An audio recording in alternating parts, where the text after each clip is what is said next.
I'm Mrs H. You can find my patterns at www.mrs-h.com. Today we're going to be sewing the piped pocket tote. It's a bit of a mouthful there. The pattern comes in two sizes, small and large, and both sizes are included in the one pattern. Both totes are exactly the same, just the size and the dimensions are different. The small is, I'll read this off so that I can get it right, small is 11.5 inches wide by 9.25 inches high and 4.5 inches deep. That's 29 centimetres wide, 23.5 centimetres high and 11.5 centimetres wide. The large is 13.75 inches wide, 11.5 inches high and 5.5 inches deep. That's 35 centimetres wide, 29 centimetres high and 14 centimetres wide. The pattern comes with instructions on how to create these short handles, and the instructions include how to use diamond strap anchors or long john strap anchors, or if you would prefer to put the handles directly in the top seam, it includes instructions for that as well.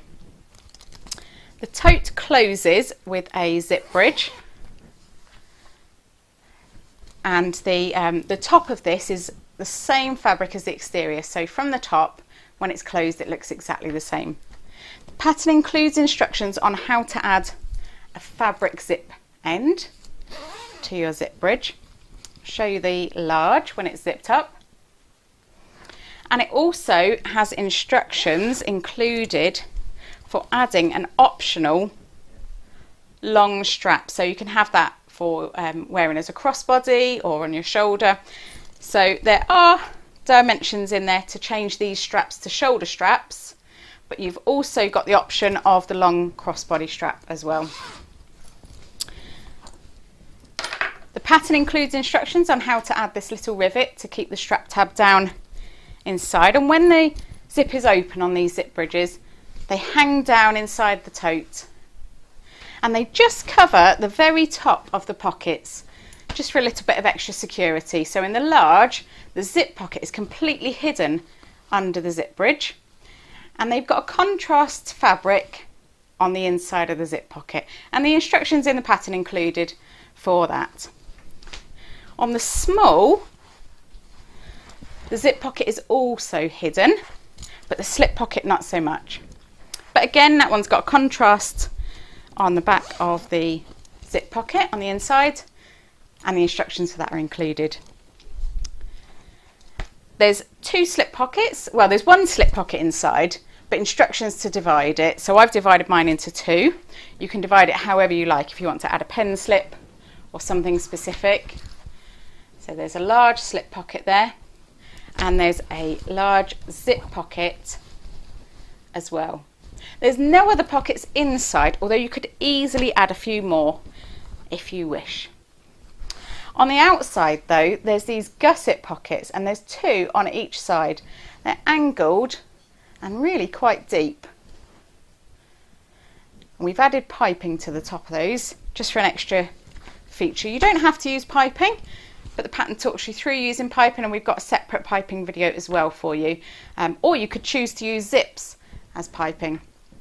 The piping I've used on these two is around about 3mm piping, and the piping I'm using in my instruction video is 7mm piping, just a little bit chunkier and gives a slightly bolder look. On this one, because the piping is thicker, I've chosen to end it 1 inch from the top, whereas these ones, the piping goes down all the way to the top. If your machine isn't quite so strong as mine, then I would recommend tapering it out of the top seam like this. Tote also has 6 bag feet, so both sizes have got the 6 bag feet. Turn around so you can see, and a solid base, so you can carry whatever you need to carry without that base sagging. Oh.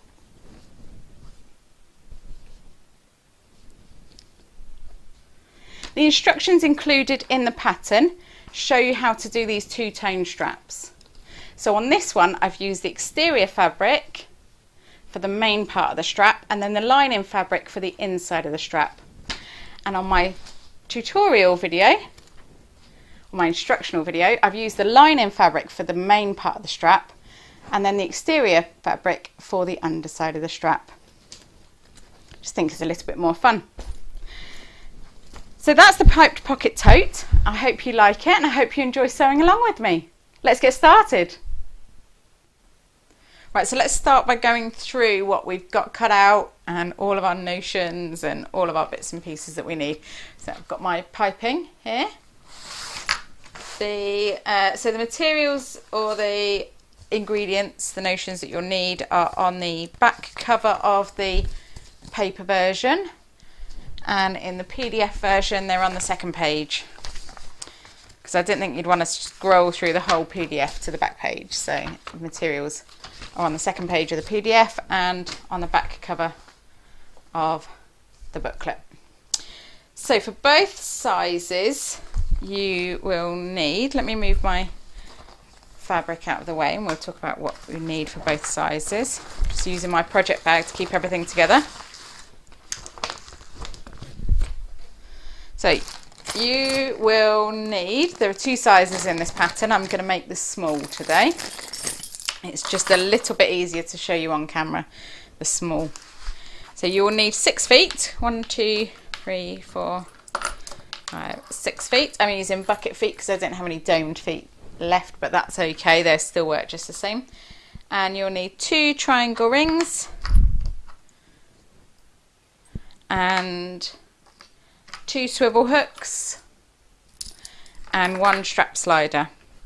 Now you'll also need whatever you're going to use to attach the straps or the short handles to the bag. So you can use diamond strap anchors, long john strap anchors, your own strap anchors if you've got something different, or you can sew it directly into the seam. It doesn't matter. I'm using diamonds. And the pattern does have instructions for where to place your diamond or your long john strap anchors or your ones into seam. But if you're using something different, then you can just work that out based on the pattern pieces.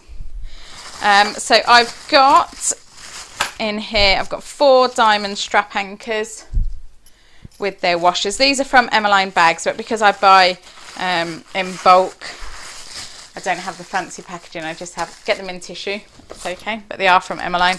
And I've also got a pack of VarnaElaine medium rivets. We'll only need a few rivets, but I always think it's better to have the whole pack.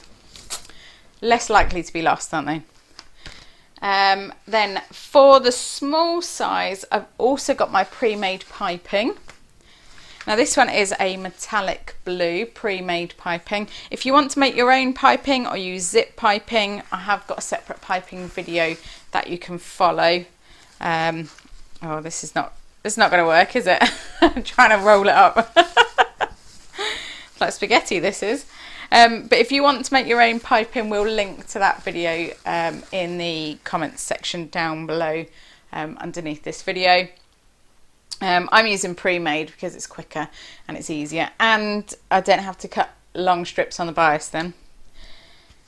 I've also got a number 3 zip. Now that just refers to the size of the teeth. So number 3 means that the teeth width is 3mm. And I've also got a number 5 zip. So that means that the teeth width, or the width of the teeth, is 5mm. And I'm using continuous zip, so I've cut it slightly longer. The measurements on that are on the list of the list of notions or materials needed if you're using continuous zip as well. Then I've also got my bag base. Now the measurements for this bag base are on the back, so that says what size you need to cut of your bag base. So that's not included in the cutting out list. There is a little cut label for it though as well, if you prefer to use these little cut labels. So I've just used some cheap thin cutting mats. I haven't used anything special, just some cutting mats for this, and it cuts pretty easily and it gives a good strong effect. So that's my notions that I've got. Put those to one side. And I'll talk you through the pattern pieces that I've cut out. Now I should say the fabric for this bag was gifted to us by Lewis and Irene for promotional purposes. So we were gifted this fabric for free to use in our videos and promotional materials and things. So I have received that. Right, let's talk about pattern pieces. So piece A is my strap, and I've got two pieces, piece A. It does give you the measurements on the labels as well as the cut list. They should correspond. So I've got one short piece and one long piece. That's folded over there. If your fabric is wider or longer than the materials required in the pattern, you could probably cut that from one piece and not have to piece it. But so that you don't have to go out and buy loads and loads of fabric just for the sake of making a strap, we've included instructions on how to piece it. That's piece number A. Piece letter A. And then piece B is our main panels, and we've got two of these. This is my exterior fabric. This is something like fairy clocks, I think this is called. Fairy clocks, that's lovely. Very pretty Lewis and Irene fabric. It's got lots of dandelion clocks on it. So I've got two pieces of my piece B, and I've also got two squares of, well, nearly rectangles of my foam stabilizer, and I'm using Styleville by VarnaElaine, but any kind of foam stabilizer will be fine. I don't like to use the fusible one. I prefer to use the based in one, the sew-in one. That gives a neater finish, but if you prefer fusible, go ahead and use fusible. So we'll base that on afterwards. I've interfaced all of my pattern pieces already. So what I like to do is I like to cut my interfacing, then fuse it onto my fabric, and then cut my fabric, because I like to think it makes me more accurate, although I'm not sure it does. But I try. Right, so next we've got our gusset pieces. And sorry, I was just double checking that we were recording. And I've got my lining gusset piece and my exterior gusset piece, and my lining gusset piece is slightly shorter than my exterior gusset piece. Okay, that's meant to be, just in case you're cutting out and you're wondering. Right, and my gusset in my exterior, I've also got a rectangle or stabilizer ready to base that on.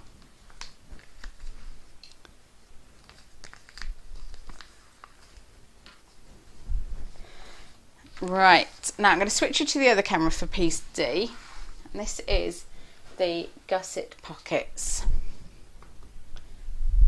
Now we've got 4 exterior and 4 lining, but they're mirrored. So I've got, let's pull these apart so you can see. I've got one exterior that is this way and one exterior that is this way, and then I've got another set. So each of these sets will form one pocket. So this will form one pocket, and this will form one pocket. And the way you cut these out is that you will have your pattern piece on top of your fabric, however you have it, your fabric right side up, wrong side up, however, and you'll cut out 2, and then you'll flip your pattern piece over and cut out the other 2. So then you should end up with 2 pairs of 2, and you need exactly the same for the lining as well. Okay, so as long as you've got 2 pairs of 2 in each fabric, we'll be okay, and we'll come back to that when we sew it. We've also got E, our handles, and these are the short handles. If you prefer to carry it over your shoulder, there are the measurements on here to do that. Yeah, so you just add a little bit extra on that. So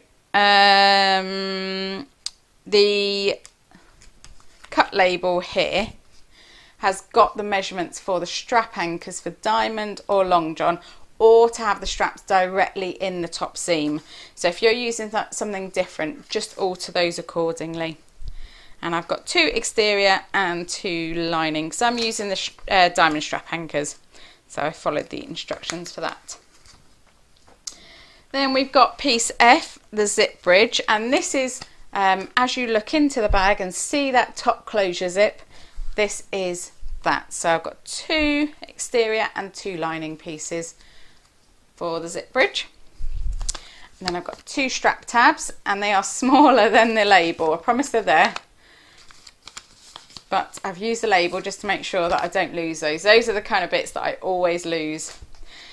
And then inside the bag, I've got the slip pocket, and I've cut mine out of exterior fabric. The instructions say to use lining fabric because it's going to be inside your bag, but I've used exterior fabric so that you can see it on the video as a little bit of a contrast. And if you want to do the same, that's easy.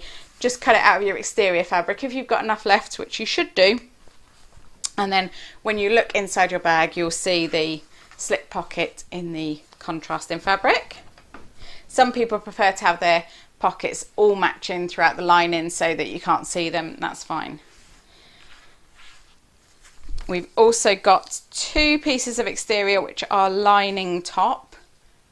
So as you look into the bag, you've got the exterior on the outside, then you've got exterior on that lining top inside, and then the zip bridge in the middle. So as you're looking at it from the outside, it's all exterior, and then once you open that zip and you look inside, that's the lining.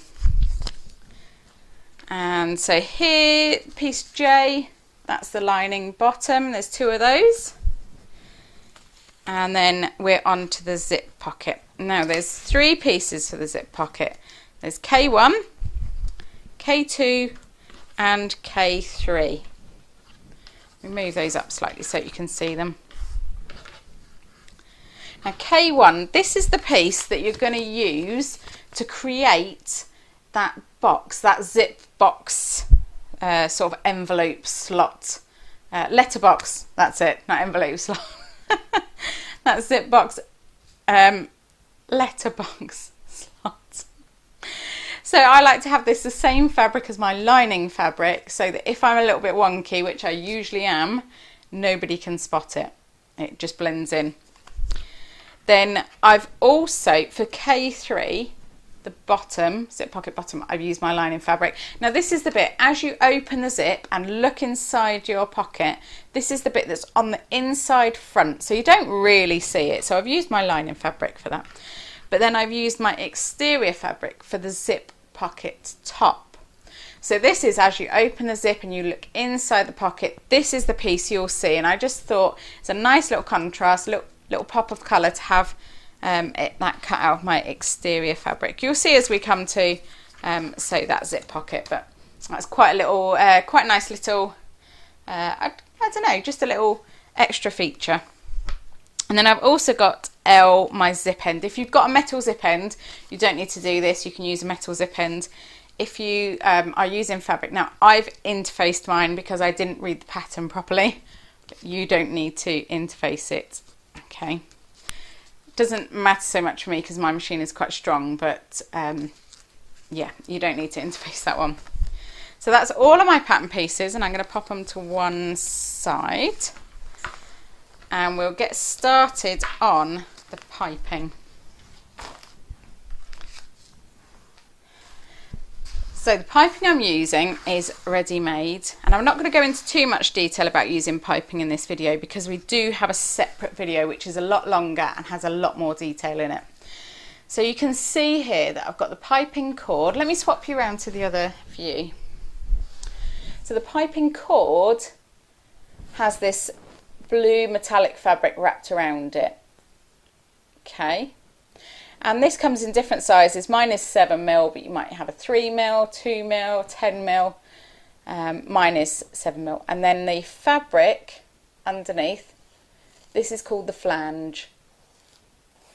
So what you're going to do is you're going to measure the seam allowance, or you're going to measure the flange to find out what seam allowance this piping is.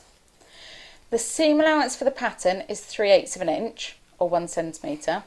So if this flange doesn't match that 3/8 of an inch or 1 centimetre, then we need to make changes to it. Now I've measured mine, and I know that, see here on this one, I don't really know why, but the seam allowance or the flange on this is graded. So that means that one end is shorter than the other, or one edge is shorter than the other. But I've measured this and I know that the longer edge is 1/2 inch, but the shorter edge is 3/8 of an inch, or 1 centimetre. So that's exactly what I need. So I'm going to trim along this so that the two edges are the same distance away from the piping cord as that short edge. If your flange on your piping was only 1/4 of an inch and the pattern you're making, this one for example, is 3/8 of an inch, then you would need to draw a line at 1/8 of an inch away from the edge of your fabric, and then you would place the raw edge of your piping up against that line to make sure that when you were sewing this piping into place you were still using the 3/8 of an inch seam allowance. There's more instructions in my piping video, so do check there if your seam allowance is any different. But for the minute I'm just going to whiz along this and trim this seam allowance down so that it matches the 3/8 of an inch. Now before I've done this, I should say I have steamed it. So I've used my iron to just give it a little steam press, and all you need to do with that, don't do it on your cutting mat like this, do it on your ironing board. All you need to do is just hold your iron slightly above it and give it a shot of steam. Okay, and that means that if there's any shrinkage in this piping, the shrinkage will occur before you start sewing and pressing and turning through and ironing or anything like that, because that can pull and look a bit odd on your finished bag. So I'm just whizzing along. So I've steamed my piping and I've measured the flange and I've measured it in a few different places to check that it's all even, and it is. So I'm gonna trim the seam allowance. Now I've got more piping than I need, just in case things go disastrously wrong. So I will I'll trim a fair amount ready for us all. It's all tangled up like a snake, or a bit of spaghetti. Okay. The trick with piping is not to let it know you're scared. If you think, oh, I'm scared of piping, then it will know and won't play ball. But if you don't tell it, then it should be all right. Don't forget who's in charge here. You're in charge.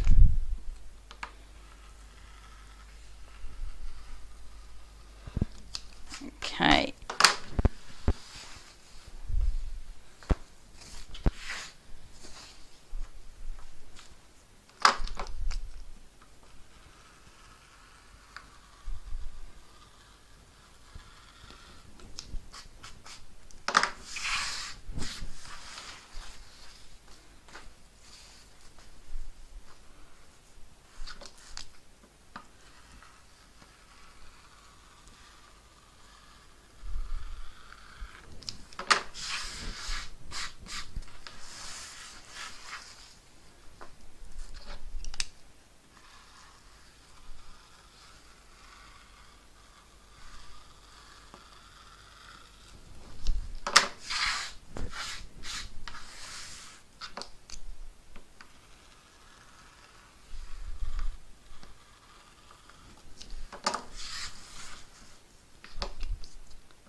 Right, there we go. The piping is all prepared. Got lots of tiny metallic threads on my cutting board now. I have to give this a nice clean, I think. But we are ready to go. So I'm just going to cut, give my board a little bit of a clean, and then I'll come back in a sec. Okay, so now we've trimmed our piping down and it's ready to use. Now try not to handle this too much if your piping frays. Mine in particular does fray, so where it's been cut on the bias frays quite a bit, so try not to handle it too much if it frays. Okay, so we can pop our piping to one side. So mine, the seam allowance on the flange is exactly right for the seam allowance on my pattern, so I don't need to make any other changes. If your seam allowance on the flange of your piping is smaller than your seam allowance, then draw on the extra seam allowance needed onto your fabric exterior gusset now before you stabilise it. Okay, you can do it after you've added the foam, but it's a lot harder. So do it now, save yourself a headache. Right, okay. So we didn't piece the strap yet. We can do that, can't we?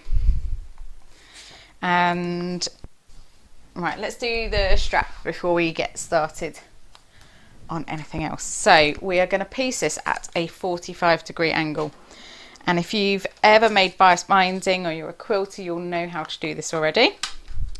But if you're not, then here's how. Let's see if I got a a chalk pen and some pins, and I better turn my sewing machine on. There we go. And I've got a ruler. And I'll swap you over to the other view. Okay. So we're gonna put these right sides together. So we'll have one piece. I'm going to use the short piece for this. So right side up, and I'm lining it up with the grid on my cutting mat-ish, approximately. Now, 1/4 of an inch down from there,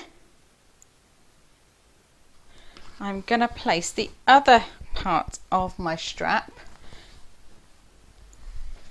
and I'm going to overhang it by 1/4 of an inch as well.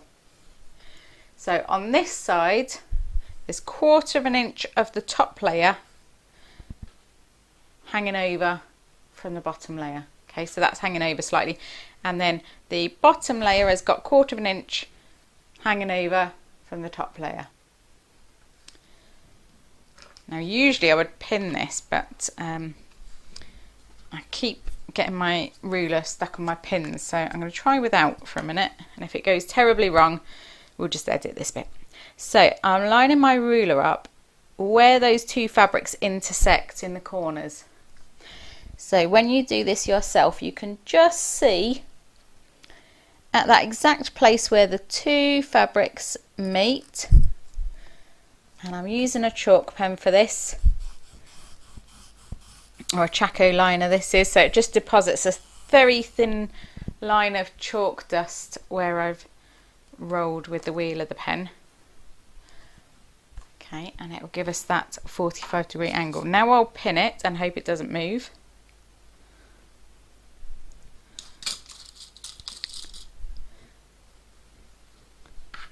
There we go. Fine. Okay, so now we're going to sew along that diagonal line. No, hang on. Have I done this wrong? Let me just double check.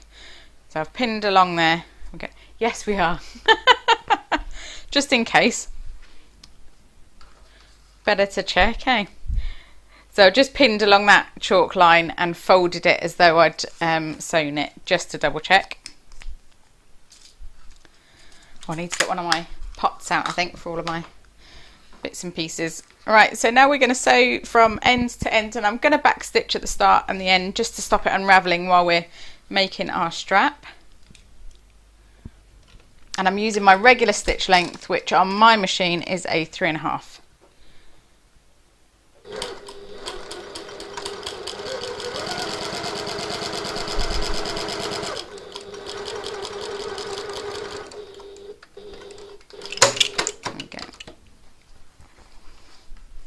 Okay, so we can take those pins out, and now we need to trim the seam allowance of this down to a 1/4 of an inch just to reduce bulk. So we're trimming this side of the line we've sewn. So just line up your ruler on that 1/4 inch line and whiz along with the rotary cutter. And then there's a few, I'd just like to trim these little corners from where it overlaps, just so that we don't have those. And then when you fold this open, you should have a perfectly straight strap. And I'm going to press the seam allowances open on this, just to make sure that it reduces the bulk when we make our strap. So I'll take this over to my ironing board and give that a little press. And on my fabric I do have a design, there is a print on it, so you will see the join unfortunately, but hopefully it shouldn't be too bad. So it'll be on the strap. If your fabric was wide enough or long enough to do this all in one piece, then by all means do, because it saves you having to piece it and it gives you a better finish. Just seemed daft having everybody buy extra fabric for the sake of 10 inches. We're all conscious of our budgets at the moment, aren't we? So there was a loose thread. Let me just get that loose thread before I go any further, otherwise I'll forget it. There we go. So there is our strap ready to sew, and we'll come back to that, because this piecing, that should have been done during the cutting out stage. So we're caught up now as far as we go. Right, so let's have a look. So now, so we've measured our piping, we've checked our piping. Now we need to baste the exterior to the foam stabilizer. And the reason I'm checking my pattern is I don't want to tell you anything wrong. So I do know what my pattern says in theory, but just in case, I think it's better to double check. It's usually my own patterns where I haven't checked and I go wrong. So I find with other people's patterns I keep checking them to make sure I'm following it okay, but with my own I get a little bit arrogant and think, oh, I know how this goes, I designed it, and then I forget. So right, so all of these other pieces we don't need just yet. Put them to one side, and I said try not to handle your piping too much, and I've handled mine loads, so I'm going to put it to one side where it doesn't need to be moved out of the way. Okay. So on our pieces of foam, what we can do actually, and this see, this foam has got like an interknit backing to it. It's slightly fuzzy. It's knitted, but it's not felt, but it is slightly fuzzy. So if you want to, this is not fusible, this is sewing. If you want to, you can give it a little steam press, and that seems to hold it in place slightly, and it shrinks it down if it's gonna shrink. It just holds the fabric in place slightly so you can pin it. So I've cut my stabilizer slightly larger than it needs to be. I need to find somewhere to put all my bits and pieces, don't I? And what I like to do is I like to pin in one corner and then smooth out in the opposite corner, or in the opposite direction, and pin that corner, and then again smooth from the center into this corner, and then smooth from that corner in the opposite direction into that corner. And then that means that that's nice and taut, and we won't get a baggy exterior when we baste it. I'm going to add a few extra pins and try and add them far enough in that you don't need to take them out when you're basting. It just saves a little bit of time, but I never remember till I'm partway through. So you can learn from my error there. So that's ready to be basted. So I'll do the same with the others. And on this bag it's quite nice, we don't have to do much basting of stabilizer, it's just the main panels and the gusset, which is not bad for such a detailed bag. There's a lot of components this bag, but not too much basting.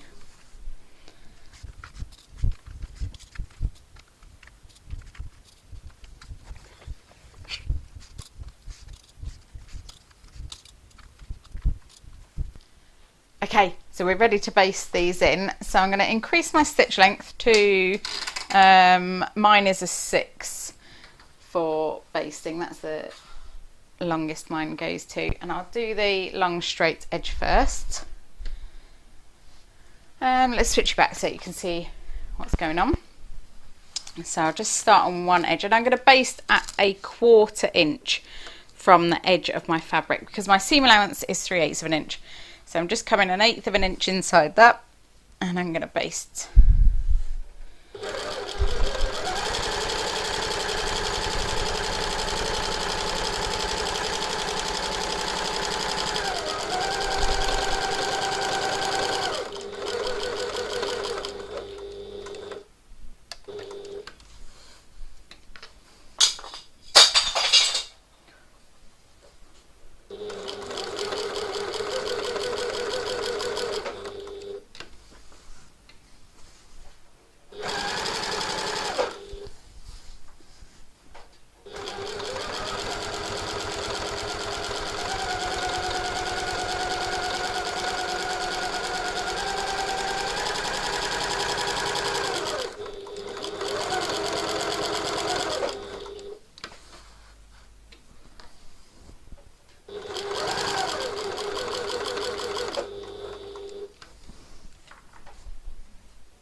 So I'm just going to baste around all 3 of my pattern pieces. Now if you heard a noise, that was my pin pot falling off the corner of the desk. Well done me. Luckily I've got some more. Should try not to stand on any pins in the meantime. And I'm just going to double check my bobbin before I get going any further. Check I'm in okay.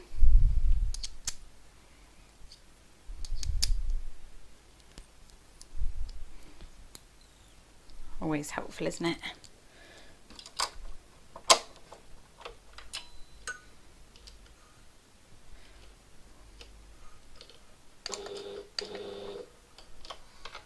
Yeah, lovely, no problems there. Okay, so I'm going to baste around the other 2 pieces now, and then we'll talk about how to trim the excess out of the seam allowance for these. And I'll try not to knock this pin pot over. Should maybe put the lid on. Who knew you'd be learning such tips in this video?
Right, so I've got all of my pieces basted onto the foam,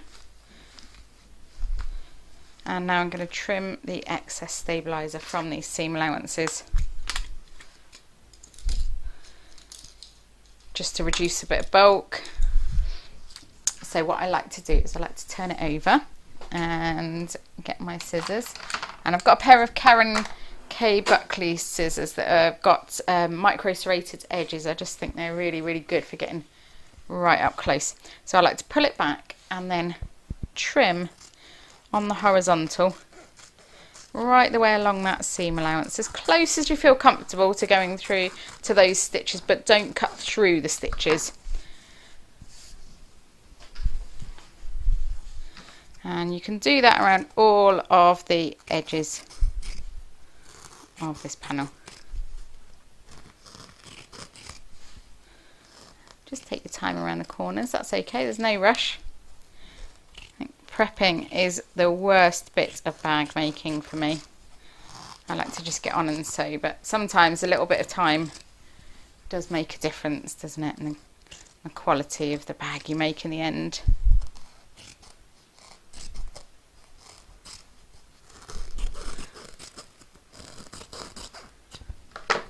Okay, so that's one panel done. That's how we're going to end up with as little foam in the seam allowance as possible. So I'm going to whiz through the other two pieces, doing exactly the same. Just doing exactly the same as I was doing.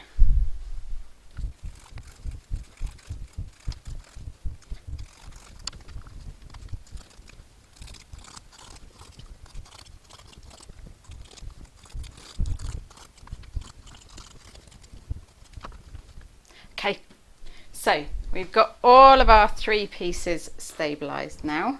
I have got a little scrap spoon just down there. I'm not just throwing things on the floor. So that's the boring bit done. We're ready to start sewing. So let's get our pattern back. So we've measured our piping, we've trimmed our piping, or drawn lines on the gusset if your piping flange is smaller. And we've pieced our strap and we've got our stabilizer applied. So we can put these pieces to one side and we'll bring our strap back because we're going to get started on the strap. So we need our piece A strap that we've already pieced together. And this is already interfaced, as I said. Now, if you've made a regular strap, then you would recognise part of this technique, or if you've made one of my patterns before, you probably recognise this technique. We're going to make a strap that has got no raw edges at all, and all of the ends are tucked in. So what we're going to do first is we're going to fold it in half lengthwise and press it into place. So I'll do that, and I'll talk you through what I'm doing because I understand you can't see very well with my ironing board here, but once I've done it I'll show you as well. I'm literally just folded it in half and pressing along that centre crease just to hold it in place, and that's going to give us a good crisp fold then. And this strap isn't the longest it could be, you could always make it longer if you're slightly taller. It's I find it quite a good length, but I am quite short, so should suit most, but if it doesn't suit you, that's fine, just add some extra inches on.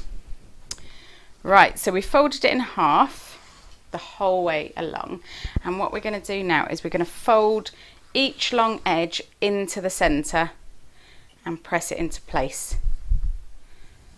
Okay, so we're just going to fold and then press, fold and press. So I'll do that and then I'll come back and I'll show you on the other camera so you can have a real good close-up view of what's going on. Some people like to make the straps, they find them quite therapeutic. It's all straight lines. If you get bored easily, you might be like me and hate making straps. I'm trying to teach myself to make them at the start of a bag so that it's done, ready, because I think if you don't like doing something then you'll inevitably put it off and it might never get done, and you might end up with a bag that has got no strap, which if you're going to carry it on your shoulder or by hand, then that doesn't matter with this one, does it? But if you do want to carry it on your shoulder, you'll have a half-finished bag until you make the strap. So I'm trying to train myself to make the straps first. So you'll notice that in some of my patterns the straps come first and some they come last. The later ones I try and do them first so that they're done. So I've nearly finished here. Just fold in these edges in to meet that centre crease.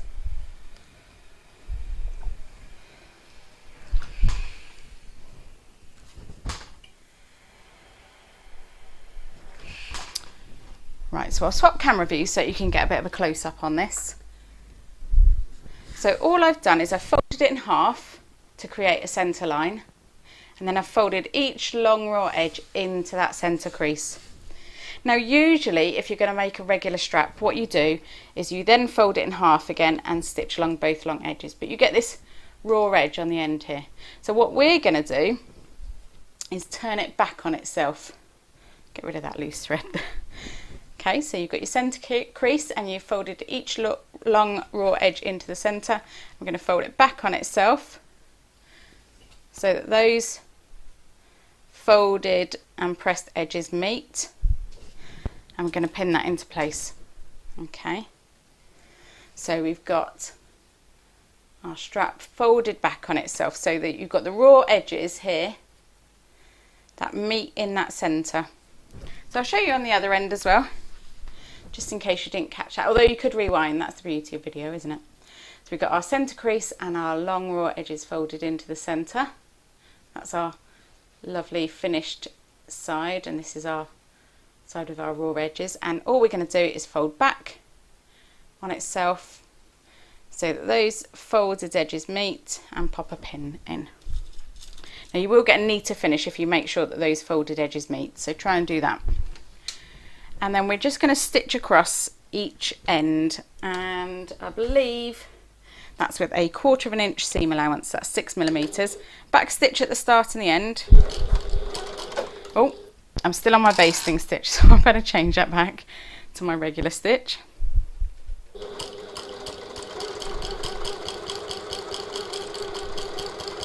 Do a few more stitches just to secure that, because I was sewing with my basting stitch. Okay, so we've sewn across the end there, and then we're going to trim these corners off.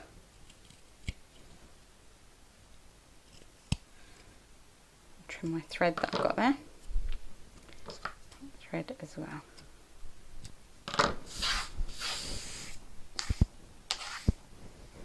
Okay, so now all we need to do with this, you can see that you've got the nice finished sides in there and this sealed up end. I'm just going to turn it right sides out like it's a little boat or something, and I like to use a crochet hook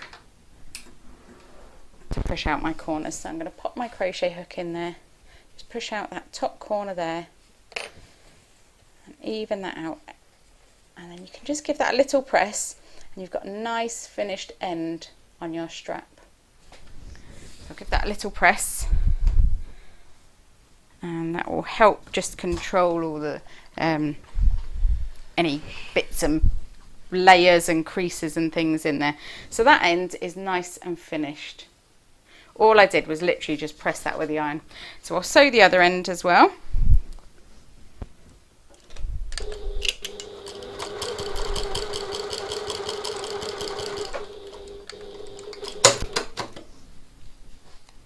And then trim the corners.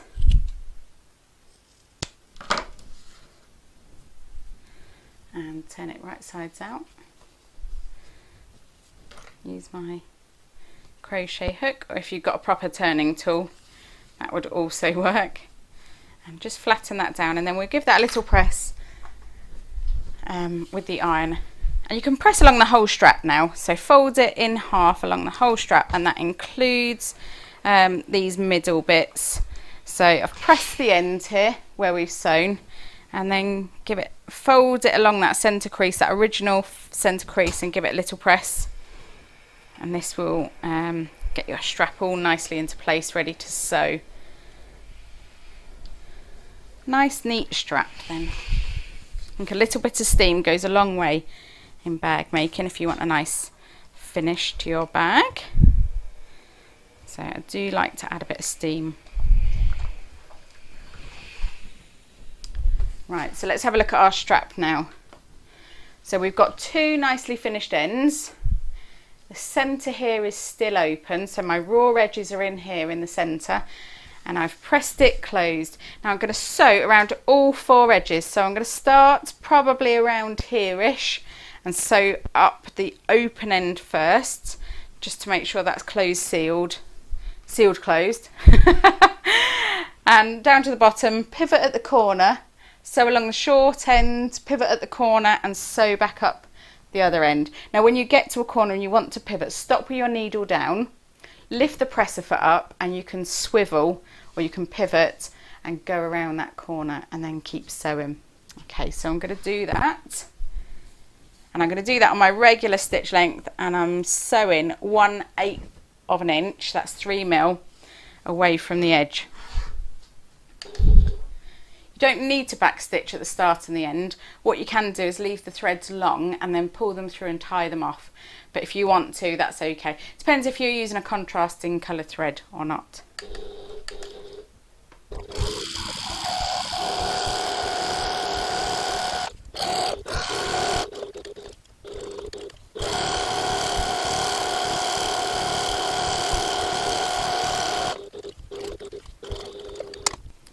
Snip those extra threads that I've got there, and then we're ready for our hardware. So if you have put your hardware somewhere safe, now is the time to go and get it out.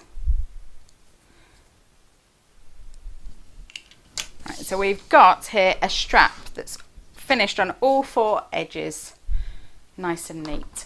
Right, hardware, let's have a look. So we are going to need our strap slider and 2 swivel hooks.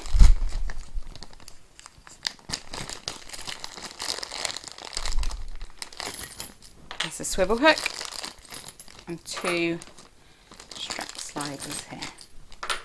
We swap you back to the other view and then you can see a little bit closer. Right, so now what we're going to do, if you've got a right side and a wrong side, then make sure that your right side is up of your strap.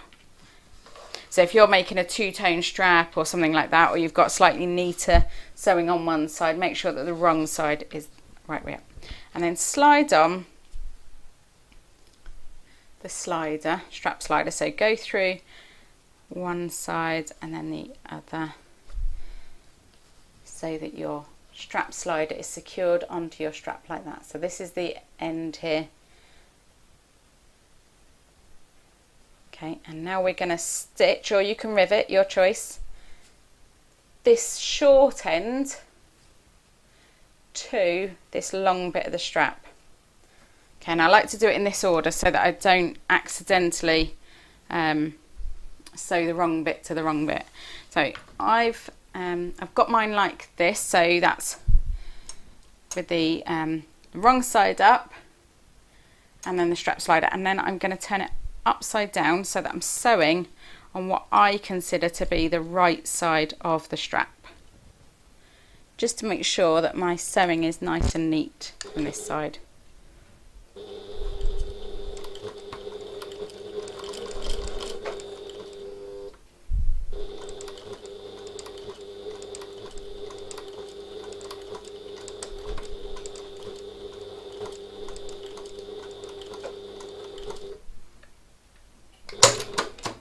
So I've just sewn over that a couple of times to make sure that's nice and secure on the end there, and I've sewn in between the lines of top stitching on the edge.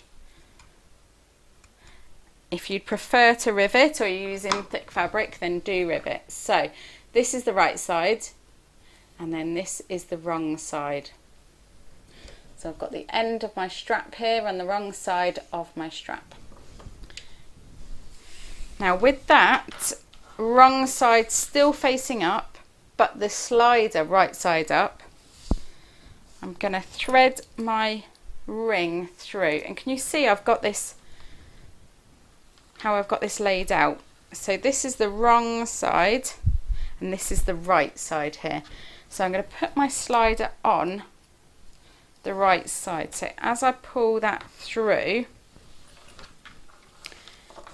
you can see there, so I've got the wrong side of the strap, the little secured end, which will be hidden then underneath the strap, the right side of the slider and the right side of the swivel hook.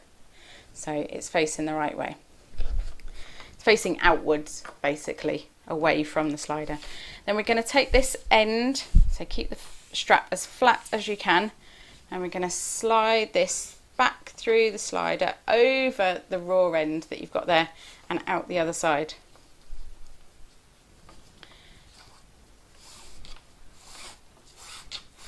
And I'll shorten this so you can see what's going on without too much difficulty. So we've got one slider and one snap or swivel hook clasp. In here, underneath the layers, is the that little end of the strap that we secured on. So when you're wearing your bag, that end is hidden under this nice bit of strap.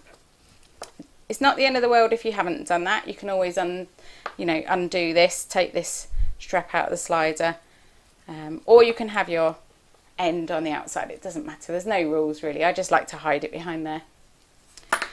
Okay, so we've got one slider on, and then we just need to take the other end of the strap and make sure this is the right side. So again, this is the right side here, and I'm sliding that through so that I can secure the other end on the wrong side. So when you pull that out, this is the wrong side of the slider here, and the little tab of the raw end is on that side. So if we turn it over, you've got one hook all the way over here, you've got the right side of the slider, and then you've got the right side of the strap here with that little end underneath. So again, secure that how you'd like, whether that's by sewing or using a rivet or Chicago screw.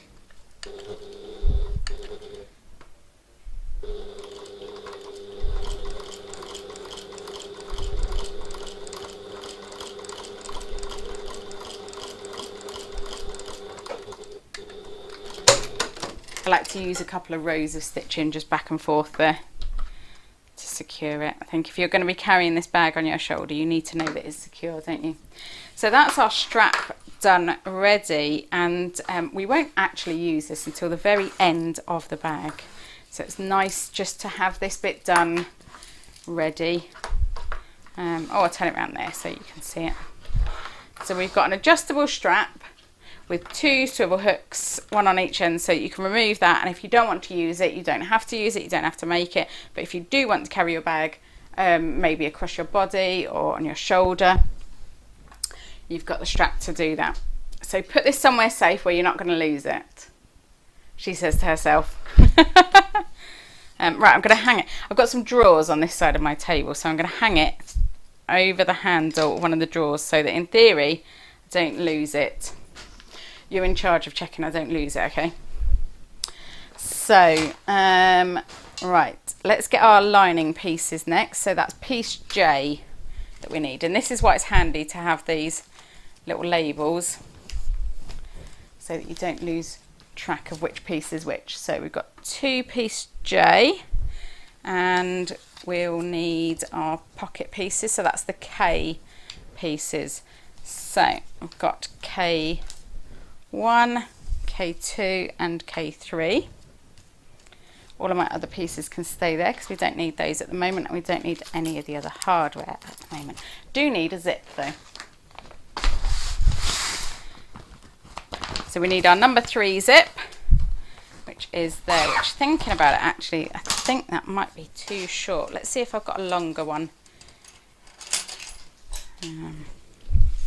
Might have to have a contrast zip if we're going to have a longer one, which is not necessarily a bad thing. Sometimes it's nice to have a pop of colour inside the bag, isn't it? I think that's only an 8-inch zip, and we want a 10-inch zip, so could go for lilac, or I might go for pink because the fabric I'm using is quite pretty, and I think that would be a nice contrast.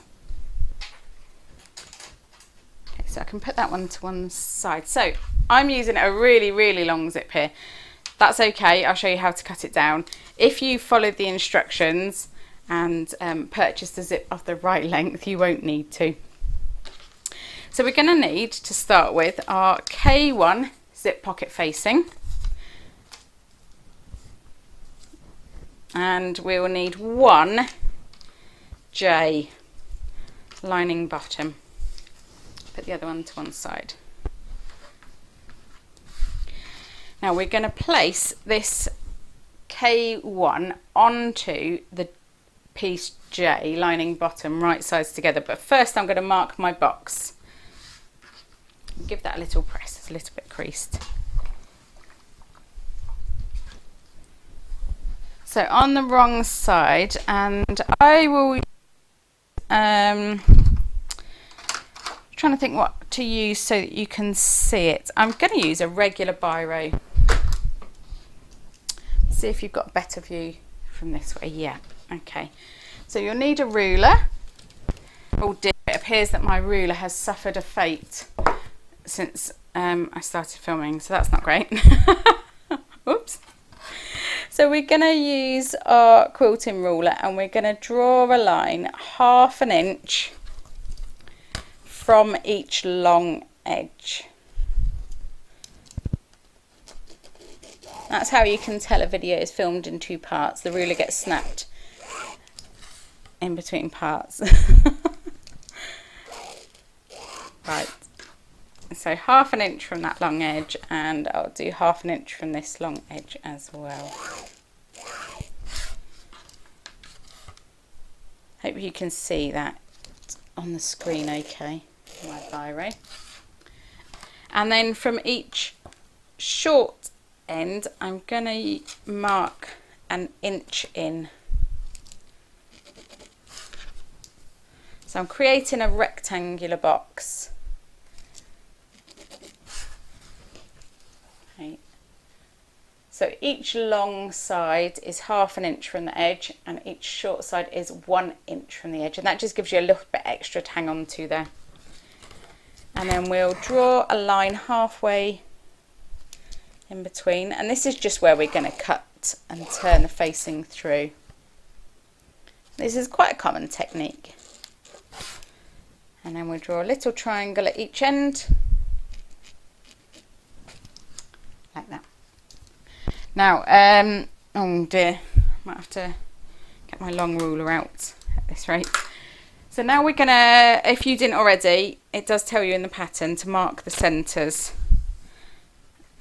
If you didn't already, do that now. So just at the very top and the very bottom, mark where the centres are. This will help you make sure that everything's lined up nice and neat.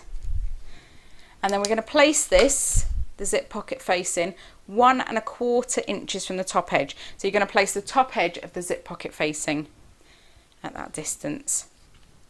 And I'll mark the centre on here as well, just by folding it in half, just to make sure I'm in the right place.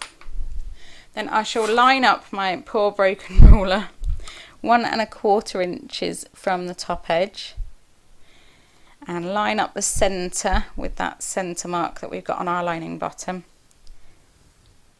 Okay, and then smooth down.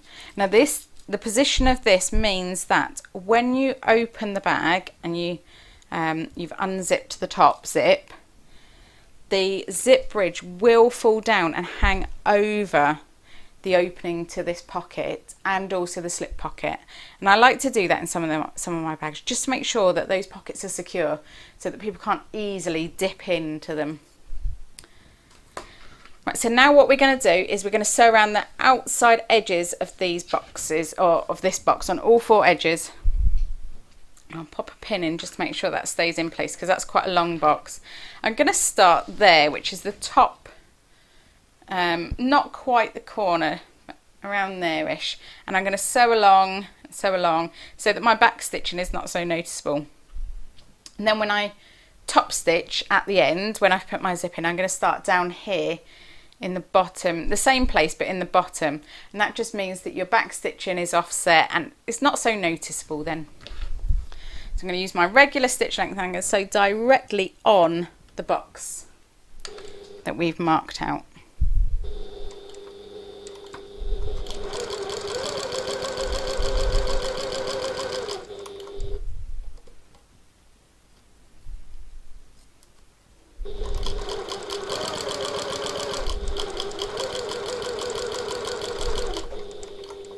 Now if you're not quite in the corner by the time you get to here, shorten your stitch length to maybe 1 or 1.5, and just do a couple of really tiny little stitches just to help you get to that corner.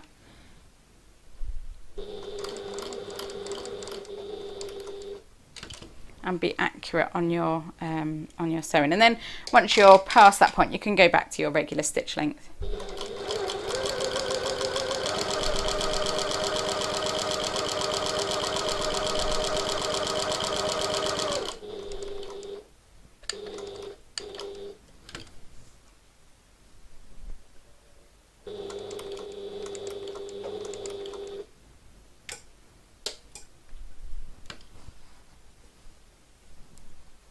Right, I've overshot slightly there, so what I'm going to do is I'm going to lift my needle, I'm going to go back one, and then do another stitch just to make sure that that bobbin thread has caught. I'll do a full stitch, but I've changed my stitch length down to number 1. I should have done that first, really.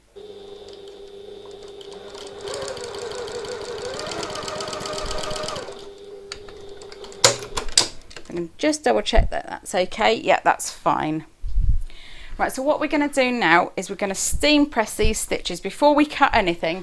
Give these a little steam press, and that will just help them sink in nice and deep into the fabric. And what I like to do on a facing like this, which is quite small, I like to press it before I cut. So what I'm going to do is, let me turn you back. I'm going to get my iron and I'm going to push it up against the facing. Steam press along the entire length, and then I'm going to push it down against the top of the facing along the entire length, and again each edge, side and side. And then when I cut and push it through, we've already got a really nice neat pressed line along here. So that's what I'm going to do with my steam iron now. Could do with a third camera, couldn't we, so you could see the steam iron as well. I think my husband might faint at that. Bless him. So I've pressed up against the facing, now we're pressing down against the facing, and each end, each short end there. So you can see my facing is sort of sticking up a bit wildly here. Now I'm going to cut along those lines. So with these flat, and I'm just using a craft knife, I'm going to cut a little slit right along that centre line. And that's all I need just to get started, and then I can go to my scissors, and I'll use my small scissors. Just give me a little bit extra control there, and you can cut along to that triangle, and then from there out into the corners, and try not, oh dear, I need sharpening, try not to cut into and through your stitches, but just cut as close as you can to those stitches, give you a nice neat finish. And then along the centre line, what you can do if you're not confident with cutting through these stitches is get yourself a pin. And if you've ever done dressmaking, you'll know how to do this. It's the same with the buttonhole. And push that pin through the stitches at the end of your box, and that'll just stop you cutting through those stitches. I'm just going as close as I can, make sure I don't snip through those stitches. Check if this end is okay. A little bit more wiggle room on that end. There we go. So now we can push this facing through to the other side. And what I like to do is I like to just push one side through at a time. So maybe push the bottom side through and give it a little press, and then push the top side through and give it a little press. And then by then there's usually enough to hang on to that you can then do the ends. And just give it a little finger roll. So roll it between your fingers to make sure that that seam is nice and pressed out, so that the edge of the box is right on that seam line. That'll give you a nice neat finish. Right, so I've done the middle of the bottom line. I'm going to turn it around and do the middle of the top edge. Don't rush this bit, take your time. I know it's a bit fiddly. A little bit extra time here will give you a really neat finish.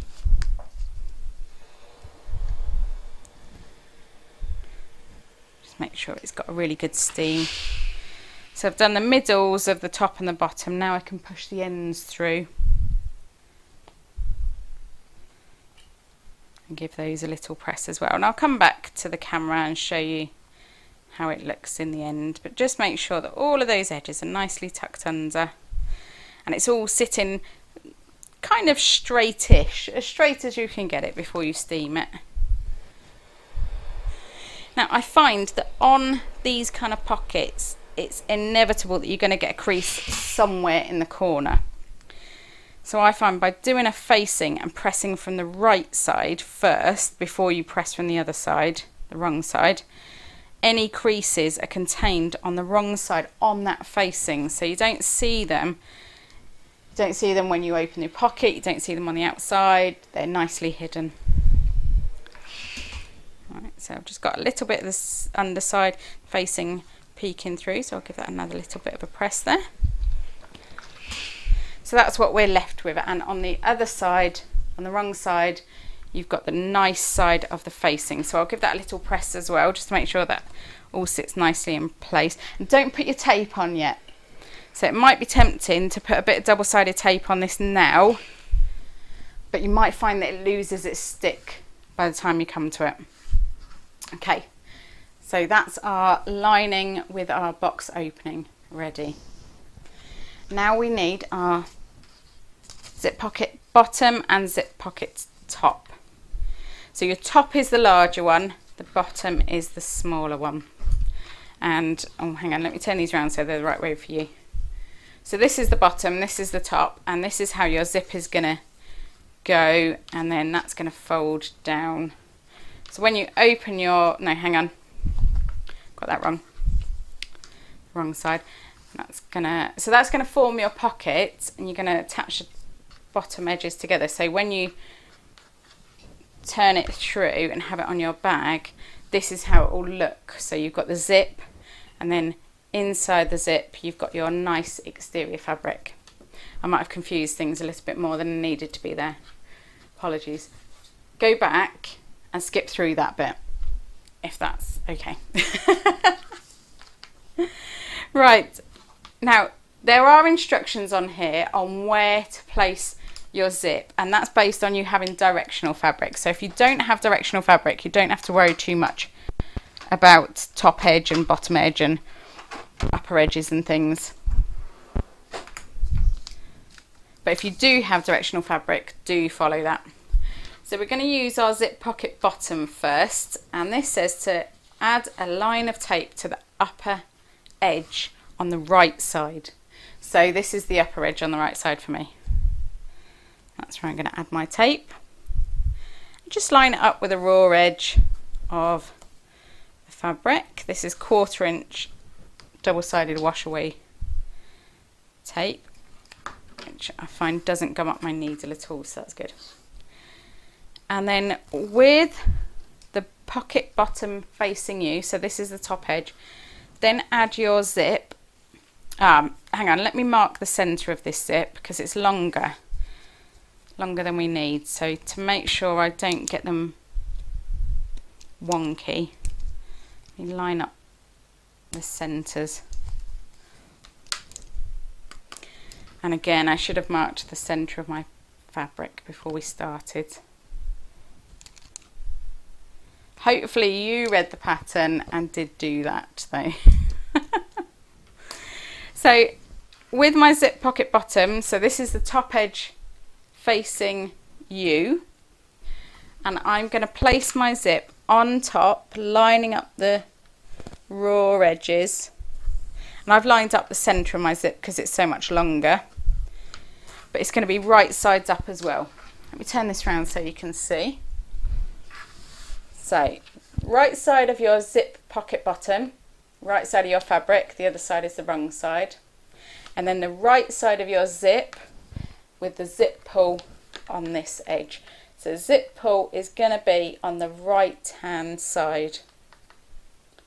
Okay, and now we're going to stitch along the top using a scant 1/4 inch seam allowance, and we're only going to sew along this edge, and you can back stitch with that one just to secure it. And my regular seam allowance helps here.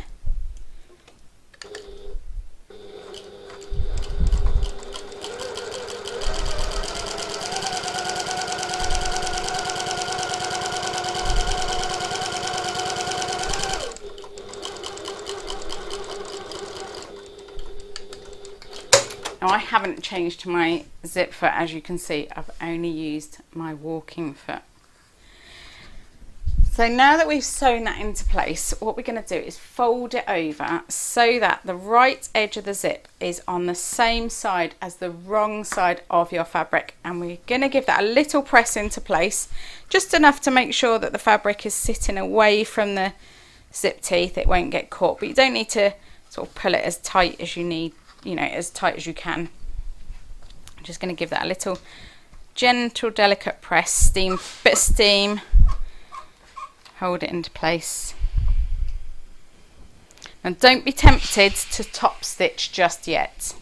Not going to top stitch. So on the wrong side of the fabric, we've got the right side of the zip, and at this point now the zip pull is on my left. And then on the right side of the fabric, you've got the wrong side of the zip.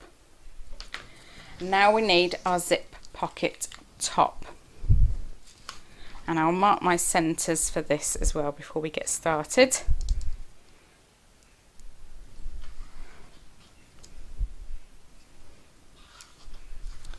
I'll do it top and bottom just to be sure that I'm all lined up nice and neat. Now if you've got a top and a bottom, my fabric is multi-directional, but if you've got a top and a bottom, then add your double-sided tape to the upper edge of the zip pocket top and then turn it 180 degrees. Okay, so I'll add my tape. Now mine, I don't need to worry about this because mine's not directional, but I'll show you in case your fabric is not multi-directional, in case you've got a top and a bottom. You don't want upside down zebras inside your pocket. Assuming you're using zebra fabric, you might not be. Okay, so that's on my top edge. So assuming I've got directional fabric and that's the top, then I turn it 180 degrees, so that's now on the bottom edge. And then I'm going to place this on top, lining up my centres again on the raw edge. So line up all the raw edges there. So as I'm looking at it, I've got my zip pocket top with the bottom edge here, and the top edge is where the zip is attached to. Then I've got my zip pocket bottom right sides down on top, so that's right sides facing, and the zip on top right sides up with my zip pull to the right again. So I'll turn this around so that you can see it. Make sure it matches up to what you've got. So I've got right sides facing and I've got my zip pull to the right. Well, you're right. My left at the moment, but you're right. Now we're going to sew along there again using the same scant 1/4 inch seam allowance.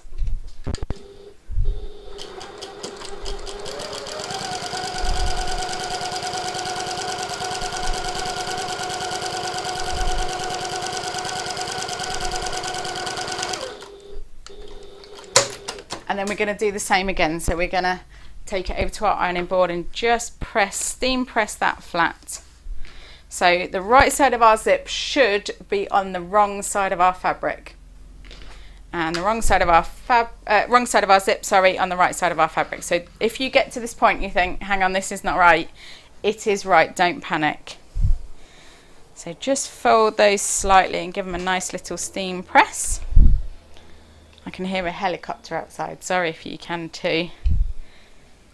Okay. Seems to get a lot of helicopters now we've moved to Cornwall, especially when we had the G7. Right, okay, so this is our zip pocket. So this is the top and this is the bottom. And on the right side of the fabric, you've got the wrong side of the zip. So double check yours is like that before we go any further. And then move that zip pull a bit further in so that you know that's going to, I should have checked this, wouldn't I, before I started. Phew, it works. Right, so now we need our lining piece. I'll show you how to do this. So as you're facing it, this is my lining piece and you've got it facing the right way for you. If I was doing this just for me, I would have it facing me, obviously. And we're going to add a little line of double-sided tape along the top and bottom edges of this facing. And it doesn't matter if you're not fully accurate, if it's not right on the edge, it doesn't matter. Still do its purpose, still do its job. So just smooth that down and make sure that's nicely adhered. And then pull the backing off.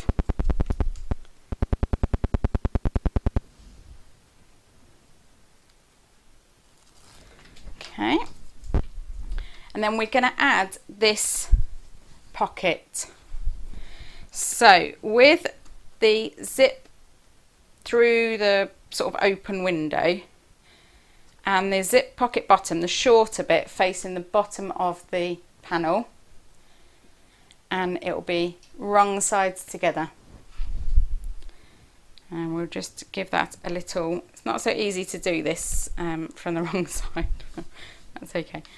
So just give it a little light press into place and then turn it over and double check how that is positioned, and if you need to redo it completely, that's okay, but you just want to make sure that this zip, or the teeth of the zip, is nicely aligned through that opening of the zip pocket facing.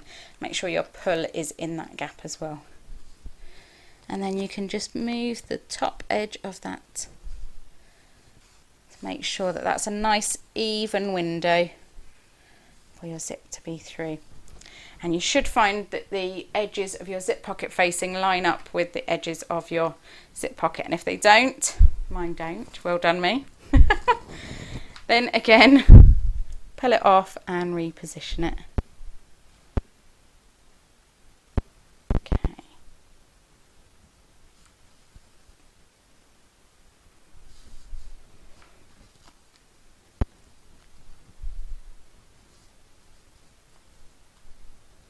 Right, that should, in theory, be about even. So my zip is nicely even inside the box.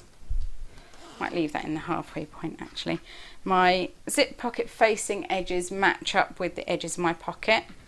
And we've got the zip pocket top hanging out over the top of the panel.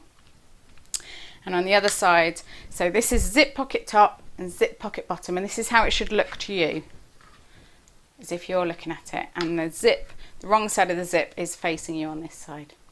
So now we're going to sew around all 4 edges of this window, and again I'm going to use my walking foot because I'm quite lazy and I don't generally take it off very much. We're going to sew around all 4 edges, and I'm going to use my regular stitch length except for in the corners, same as we did before when sewing the facing. When you get to the corner, if you're not quite there, decrease your stitch length, change it down to 1, 1.5, whatever you need to do. Get to the corner, stop with your needle down, pivot. Stop with your needle down, lift the foot and pivot. Put your foot back down again and keep going to the other corner. So I'm going to start, I'm going to start sewing down here and then I'll go all the way around.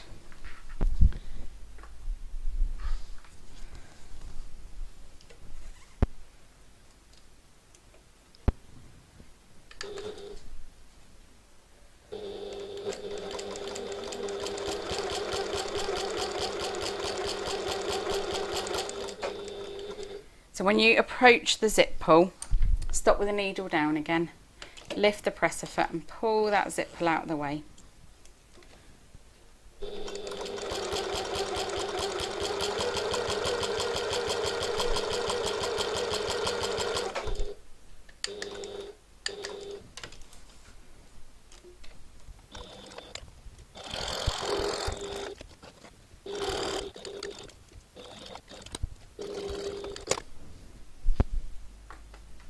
Didn't actually need to change my stitch length at all on that one, so that was good.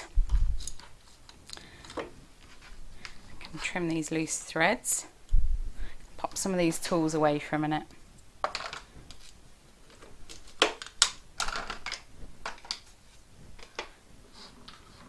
Have a nice tidy space.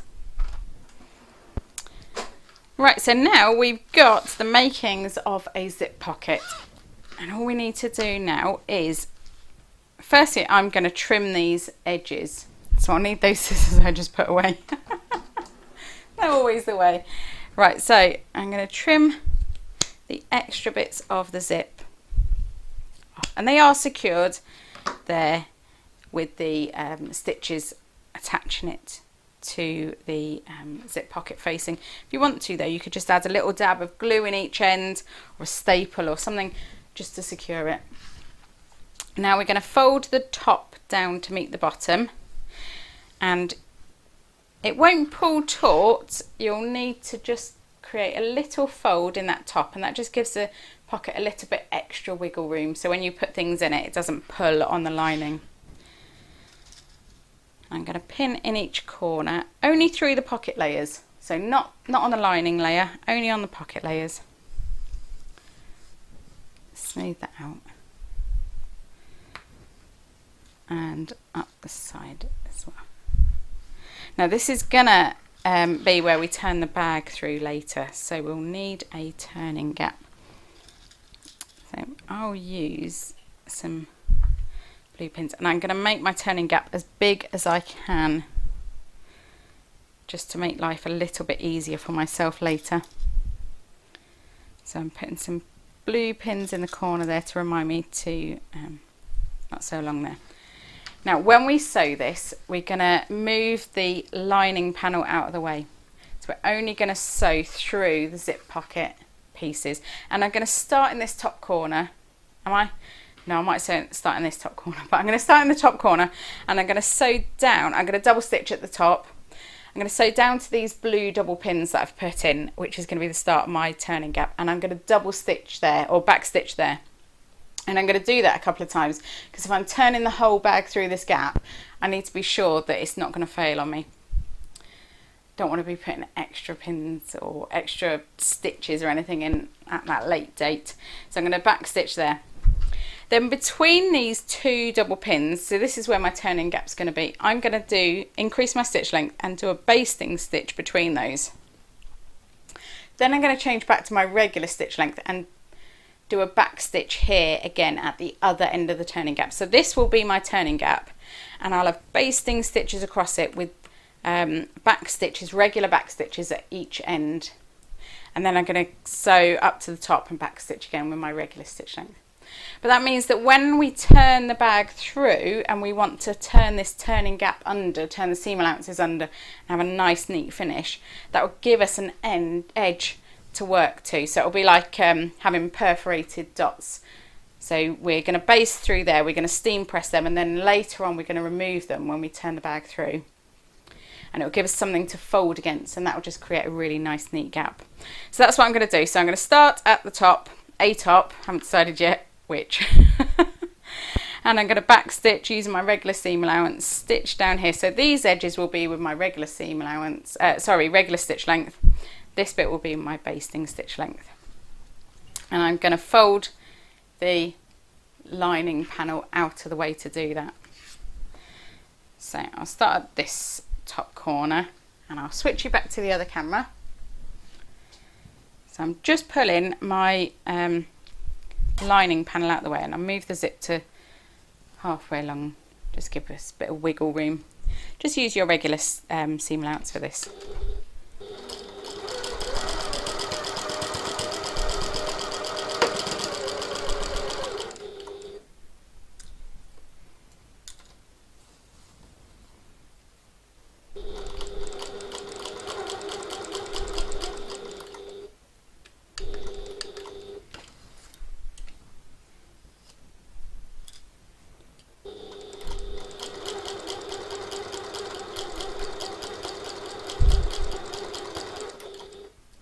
stitched 3 times there, so that should be enough. And as I maneuver through the machine, I'm just pulling my lining panel out the way. So the only layers I'm sewing through are my zip pocket layers.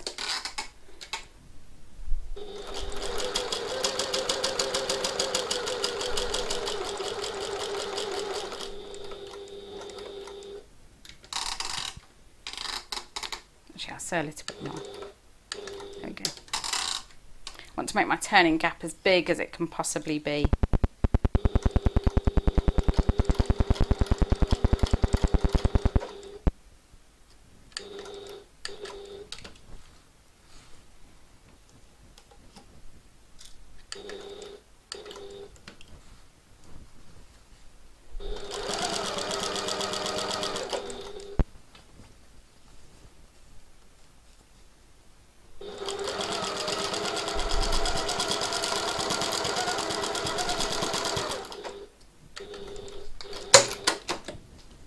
So now you can unpin that.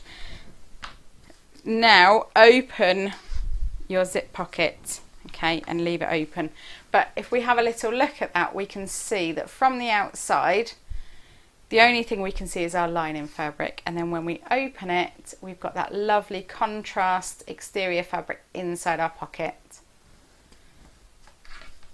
Okay. Oh, no, don't close it. Terrible. Now we'll steam press these stitches now just on the zip pocket so that we know that it's definitely been done, ready for later. So we'll steam press those and make sure that they just sit really nice into the fabric. That will give us the line of stitches to follow when we turn it through later.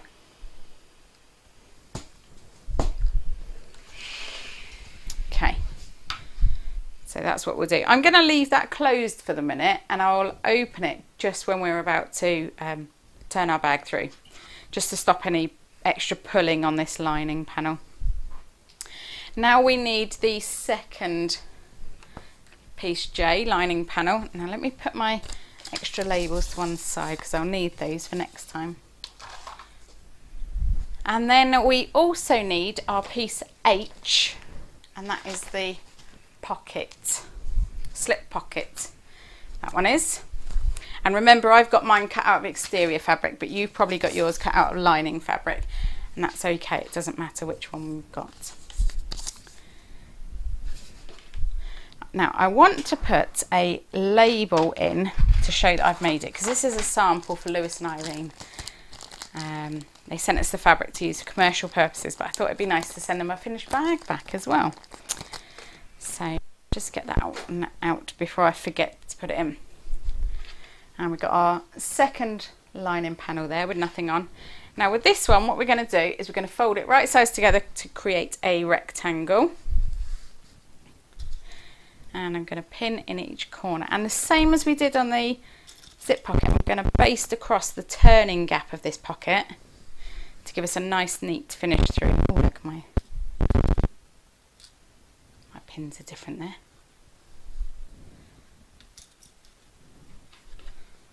Let's change that so they're matching. So on this one, I'm going to start at the top corners and I'm going to back stitch as I usually do, and I'm using my regular stitch length. I'm going to sew down the edges to the bottom here, back stitch here, change to my long basting stitch and baste across that turning gap there. Okay, so exactly the same as we did for our zip pocket. Double check I haven't changed my seam allowance. Nope, so we're using 3/8 of an inch seam allowance, same as usual.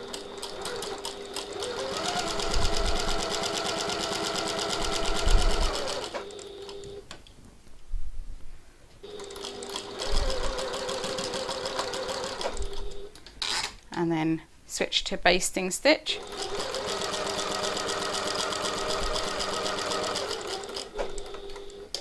Back to regular stitch length.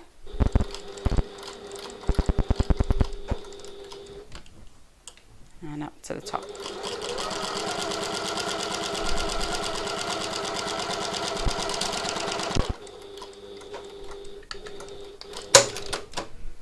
Okay. So first thing we're going to do is steam press these stitches, same as we did for the zip pocket. move that out of the way. You can get a feel for how the lining is going to look once you've got these pockets in. Okay, and now we're going to trim the corners of this pocket. So I'm going to trim straight across like you probably usually would, but then I'm also going to trim into the seam allowance so you've got double trim. Okay, and that just means that there's much less bulk in that corner there when you turn it through.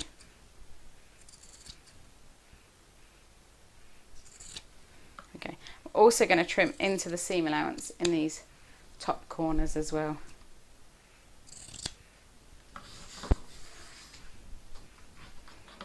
Okay, so now we need an unpicker and my trusty crochet hook.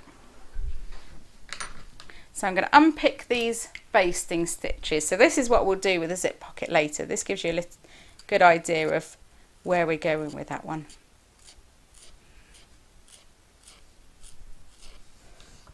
Just unpicking these stitches. You can rip them if you prefer. I'm unpicking them because I'm on the video.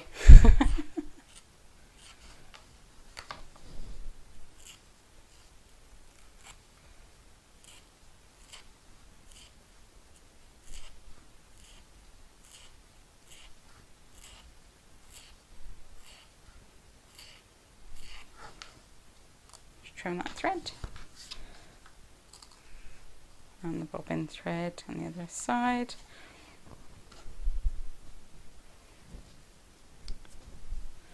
Cap back on my seam ripper just in case. Safety never takes a day off.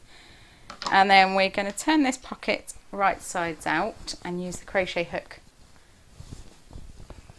just to push out all of the corners.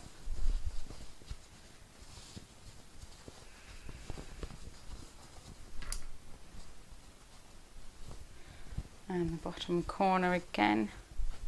Now this is really close to the turning gap. I've left a ridiculously large turning gap in this pocket.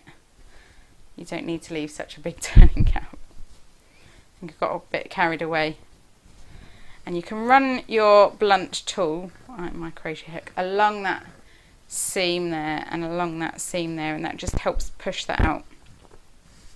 So now when I press it, I'm going to press from the top and along the sides. Once I've pressed along the top and the sides and I know that that's square and flat, or rectangle and flat, then what I'm going to do is I'm going to just fold along these stitch holes from our turning gap, fold them under really neat and press those into place. But first I'm going to do the top and the sides just to make sure that they're definitely nice and neat before we get started any further.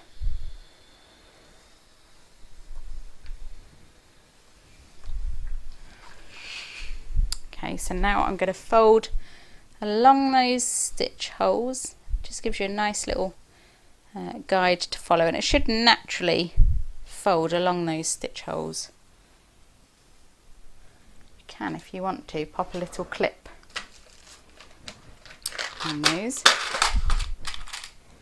Just hold it in place while you do the other side. Fold it over.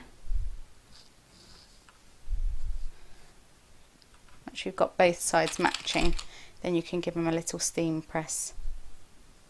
You might sometimes end up with little threads fraying inside, so this is the time to check that they're all caught and trimmed or hidden away.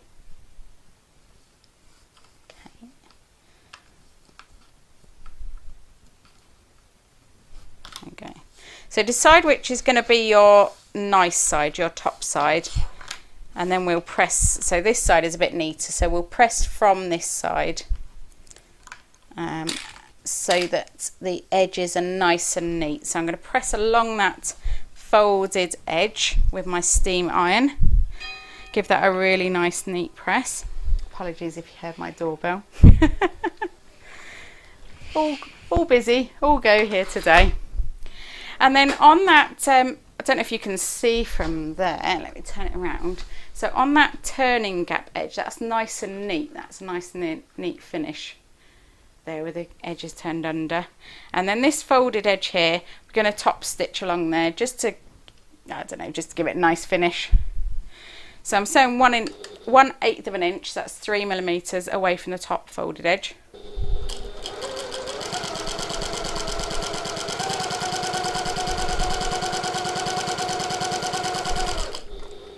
Gives it a nice finish. So that's my slip pocket ready to apply to my lining panel. So we'll mark the centre of the lining panel as we were supposed to do at the start. Obviously very good at following my own instructions. Now, as I said, remember when the zip bridge is open, that will fold down and cover this slip pocket. So if you want to place it slightly further down, you can. Right, so this one is going to go 1 inch from the bottom raw edge. I'll get my label so I don't forget to put my label in. So that's 1 inch from the bottom, or 2.5 centimeters. Find the center of my finished slip pocket, match those up. Just make sure that that looks nice and even. It's probably easier with a full ruler. And I'm going to pin that in the corners to hold it in place, and then I'll slot my label underneath. I'm terrible for forgetting to put my label in, so I find if I have it really obvious, then I tend to remember easier. Okay, so it's pinned in the corners. Now I can fold my label and put it in. And I don't really mind which side I put it on, just as long as it's in there, it's a bonus. And that will get sewn down as I stitch this into place. Okay, so now what we're going to do is we're going to start at the top of the pocket, and we're going to back stitch, and I like to back stitch a good few times on my pockets because I know that we're quite rough on them, me and my husband and my daughter. And then I'm going to stitch to the bottom, pivot along the bottom, pivot, and then back up to top and back stitch again, and that will close this turning gap. So if we're sewing 1/8 of an inch or 3 mil away from the edge, that will close that turning gap, and it will secure my label. So if you've put a label in as well, that's what will hold it in place. So I'm just using my regular stitch length again.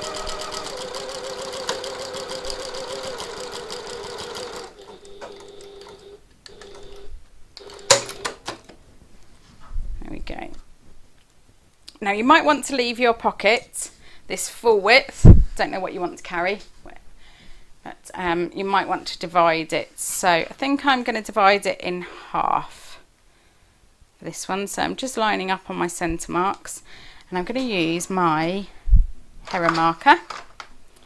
And this is just a piece of plastic. This came in our last mystery box, and you just score along. It doesn't leave a ink or chalk or anything like that. It just leaves a crease, a really, really neat, crisp crease.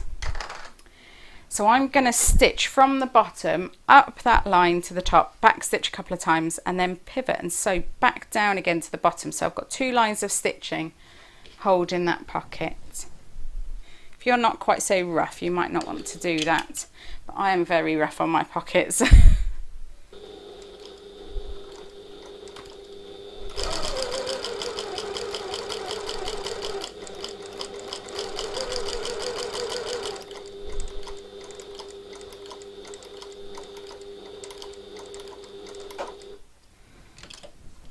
I'm going to sew back down that exact same line again.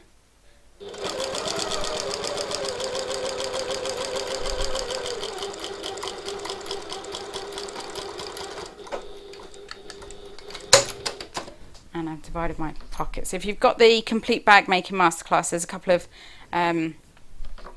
informational instructions in there about dividing pockets. If you want to put a pen in, you might want to put a pen in and then mark it. That's usually around 1.5 inches from the side, or if you want to pop your phone in there or a lip balm or something, you can just measure up and divide how you wish.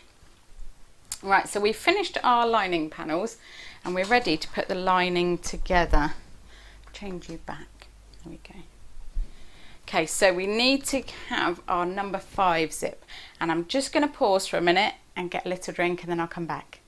Right, I've had a little bit of water. It's very important to hydrate, isn't it, as you go. So now we need our number 5 zip, and this is going to be the top zipper that will keep our contents secure.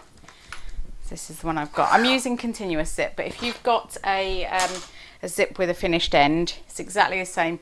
You would just not have to worry too much about pulling the zipper off. In fact, saying that, I'm just going to sew a few stitches over the end just to make sure that I don't do exactly that.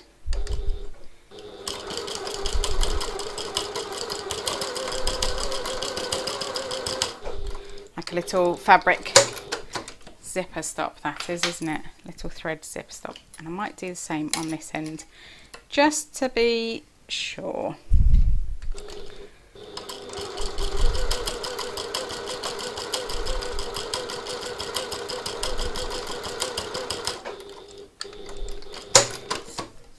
Okay. Oh no, I can't do that. What a silly head. I'll take these stitches out because we need the open end open. We should just assume this is an example of showing you that I'm human. What a silly. Right. Oh, I could have edited that out as well. You'd need never have known. What a mistake. Right. Okay. Let me switch you back to the other view so that you can see. Oh, hang on. There we go. Where we are. So this end I've stitched across to make sure that's secure, and then this end I have not stitched across, so that doesn't exist. And you'll need a hand needle, and all we need to do now is fold this at a right angle, so you're bringing the raw edge of the zipper tape up to meet the end of the zip. Just at a nice little right angle. It's not so easy to do when you're doing it away from yourself.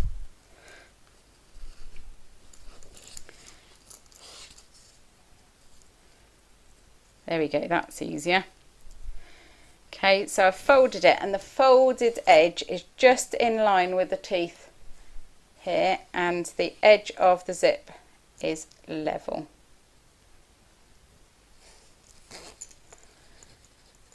Okay, I'll just show you again. So I'm literally just folding it so that the edges meet. It doesn't matter how you do it, as long as it looks neat in the end. That's enough. This is all going to be hidden in the seam anyway. So we'll just add a few stitches, hand stitches here, just hold it in place. My hand stitching is terrible. So if you are an embroiderer or you love to hand stitch, please do forgive me. Okay. Now that I've done one, should be able to do this one. That's better. I think it's my basting stitches that I didn't do getting in the way here slightly. Just keep folding until that gets to where you want it to be. There we go. Okay, so that's in line there. Just put a knot back in my thread.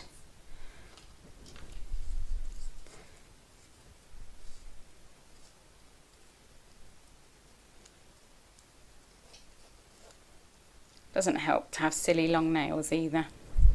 If anybody's watching that, my mother will probably say that. Well, if you filed your nails down, this would be a lot easier. There we go. So just a couple of stitches just to hold that in place while we sew it.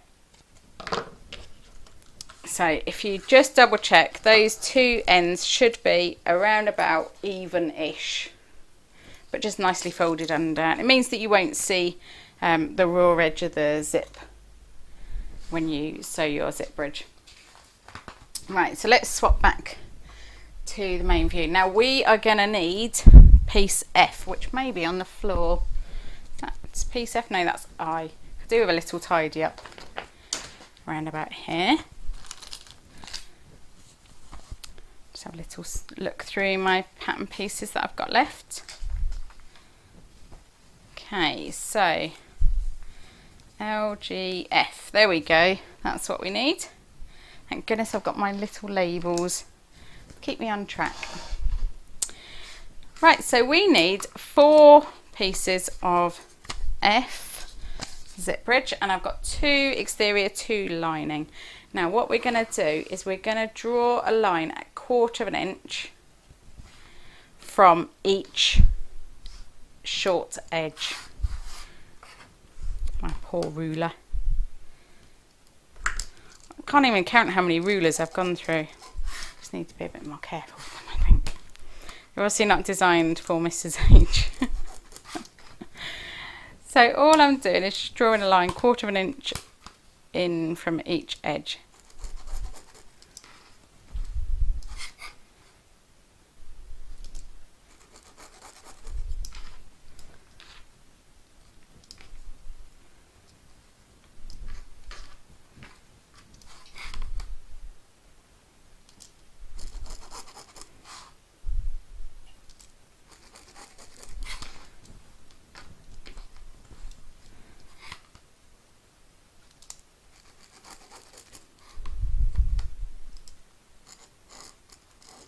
Right, so I've drawn my line. Now I'm going to use my Hera marker just to score along these lines, and that will give us a nice crease to follow.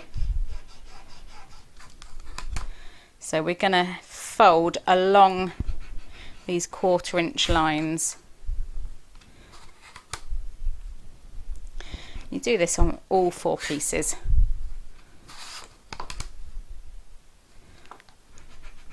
Take a little minute, but gives you a neater finish, so it's worth doing.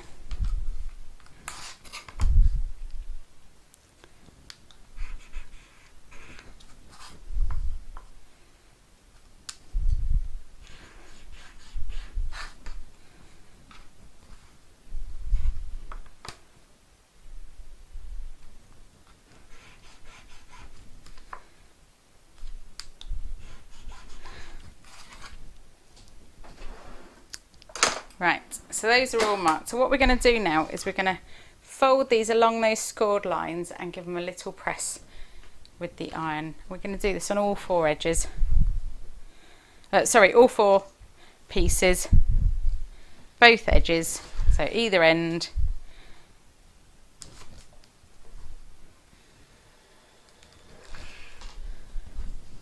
So you should end up with 4 pieces with a 1/4 of an inch.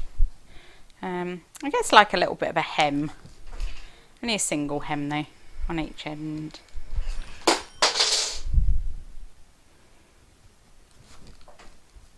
do miss my bigger studio when I didn't used to knock things off just by using the iron. Okay, so just giving these a little steam press. If you skip this step, it does make it a little bit harder to get a neat finish in the end. So just a little bit of extra steam now helps a neat finish. So I've done that on all 4 pieces, both ends, marked them, scored them and pressed them. So I've got 2 exterior, 2 lining. Now what we need is one exterior, and what we're going to do is we're going to unfold one of the ends. Okay. And then, so let's see, unfold one short end and then double-sided, got it. You'd think, right, so double-sided tape, and we're going to finish the double-sided tape just shy of that fold.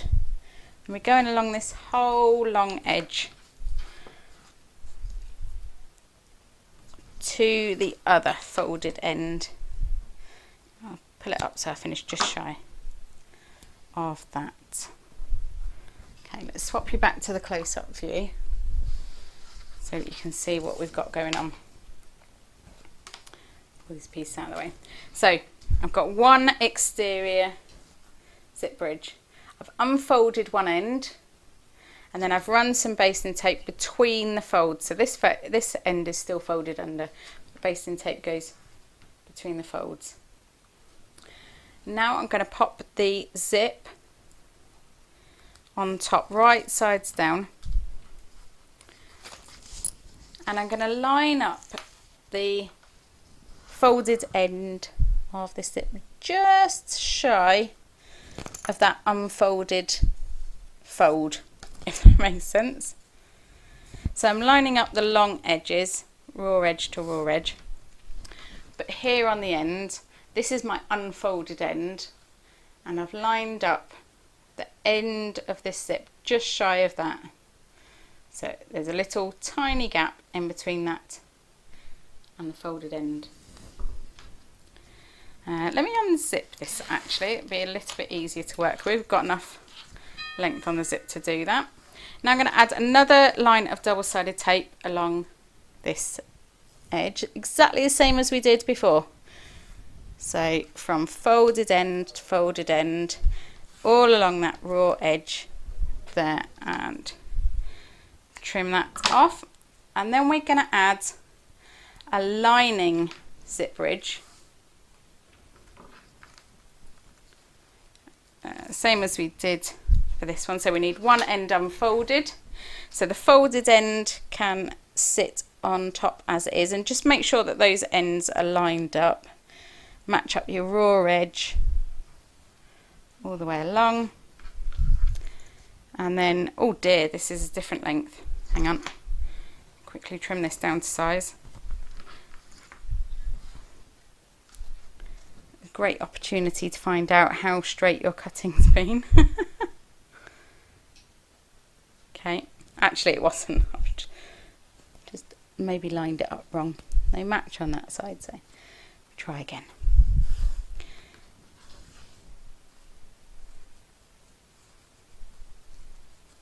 There we go.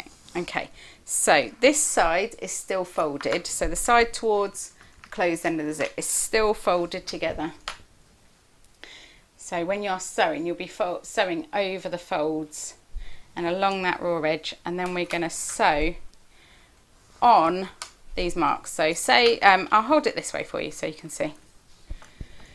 So we're going to start sewing here at the folded end, and we're going to sew all the way along the top to this unfolded end, and where that line is, we're going to then sew down to the end. So this end will be nicely finished off.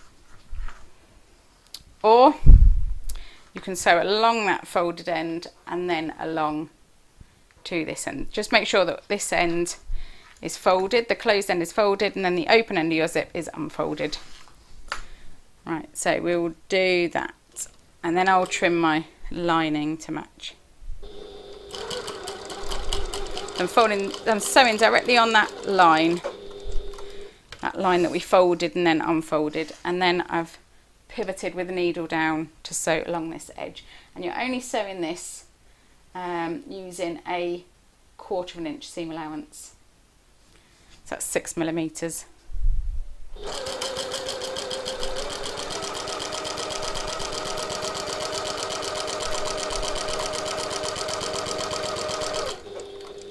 Right, now this edge has unfolded, so I've just lifted that up, stopped a minute, refolded that end. We'll go to the end. Oh, hang on, unfolded again. Bit pesky there. Being a bit tricksy. There we go, it's folded under again. Just keep an eye on that.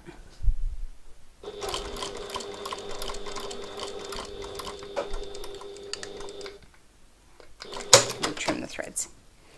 Okay. So now what we're left with is a enclosed end of the zip and an open end of the zip. So firstly, I'm going to trim my lining to match. I'm not sure how I managed to get that so wonky. And then I'm going to trim this corner here, just to take a little bit of bulk out of it. And then I'm going to turn this right sides out, and you can use the zip teeth just to pull that out. Use your fingers to roll it into place so it's nice and even, nicely pulled out. And this open end, when we fold it, we just want to make sure that those lined up edges, or those folded edges, are really perfectly lined up when we press. So actually I'm going to use a pin because my pins are heat proof. I'm going to pin that into place before I steam press, because I know that perfectly lined up then. So what I can do is go over to the iron and just make sure that those long raw edges are even, and give that a little steam press, and that will just help that sit nice and neat away from the edge of the zip teeth. So this is the zip that's going to be on top of your bag. So we'll just give that a little press with the steam iron, and careful of your teeth, zip teeth obviously. If they're not brilliant with heat or with steam, try not to catch the teeth. Okay, so this edge where it's nicely folded, just pull that zip out, just pull that pin out, oops, and give that a little steam press. Now we're going to top stitch along all three edges. So we're going to top stitch along the open end. Do you remember this is the end that's open with our folded edges? I'm going to top stitch along there, along the edge of the zip, and along this closed edge here. So it doesn't say which seam allowance to use, so I like to use it around about a 3/8 of an inch, not 3/8 of an inch, sorry, 1/8 of an inch, 3mm, because I think that gives a nice neat finish. So I'm going to sew along my open end first, just to make sure that's nice and sealed closed. This raw edge, don't worry too much about that, that's going to be hidden in the seam between our lining bottom and our lining top.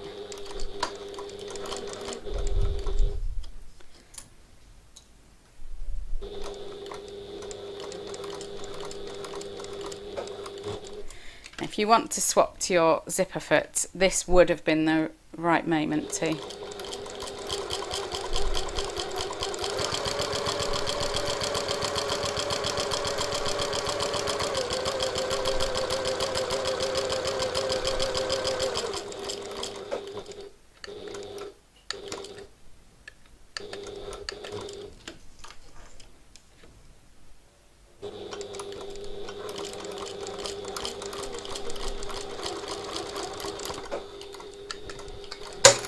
There we go. So we've got one side of our nicely finished zip bridge.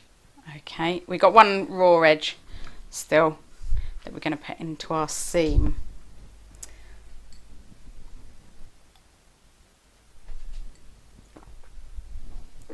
Okay, so we need the other two pieces of zip bridge. Check if they're the same length before I get started. Yes, they are. Great. Okay.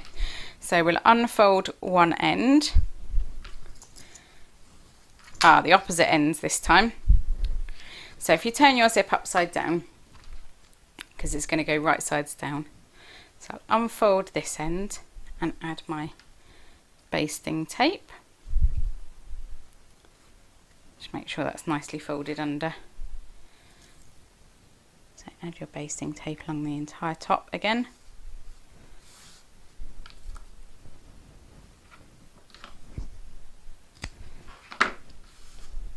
and then we'll add our zip. So you can use your existing zip bridge half just to match up. So if you want to do that, zip your zip up most of the way so that you can line up your folded edges on this. There we go. Okay, and we'll just line up the raw edges, long raw edges with the edge of the zip.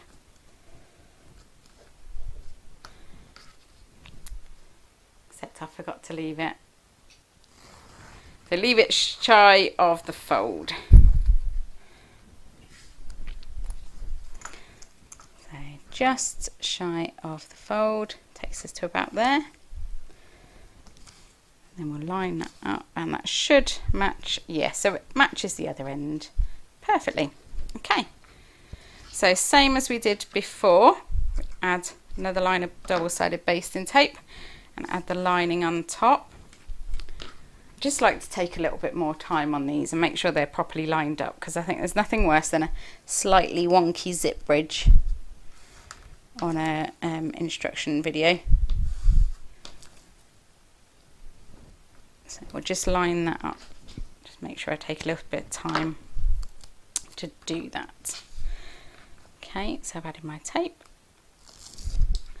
And then again, one unfolded edge on this end and line those up without getting stuck to the zip. Of course, if you did measure and mark your centres, you will have that to work with as well, won't you?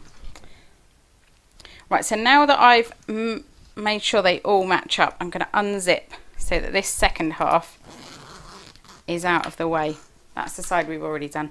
So now I'm going to sew exactly the same. So along this line of the unfolded edge, unfolded fold on the short end, along that long end, and then stopping by the folded end. Let me swap you back to the other view so you can see what's going on. So we're going to sew directly on the line again.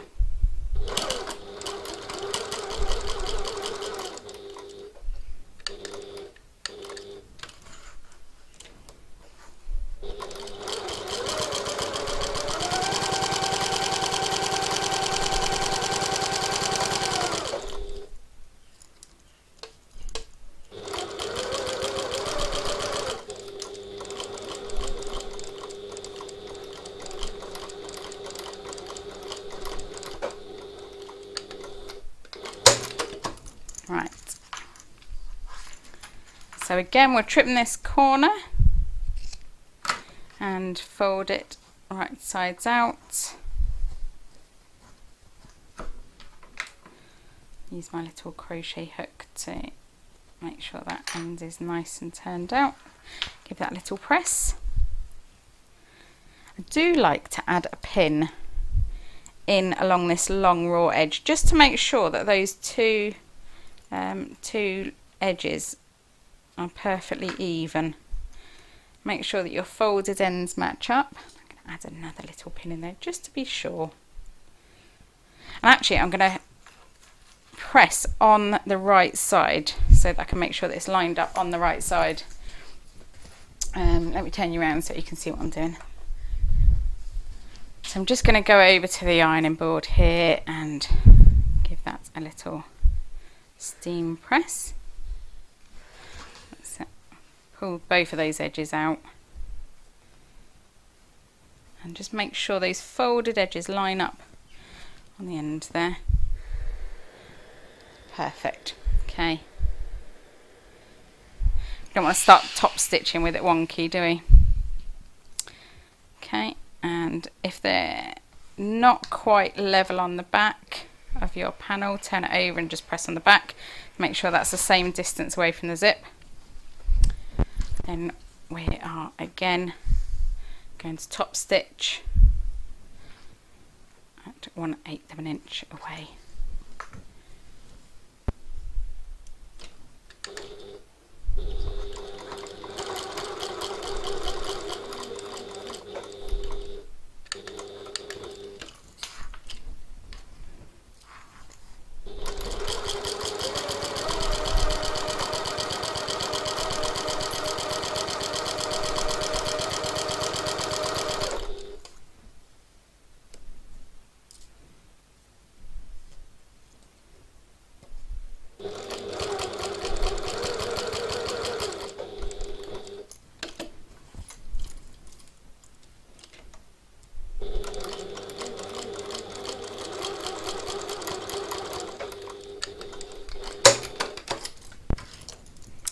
Right, we're nearly finished with our lining. That's when you can get a real feel for how your bag is going to look.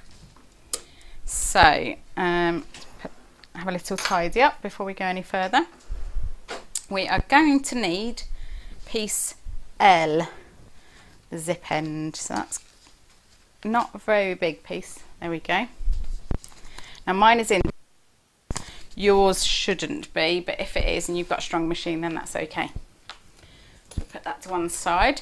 So now what we need to do, so with it horizontal, so that means like this, we are going to draw a line vertically along the centre and then fold each end in to meet the centre. Ruler, there we go, and I'm going to use my chalk pen for this because I don't want this to be seen on the outside. So this is, let me just double check the measurements of this, 5 inches. So it should be 2.5 inches in from the edge. And that should be the centre. Okay, so I've got my piece horizontal and drawn a vertical line. Then I'm going to fold each short end in to the centre and then give it a little press with the steam iron. I'm going to give it a shot of steam just for a really nice neat finish, and fold the other end in and give it a press.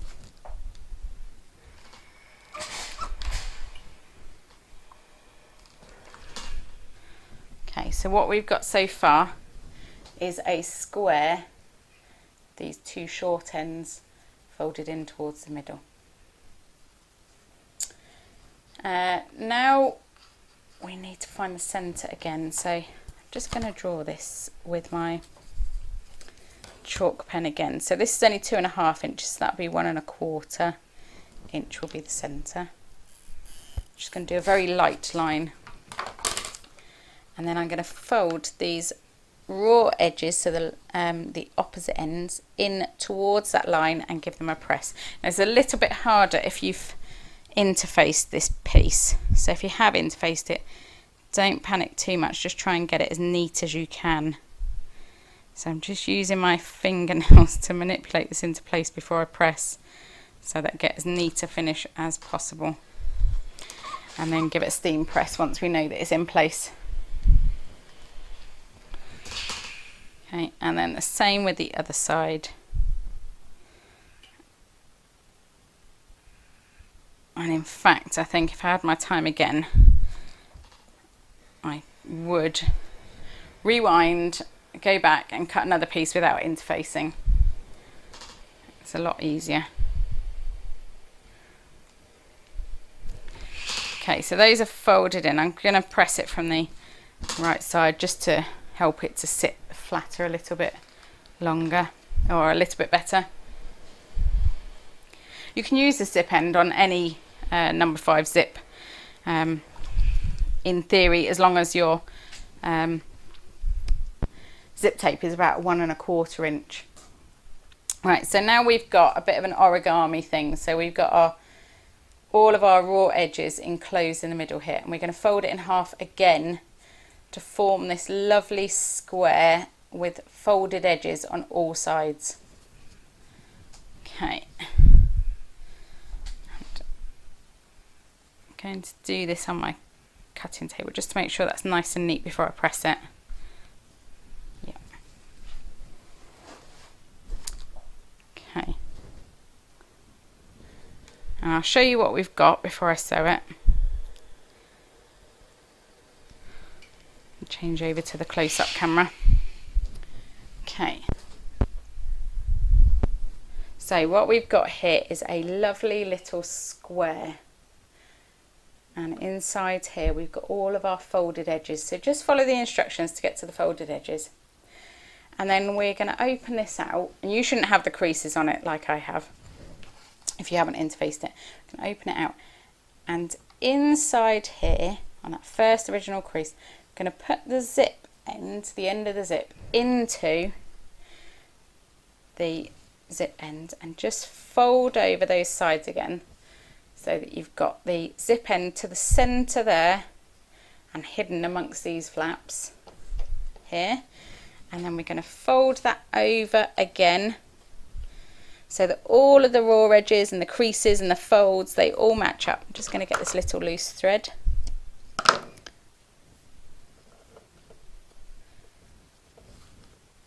Okay. Just make sure that all of your edges are all nice and neat lined up, and then you can stitch around all 4 edges of that zip ends there. Probably need a clip just to hold this in place while we're sewing it. And I just want to make sure that all of my edges are nice and neat before I sew.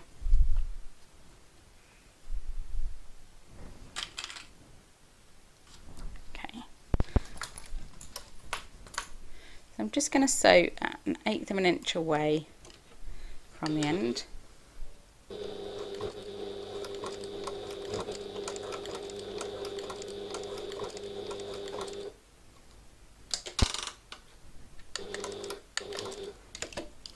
Take your time sewing this, okay?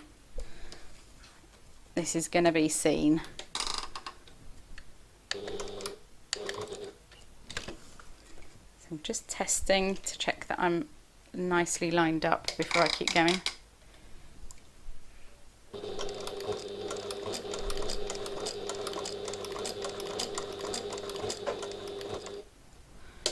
I'm just changing my stitch length down to make sure that I'm in the right place for sewing around the next edge before I pivot.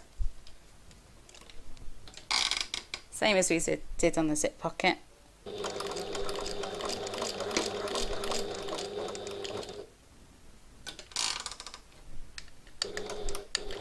This one is a little bit small and fiddly, so keep your fingers out of the way when you're sewing.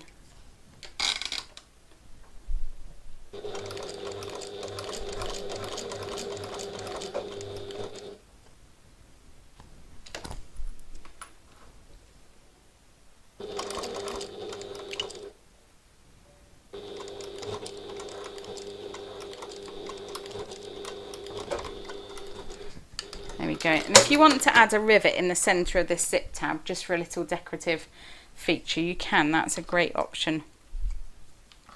Especially if you've got some decorative rivets, that would be a great option. Right, so that's our zip bridge with zip tab on the end, zip end on the end, and we can add that into our lining now. So what we need is our 2 lining panels with pockets, which we do have. And we need our 2 lining tops, which remember are made out of your, or cut out of your exterior fabric. Oops. Very good at dropping pins today. Okay, so I'm going to follow the pattern and use my panel with the slip pocket. And let's check I've got centres marked. So I've got centre marked on my lining panel. Let's mark the centres on my lining tops, because this is how we're going to line up and make sure that everything's sitting nice and neat. And of course, if you followed the pattern, you would have done this at the start and had your centres marked. For some reason, I always forget to mark my centres. And it happens consistently, and it happens so often you'd think that I would learn, because it happens every single time. So I obviously never learnt, have I? Okay, and then I'll fold my zip bridge in half just to make sure that I've got the right centre mark on that, because that's been sewn now and you need to account for some slightly wonky sewing. Well, you might not need to, I need to every time. So we'll put one lining top to one side. So for this, I've got my zip bridge, lining top and lining bottom. So I've got my lining bottom right sides up, and I'm going to put my zip bridge also right sides up, and I'll open it out so it's a little bit easier to use. And I'm going to line up the centres and the raw edges. And you're using a lot of layers here, so if you want to add a pin or a couple of pins, you can do, just to keep it lined up nice and neat. Let's see if you can see a little bit better on this view. Yeah, so I've undone my zip bridge. I've got one side which I'm completely ignoring, pretending that's not there. And then I've got my lining bottom and my zip bridge, both of them right sides up. So you should in theory have lining fabric to lining fabric there. And then I'll get my lining top and also match up the centre mark. Let me make that centre mark on the wrong side so I can see where it is. And match that up. So that's right sides down, this one. And that should in theory match all the way to the edge on this side. Just add another pin just to be certain. I've lost my big clips somewhere. I tidied them up. Can't find them, so I'm having to use pins and little clips. Yeah, so that lines up perfectly on that side as well. So before we sew this, let's just have a little look. So I've got my lining top right side down. So that's lining top and zip bridge, exterior fabrics together. And then my zip bridge and lining bottom, lining fabrics together. Doesn't matter if you have it the other way around, you'll just, no it does matter because your zip, you won't be able to open your zip. So we're going to sew along this entire length here using our regular 3/8 of an inch seam allowance, back stitching at the start and the end, and also you might want to back stitch and back stitch at the start and the end of where the zip bridge is attached in. It depends how rough you are on your bags, but if you want a little bit of extra stability, you can do some back stitching there. Assuming you're using cotton, obviously extra back stitching might tear faux leather.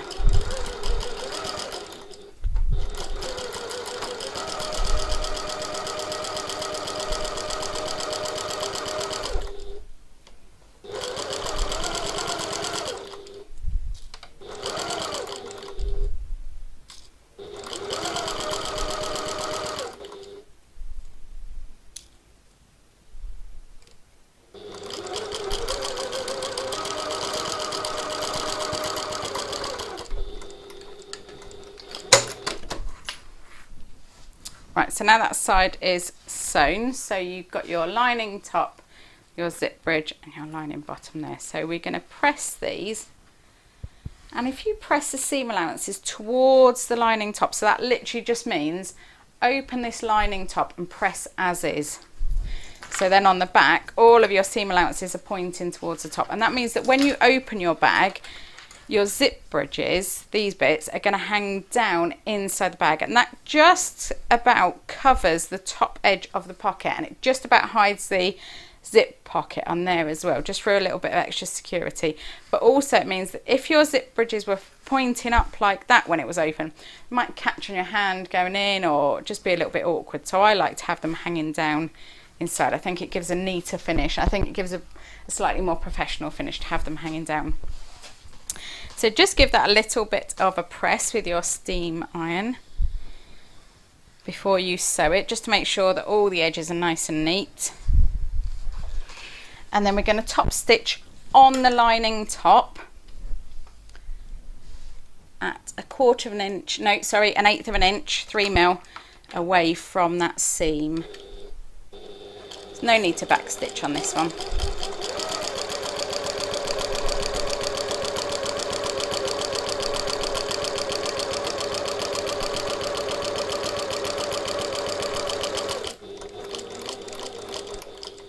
One's literally just purely decorative, although it does help hold all the layers in place, but we're going to stitch over the ends of that again. Right, so that's one side of our lining finished. You can get a little bit of a feel of how it's going to look with your exterior fabric there and your lining fabric inside. So we're going to repeat that for the second side of the lining. Now I like to zip up the zip bridge so that you can place it properly before you start sewing. So again, we've got our lining right side up, and I was gonna tape that then, but I don't think we need to. And then your zip bridge also right sides up, so that's lining fabric to lining fabric, matching the centres and the top raw edges. And then your lining top, again, let me transfer my halfway mark, my centre mark, onto the wrong side, and we're going to line that up as well. So all of our centres are lined up, and we've got right side to right side on the exterior and right side to right side on the lining. And I just like to smooth all of these layers out and make sure they're all nicely lined up before I start sewing. And this end as well.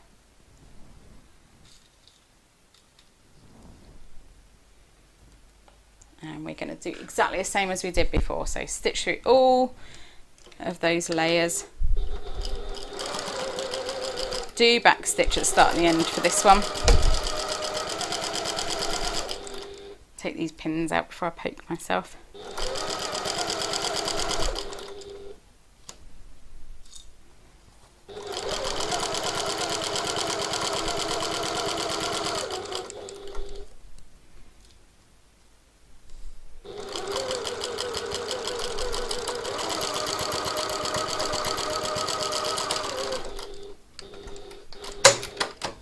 So we'll do the same again. Oh, look, I sewed that with that fully zipped up, but you can unzip that and pull that out of the way completely so that you're ignoring it. But I managed to sew it with it zipped up. So again, we're going to press open these this lining top just to get a really nice, neat finish.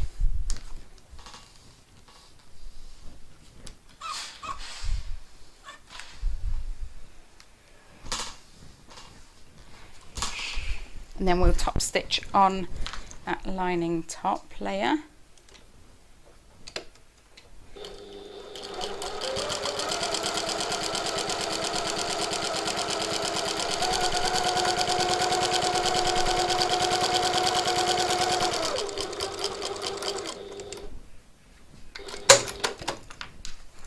There we go. Right, so that's our lining panels compiled and all put together. We just need to add the gusset now for the rest of this lining, and then our lining's done. So that's our lining top. That's what you're going to see as you look into the bag, your nice exterior fabric, and then inside the bag you've got these lovely lining fabrics there. So we'll get started on the gusset next.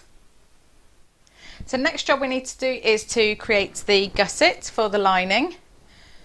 This is a pretty rubbish bag at the moment. It won't be very useful with a big hole in it, will it? So time for the gusset. So you'll need piece C, the lining piece C, the gusset, and you'll also need 2 piece G, which is the strap tabs. They're quite small, these ones. So what we're going to do first, we're going to make the strap tabs first. So we'll also need our triangle rings, and then we'll attach them to the gusset and then attach the gusset to the lining, and then our lining is complete. Right, so let me change you to this closer view. So what we're going to do is we're going to draw a line on each one of these down the centre. So these are, let's see what size these are. 2 inches. So if we draw a line 1 inch from the edge, and I use my chalk pen, my Chaco liner, so that it won't show through. And then I'm going to fold each long edge into the centre, like so, and on the other side. So you'll end up with both long edges into the centre, and I'm going to press those. So I'll swap you back. Go on over to the ironing board. So you just fold the long edge into the centre and then give it a steam press. Give it a nice crisp fold into place. You shouldn't need to pin these or anything. Once they're pressed into place, the steam should be enough to hold it in place. We'll do the other side. I always do one side on both and then come back to the others so I don't have to risk scalding my hands. Okay, we'll do the other one. Okay. Right, so now that we've got those folded into place, we're going to turn them over. So on the right side, can you see we've got both long edges folded into the centre there. On the right side, we're going to stitch 1/8 of an inch away from the edge. I'm just going to use my regular stitch length for this.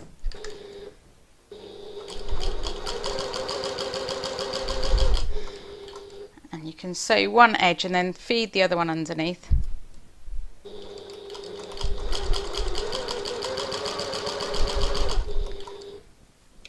And then snip that stitch between the two and do the other side.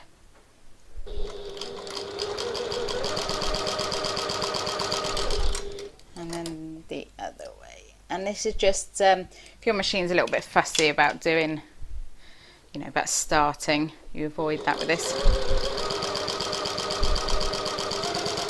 Mine is not, but I always seem to do it. Right, there we go. So we've got 2 strap tabs. That was easy. We're going to thread these through, so from the right side, so the raw edges are hidden in between the layers. Pop a little clip on. And you can sew these as close as you like to the triangle ring. The closer you sew, the less it will swivel and pull. And I'm sure you'll be laughing at me. I didn't swap my presser foot to sew my zips, but I am going to change my presser foot to sew these because I can get a little bit closer with my zip foot. So I'm just going to change my foot on my machine. Because this machine is so strong, you have to unscrew the or unthread the screw the whole way before you can change it on the walking foot.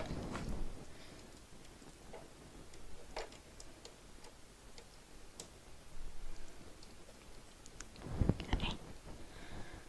So I'm just using an adjustable zipper / piping foot, and this is a foot that you can fit to your machine. I'm using the Janome specific one for my machine, but you can adjust where the foot falls in relation to your needle, so you can get a really good close fit when sewing.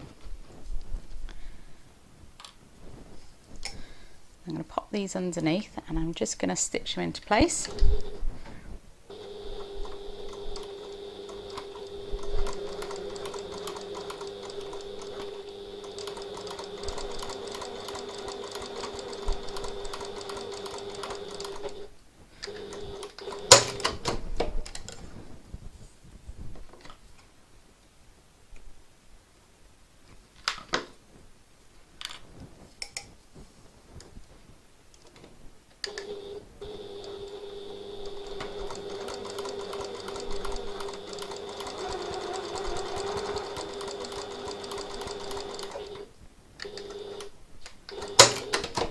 Just like to go over them a couple of times to make sure they're nice and secure. So I think if the whole weight of your bag is possibly hanging from this tab, you want to know that it's nice and secure, don't you? Just trimming my threads and I'll change my foot back. So this is why I don't bother changing my foot very often, because it's a little bit more long-winded, and I think, well, if I don't need to. But I think with those ones, because I want to get really close, it is worth it. So I've changed those.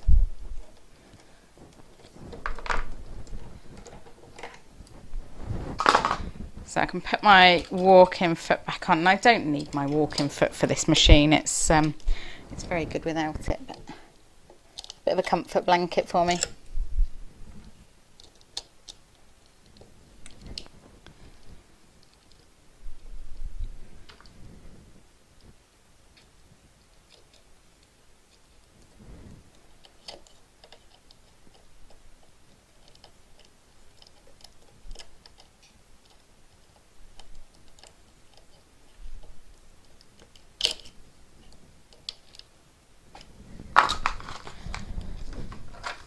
Right, so now we're going to attach these strap tabs to our lining gusset, and don't worry too much, this is only one layer of fabric and the interfacing, because when we finish the bag we're going to add an extra rivet through the strap tab, through the foam stabilizer, the exterior and everything. Just going to give that a little press though. First, a little bit creased, having been folded.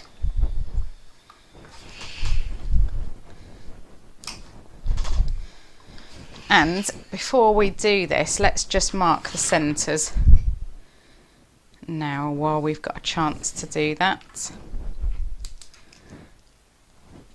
I'll mark it with my pen.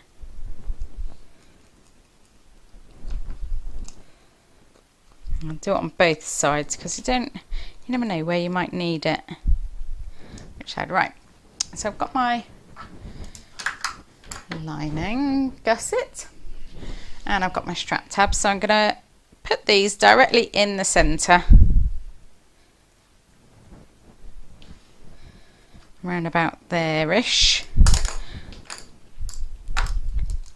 I say ish, but I've just checked it, so there we go. And I'm just lining up the centre of the tab, and you can find the centre of the tab by looking at where the raw edges are folded into. So I'm just lining up the centre of the tab with that centre mark, and let's double check. Yeah, that's fine. And I'll use a clip for that one. And then I'm going to baste this into place within the seam allowance. So for this basting, I'm just going to use my regular stitch length. You can increase it to a basting stitch if you want.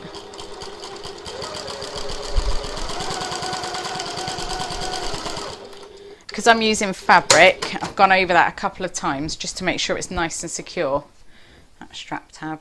If you're using faux leather, you probably wouldn't want to do that, as it might weaken it. So let's find the centre of that side so we can position our strap tab. There it is. Whoop! It's a very excitable clip we got there. Excited to be making a bag. You and me both.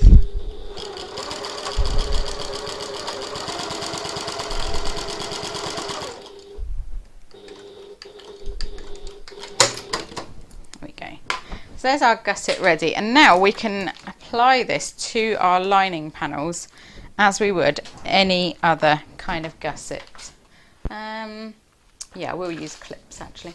Just tidy up a few extra things that we don't need at the moment. Yeah, and I'll use my scissors. Double check I haven't forgotten anything. Nope. It's always a good start, isn't it? Right, let me swap you back to the front view. There we go. So what we're going to do now is we're going to unzip this and treat these as two separate halves.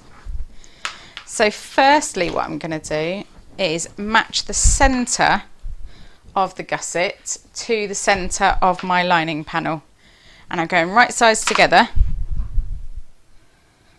and I'm going to clip exactly where that centre mark is, so I know that the centre is lined up. And then I'm going to use another clip, and I'm going to clip the end of the gusset to the very top of the lining top. So we're treating this as one panel now, the lining. So lining top and lining bottom, we're just treating that as one lining panel. And then you can just clip around, easing it into place. And you might need to add a few little snips into the seam allowance to help it go around the curves. That means that you get a nice tight fitting lining. So just add a few little snips, not massive snips, just tiny little ones, just to help it ease round. Sometimes you can get away without snipping if it's a really nice big wide curve, but on these little curves, if you want a nice tight fitting, it's better to do the gusset slightly smaller like we have done, and then snip into it to make sure there isn't excess fabric.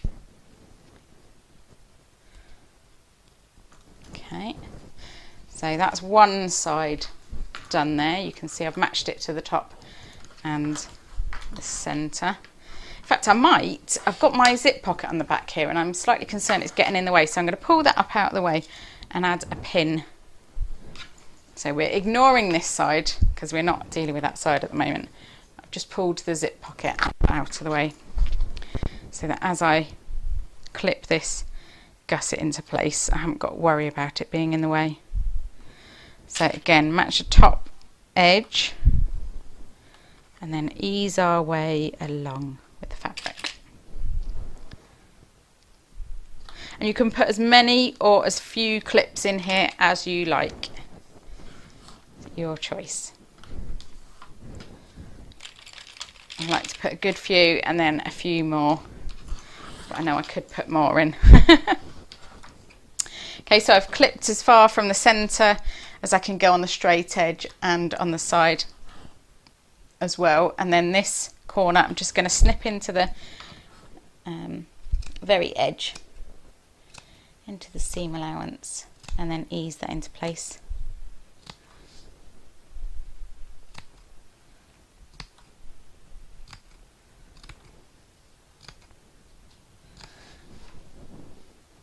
Just tiny little snips.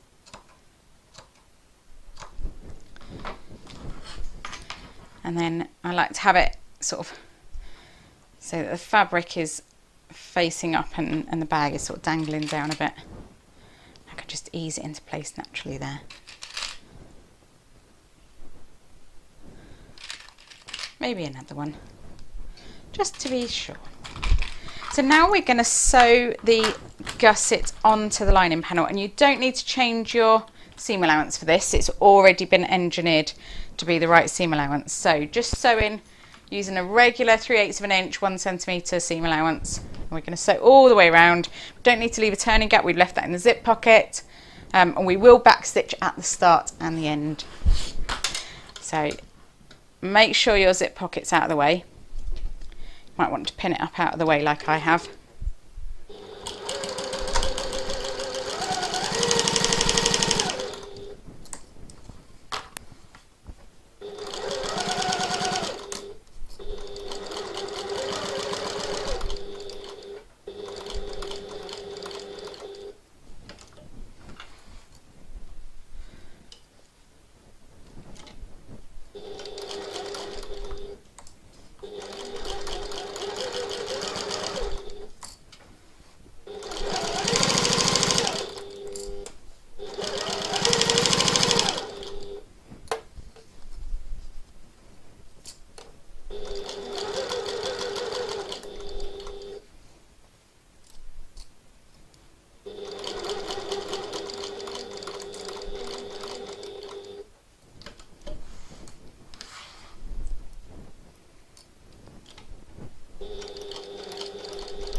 So as I was sewing around there, I just used my fingers to make sure that where I was stitching directly on that seam line was just completely flat, so that I didn't get any puckers in my sewing. I'm just going to have a little check, push it through as though, oh dear, there's always a loose thread somewhere, isn't there? No matter how careful you are. So I'm just going to push it through as though I'm turning it through to the right side, just to double check that there's no puckers or errors in my corners, anything that needs changing. So there are a few loose threads. Pull those out now, but other than that they're fine. So then I can get myself my pinking shears. Oh, I've just spotted my big clips. Let's get those out because I'll need those later. And then you can trim the seam allowance of these corners, and that means that when you've finished your bag, that corner will just sit really, really nice and neat inside around the curve, because you haven't got the extra bulk of the seam allowance in there. And this is not a load bearing part of the bag, so you can trim that quite easily without having any ill effect, apart from the pinking shears getting stuck together, which I'm not sure if I've ever come across a pair of pinking shears that's sharp and goes through layers and doesn't get caught, stuck together. So if you ever have, please do tell me. Right, so ignoring this side completely, again, still, we got one side of the gusset attached to the lining. So we've got half a bag, nearly half the inside of a bag.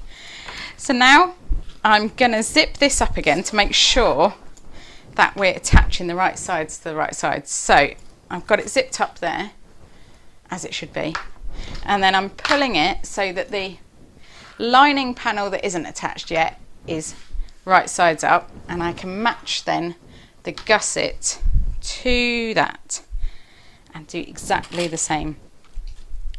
At this point, it's your choice whether you want to unzip the zip bridge again or leave it zipped. It's however you find it easiest. I just think I like to zip it up at this stage just to make sure that I'm not attaching my gusset with the panels twisted or anything. Now I'm going to unzip it so that I can treat this panel separately. And right, so I've clipped the centre again. Now I'm clipping at that top edge. Just going to ease the fabric into place around the lining panel to just to where the straight bit ends. Really, you'll get a feel for it. So then I've got this corner which seems like it's not quite big enough to go around the lining panel. That's where we're going to clip into. You just clip into seam allowance, very tiny little snips.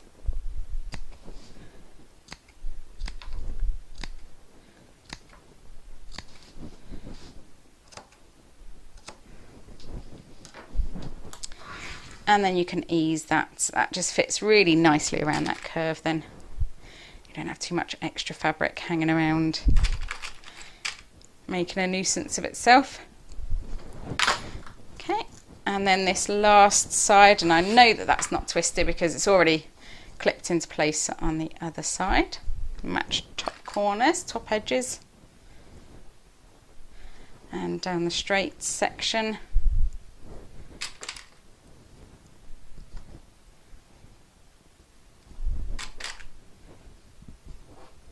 And then I can just snip into my seam allowance here.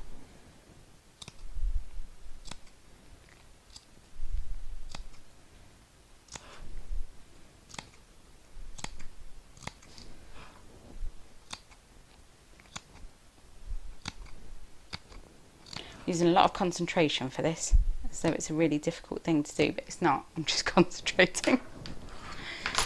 Okay, so then we can just clip this into place around the curve.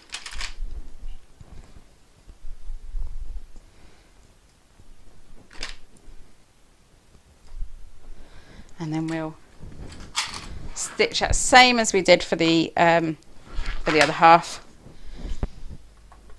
Stitch it into place, and then trim the seam shears. You can just clip into the curves, or just notch them, sorry.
Okay, lovely.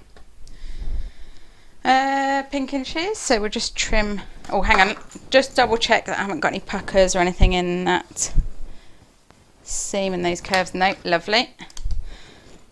And if you have got any puckers, it's not the end of the world. If you want to go back and unpick that little bit and redo it, you can. If not, I don't think many people will notice, so it's your choice whether you want to just get on and keep going, or if it's going to bother you and you want to go and unpick it and just ease it around a little bit more. Your choice. Okay. So by my reckoning, that is the lining completely finished on this bag. So let's have a look. Yep, looks good to me. Well, you can't see it though. Hang on. Turn it inside out. There we go. So that's how my lining looks inside out. And that gives you some idea then of how the bag's going to look, what sort of size and shape it is.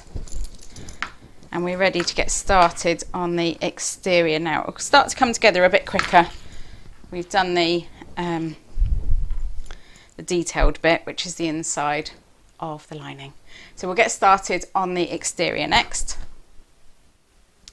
So for the gusset, what we need is our piece of plastic bag base and our exterior gusset, piece C. Now I'm going to get started first on the plastic bag base. And this, we need to mark the holes on this, and then we're going to transfer the holes from this to the exterior gusset. If you're not using feet, you don't need to do this. You can just slot this in at the end and it will be okay. But I'm going to use plastic bag to see how to use it. So let's see if you can see. Yeah, great. So we need to mark in the centre. Now this is 10 inches long, so I'm going to mark 5 inches along. So that's the centre. And then we also need to make a mark, so 4 inches either side of the centre. So all of the measurements for the for both sizes are in the pattern. So 4 inches and 4 inches. Oh, appears to be a day for dropping things. Okay, so each hole is going to be 3/4 of an inch from the long end, the long edge.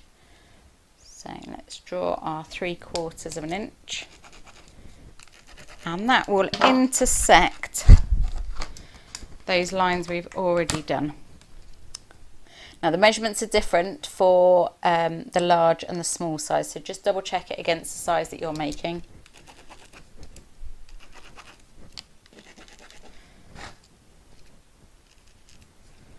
There we go. Right, so oh, let me see if you can, if I've got something darker you can see on the camera. So these marks here are in the centre and 3/4 of an inch from each long edge. And then these marks are also 3/4 of an inch from each long edge, but 4 inches from the centre. And that's for the small size. Obviously it's slightly different for the large one. So okay, so now we're going to make the holes in this base, and then we're going to transfer these holes to the exterior gusset. So the holes will be 3/4 of an inch from the edge on this plastic bag base, but they'll be 1 1/4 inches from the edge on the exterior gusset. So that's 2 centimetres and 3 centimetres. I'll get my hole punch. Okay, so in theory this is a new toy for me. I haven't used it with, oh, it doesn't seem to like using doing it on plastic bag base. Okay, I was hoping it would, so that I wouldn't have to do any hammering on camera, but unfortunately I do so. Okay. I'm just going to punch a hole through each mark.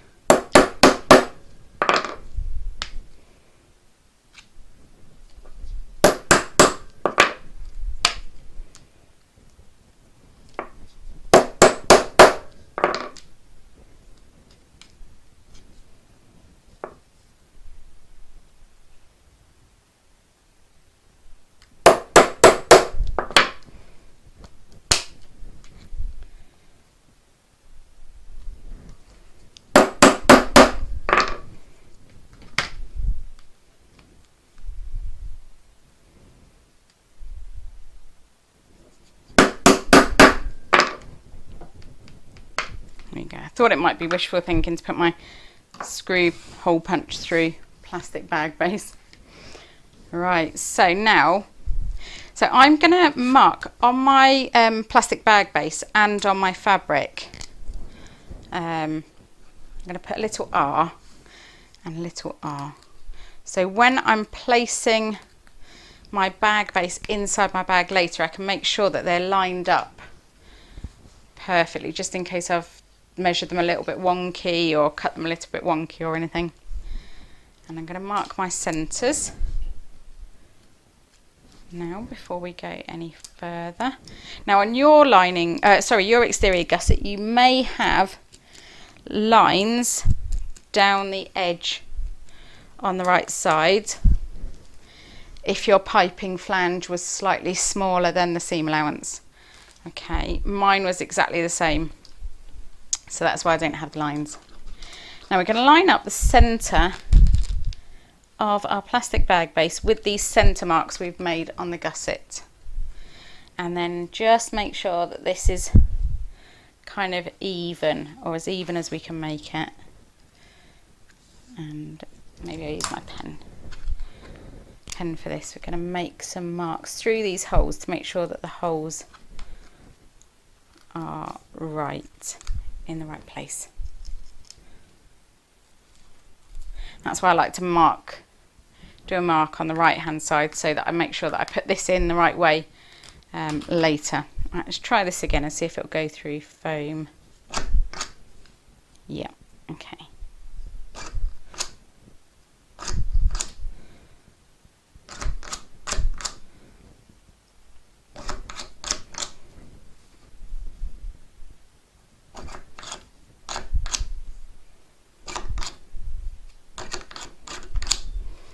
Slipped a bit on the holes that I've already got in my base, my chopping board.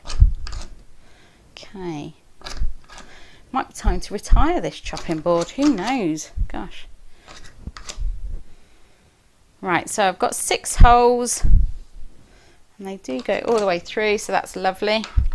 And I'll add a little dab of fray check to these holes, so we're not going to use them for a little while. In fact, not going to use until the very end, so we don't want the holes to grow in that time, do we? Right, so now we can pop this bag base to one side, ready for later. Let's put that there. Okay, have a little tidy up again. Put my chopping board back down, or rather my mother's chopping board that I stole many years ago, and she's never asked for back, so I'm kind of assuming that she's happy for me to have stolen it. Sorry, Mum. Right, let's get going on the piping. So we'll need some double-sided tape, and on this one I am actually going to change my my walking foot to my piping foot. So we will need our gusset pockets, and we won't need the lining pockets just yet. Pop those to one side. We will need our exterior pockets, so I'll do them in pairs so that we know we've got one of each. Right, now my seam allowance is the same as my piping, as we said. So I am going to trim this. So I'm using the small, or I'm making the small, so I need to trim 6-inch lengths of this. And that is slightly longer than you'd need, but I think it's better to have slightly longer than slightly too short.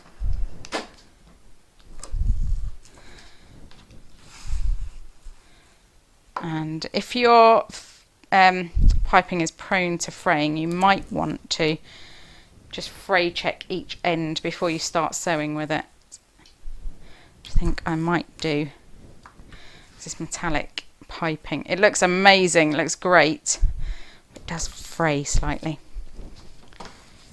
Okay, so we'll pop the piping to one side again. And I will fray check now, just before we move on. Don't want it coming unravelled, do we, on our lovely pockets?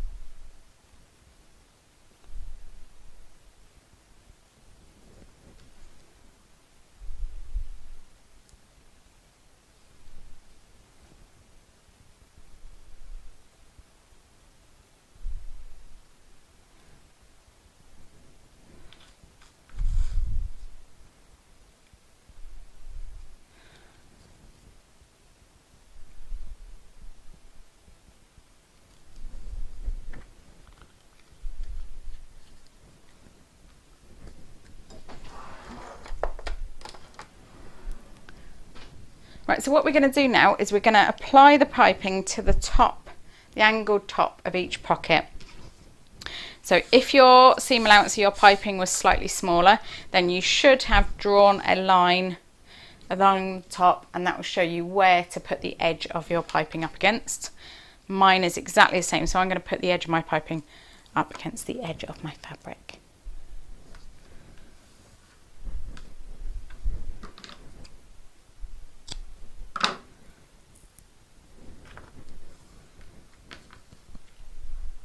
We need to do all 4, but I'm just going to 2 and 2 to start with. Now I like to, let me turn the camera around so you can see. With piping, you get one side of stitching is a lot thicker than the other side of stitching.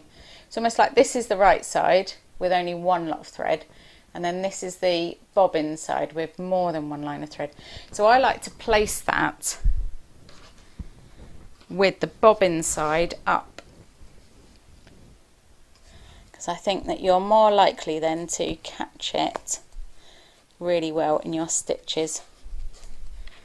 Okay, so I've just taped that along the top there, and again, as I said, I'm matching it along the seam allowance, along the raw edge, sorry, because my seam allowance is the same. So I'll do these 2 and we'll sew them, and then we'll go back and do the other 2.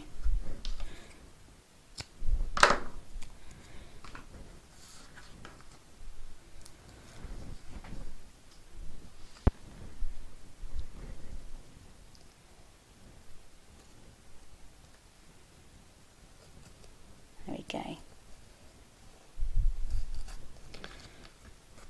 Right, so I've got one pair, and I'm going to change my foot for my adjustable zip / piping foot, so bear with me for a moment.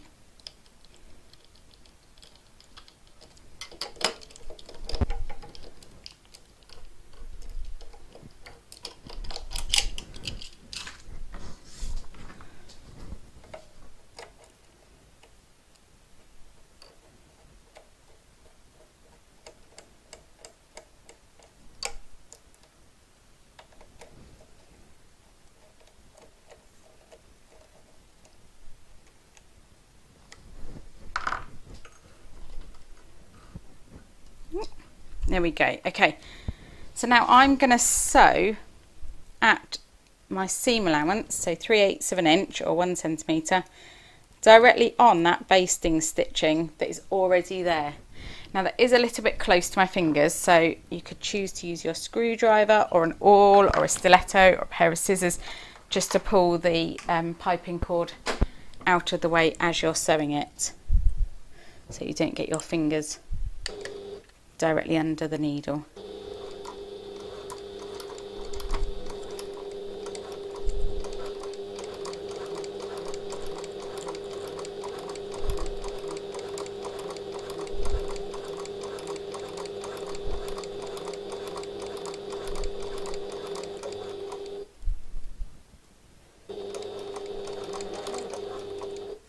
And all I'm doing really is pulling that piping cord to one side, just so I can make sure that I'm really up close against, and in fact directly on the basting stitches that are on the piping.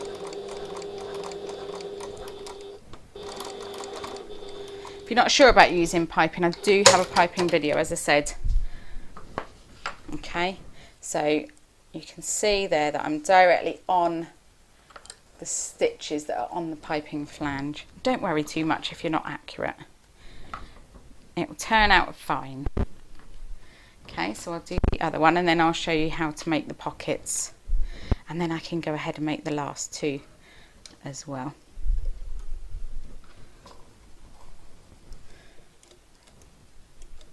There's no rush with this. Slow and steady is good.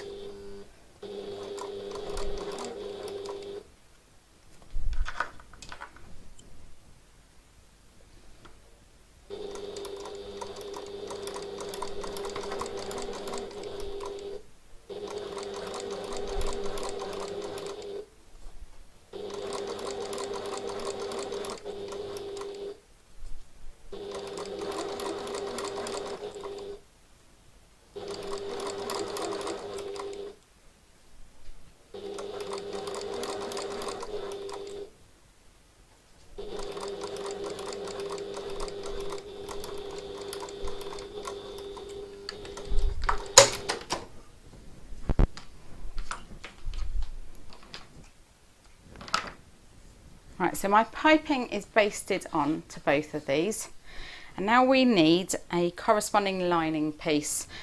First I'm going to trim the piping just to match. If you put fray check on before, you might want to add another dab of fray check. I'm happy that mine shouldn't fray too much now that I've sewn it into place. Just evening up the edges, and I like to do this from the wrong side so you can see what's overhanging.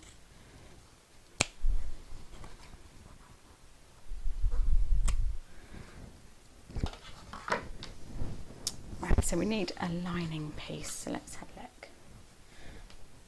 So we need one from that side and one from that side, and the other two can go with our other pieces. Now you're going to lay them on top, matching up all of the raw edges, but the only edge you're going to sew is this top edge. So I'm going to use some clips and just clip it into place so that I know that I'm sewing along there. Right, now if you've interfaced this, it shouldn't stretch out.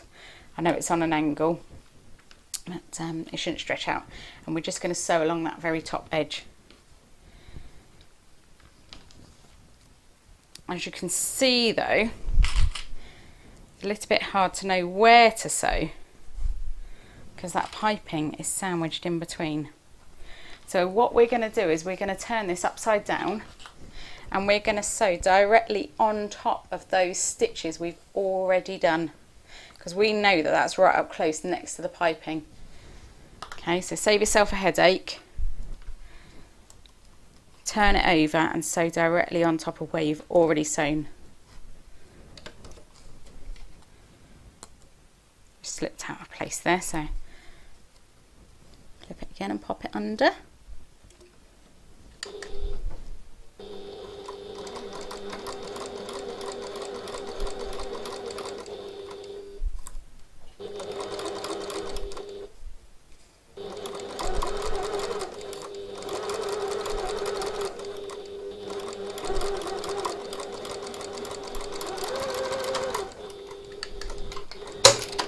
So as before, slow and steady is fine. There's no need to rush. And let's double check from this side that none of our stitches are visible. Great. Okay. So sew the other one. So again, turn it over so that we're sewing directly on those stitches we've already done. We've got a guide to follow then, haven't we? Haven't got to worry about where the piping is underneath or sandwiched between. Got a guideline of stitches to follow.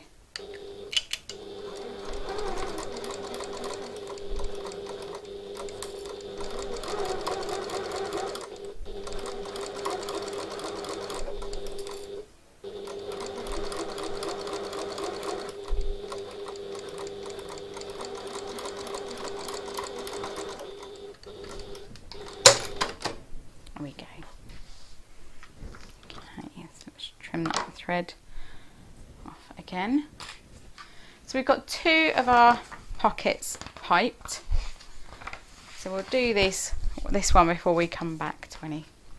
Okay, so let me turn you onto the other camera. So now we're going to open these out and turn them wrong sides facing with the piping poking out at the top there, and just pull it out however you need to. Now, if you pull it out as far as you can and you can see some of the basting stitches, just nudge it in a little bit more until the fold of your fabric is covering over your basting stitches, okay? You can hide any little mishaps or errors there. Top tip from somebody who likes to have mishaps and errors in her sewing. So we're just going to press along that top edge. And there's no need to press on top of the piping itself. Just press next to it. And then we're going to top stitch along that edge where the piping is.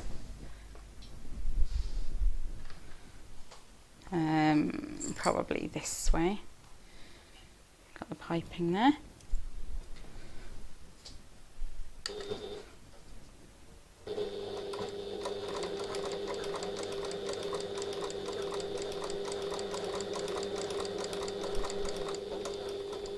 Just watch your fingers going this close to it.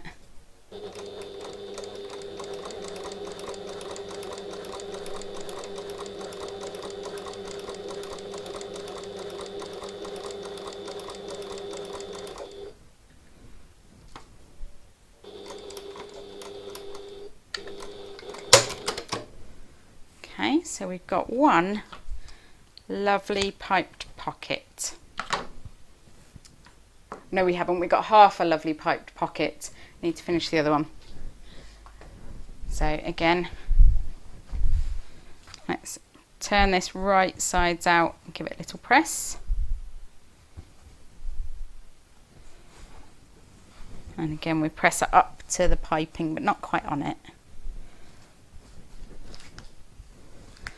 Now, if your machine is not very strong, you might want to reconsider whether you cut a little bit of the piping cord out of the piping before you sew, just to reduce bulk there.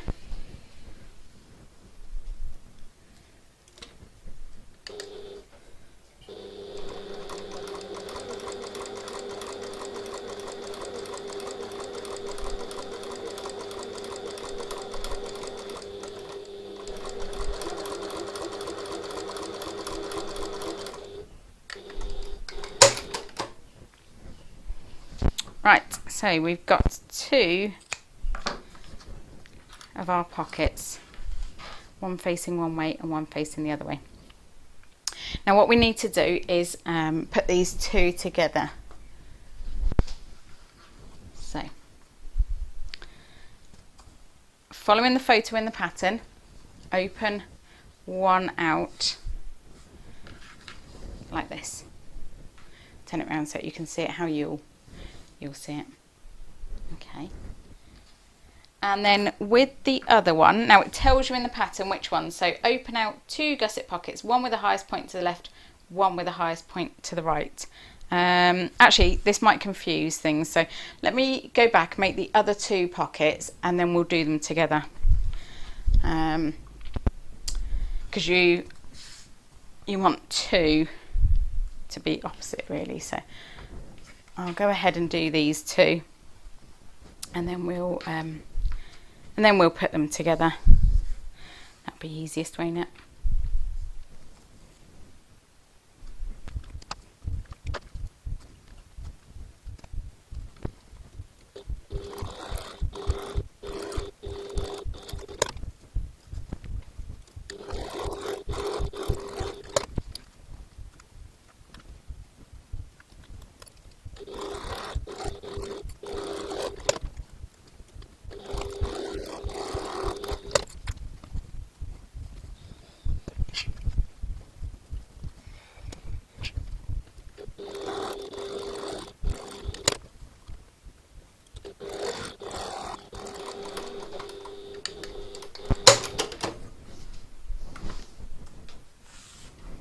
Right, so we've got 4 pockets ready to go again.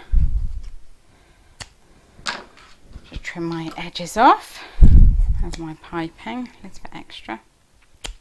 So we've got 2 pairs. So now the instructions say to open out 2 gusset pockets, one with the highest point to the left and one with the highest point to the right. Turn these around so you can see them. And let's change angle. Okay, so we've got 2 opened out, one with the highest point to the left, one with the highest point to the right. Then we're going to place an unopened opposite pocket on top. So for this one, the highest point is on my right, your left. So I'm going to put an opposite on top. Make sure the raw edges are even first. Okay. And then I'm going to fold that down out of the way. I'm just going to pin it in place for a minute. Then I'm going to pop this lining layer down as well so that all of the bottom raw edges are matched. I'll pop a clip in there. Let me just, actually before I do that, let me just show you. So we've got lining, exterior, lining, exterior. So the exterior on the bottom and the lining on the top are from the same one pocket with the other pocket sandwiched in between. So I'll clip this one into place and then I'll show you again on the next one. So got this pocket opened out and then we place this second pocket on top. So both of these are exterior side up. And just pull that down to keep it out of the way. Just to make it a little bit easier when sewing. And then pull this lining layer down to match the bottom there. And clip. And we're going to sew just through these bottom edges. So we're getting to the point now, we'll need my walking foot, so we'll swap back again.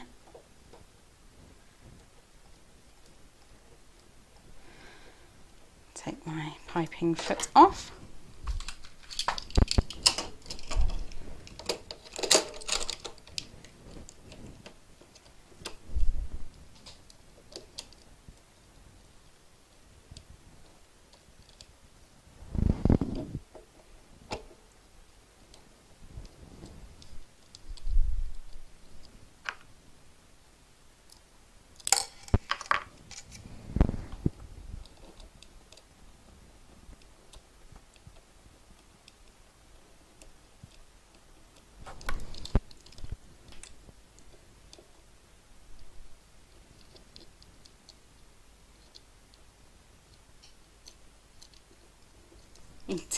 I've not got this in the right place.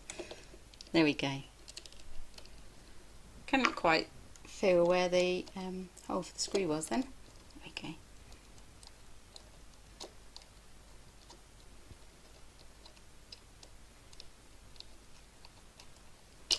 There we go, comfort blanket is restored. So now through all of these layers, I'm going to sew.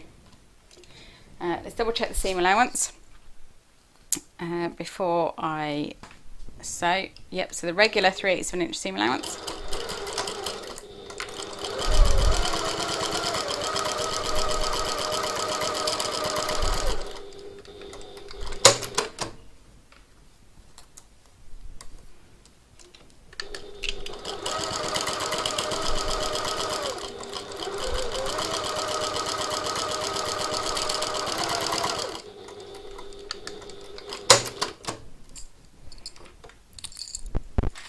Right, and now we're going to grade these seam allowances. So that means just trim the lining layers just to reduce a bit of bulk there.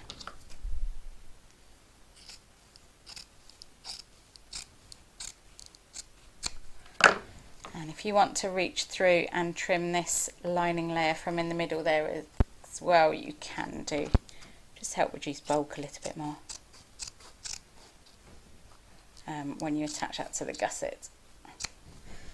Okay, so we'll do the same on this pocket. Just trim the lining layers. You can fold these back and press them before you trim them if you need to. And trim the other one from inside. If you've got a really strong machine, you probably don't need to do this, but it does help it sit a little bit neater, a little bit crisper. Right. So let's turn these pockets right side out. Be careful of this pin if you've pinned one in place. So now we've got two pockets sewn together and you've got exterior and linings meeting. I promise you that is right, don't panic. That's how it's meant to be. Okay. So with these flat, give them a little press so that they're nice and flat and nice and crisp finish. So I like to give them a press from the top stitching on the exterior one to the centre, just to make sure that everything's sitting where it should sit. And again, it's okay if there's a little fold in your fabric there, just for the sake of neatness, that's okay. There shouldn't be, but if there is, it's okay. Right, so how we make one pocket then is we take our panels like this and we just fold them in half along that seam and give them a good press again.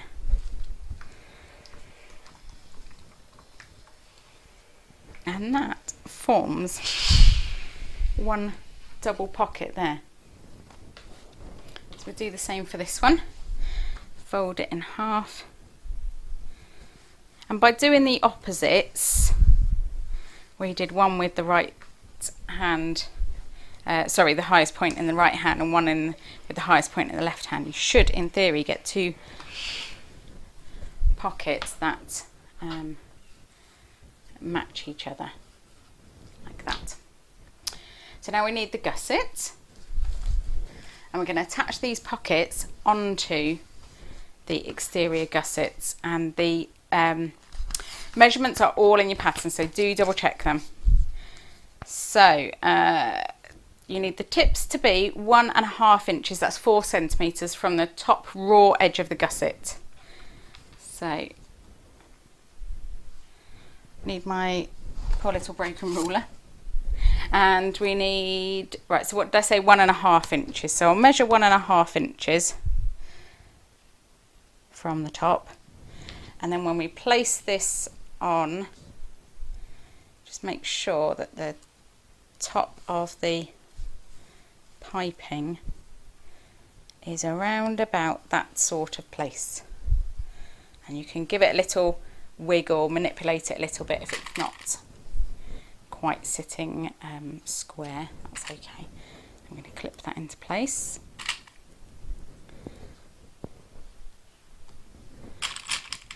You maybe don't need to add as many clips as I do. I like to just be sure that everything's staying where I put it. So let me show you that. So that's my pocket on my gusset there, and the tips of it are 1.5 inches from the top. Now we're going to sew down each side along the bottom and up the other side. Now the bottom line of sewing will be seen, so if you want to top stitch it, that would be great, and you know it's neat. These pockets also give a great bit of extra stability to the bag, which is good. So you can just use 1/4 inch seam allowance for this, because the side edges, the stitching, you don't want to be seen really.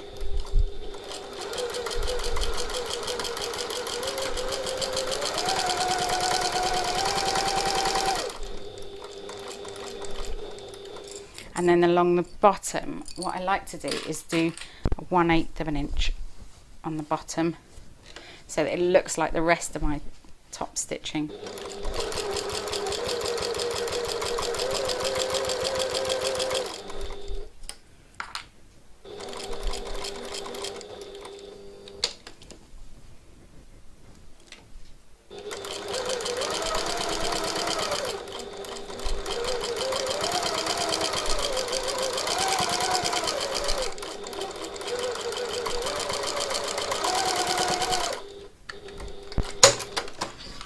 Okay, so that's one of our pockets applied to the gusset. You've got 2 separate pockets in there, one behind the other.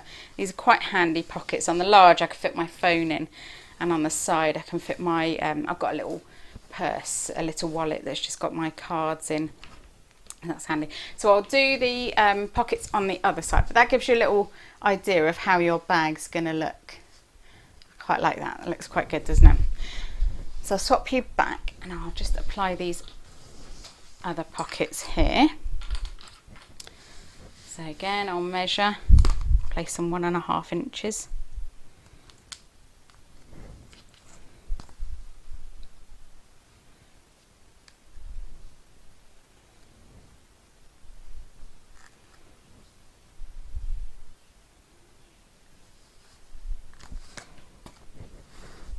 Okay.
Okay, so that gives you your gusset, gives you an idea of your gusset. So you've got your feet holes and your pockets in there ready to add to the exterior bag. But we're going to make the straps next, or the handles next, sorry. No, we're not. We're going to apply some piping. So it's handy to have the instructions, isn't it? Right, so as we said, my piping, the seam allowance is exactly the same as the seam allowance for the bag, so I don't need to draw any lines. But if you did need to draw some lines and they've now disappeared because of your pockets, you can add them on, or you can kind of guesstimate it based on before and after the pocket. So it tells you what length to cut the piping. No, it doesn't. Sorry, it tells you to cut it the same length as the gusset. So I'm just going to cut mine slightly longer, just in case. And I've got a little bit left for next time. That's great. Oh, I'm a bit fluffy. Sorry, excuse my fluffiness. Right. So the same as we did for the piping on the pockets. Now, a lot of patterns would have you apply the piping to the main panels, but if you do that, then you can't see where the basting stitches are, and you can't sew directly on top, so you might end up seeing those basting stitches. So I like to apply it to the gusset, and then as we did for the zip pocket, you can sew directly on top of those stitches and make sure that you're definitely catching it all in the seam.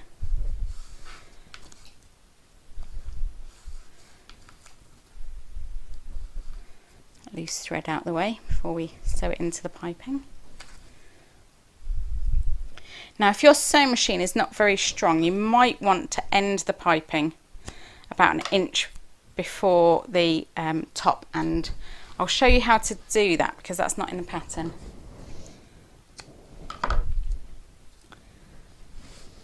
Sometimes forget not everybody's got such a strong machine as me, and I do try to make sure that there are options, so I'm really sorry about that. Right, let's trim these loose threads. So I've finished my tape slightly before the top of the edge there. And if you wanted it to go all the way to top but your machine wasn't quite strong enough, you could always just open the piping up slightly, remove the tape from the end portions or the end sections, and then close the piping up again.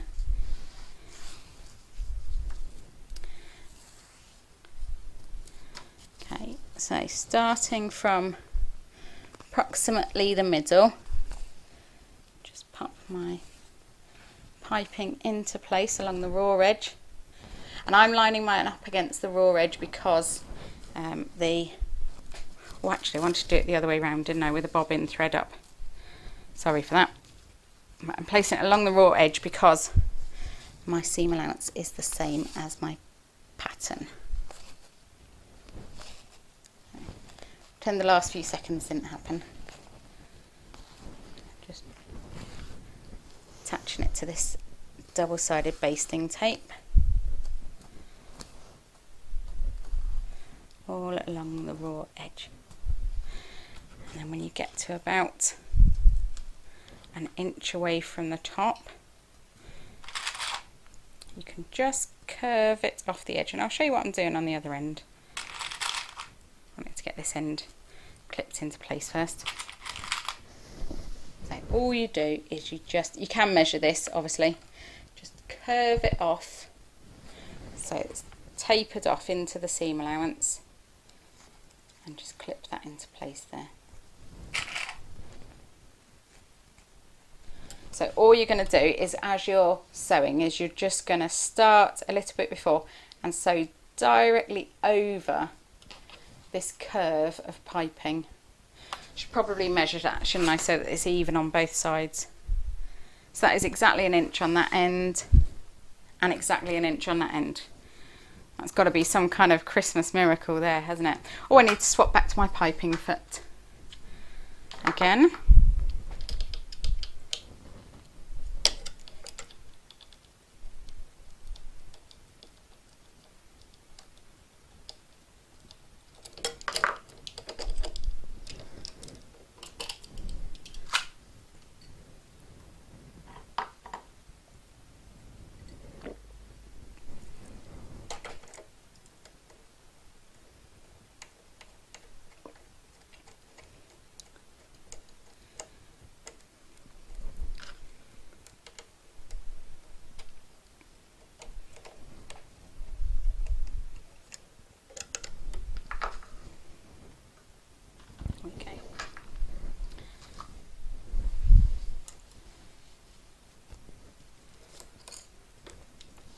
So I find that the piping foot is not quite as strong as a walking foot, so you might have to give it a bit of a nudge over this hump here.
So as you can see, I like to take that nice and slow and steady. So over here where I started, I didn't quite start on the 3/8 of an inch.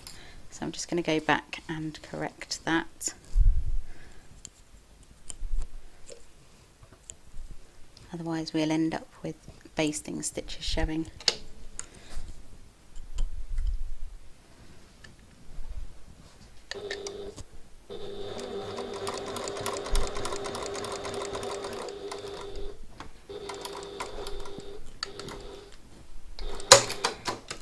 Lovely.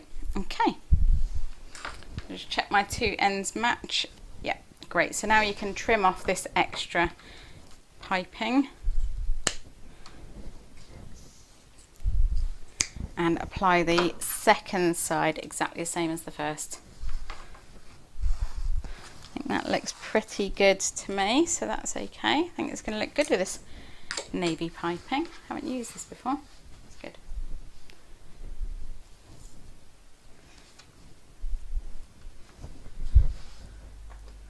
Swap you back to the main view so you can see what I'm doing from a different angle this time.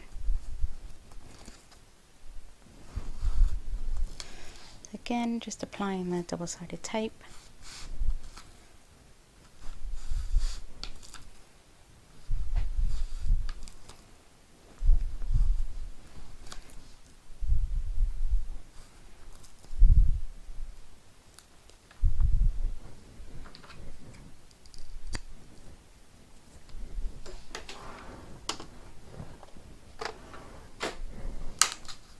Okay, now as you add this side, make sure that it lines up with the first side for where we've tapered off.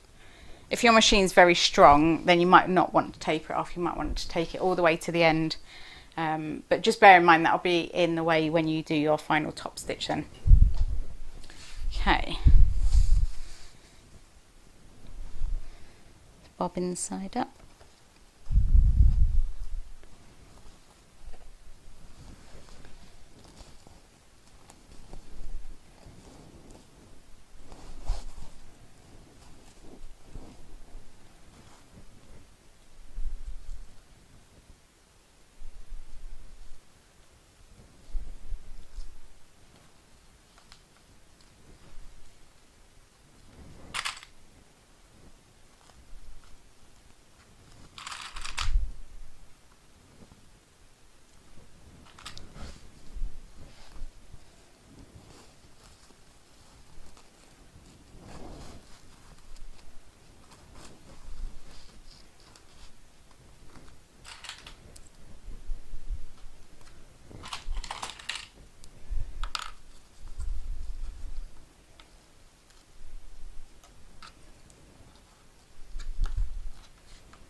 There we go. So you can see I didn't use my oil for the whole way. I just used it till I got the hang of where we were going, and then I used it again over these thicker parts. So just double check that your piping looks all good before we do any trimming. Yeah, that's fine.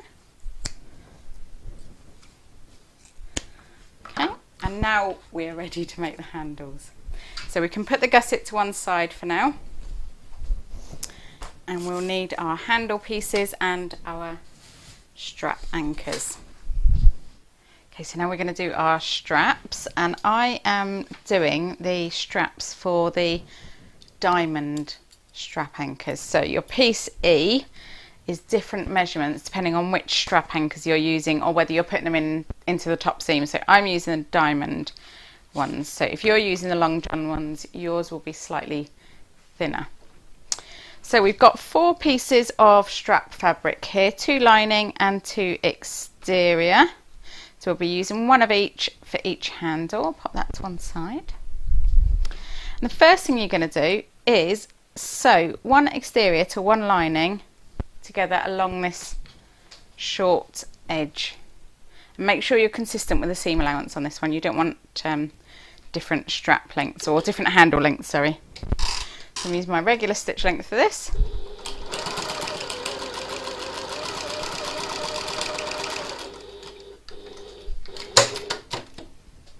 And then what we're going to do, we're going to press these seam allowances open. So we'll pull the layers apart and then open out these seam allowances and give them a little press just to make sure they sit nice and flat. It helps reduce the bulk a little bit then when we're sewing.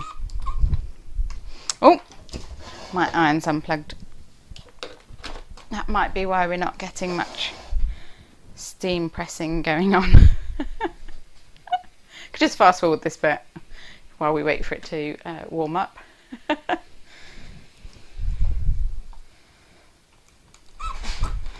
we go, that's better. Just pressing from both sides to make sure I've got a really neat finish there. And I've got a loose thread, so let's that one. Now what we're going to do is we're going to draw a line along the centre of the straps. So that's along the centre lengthwise.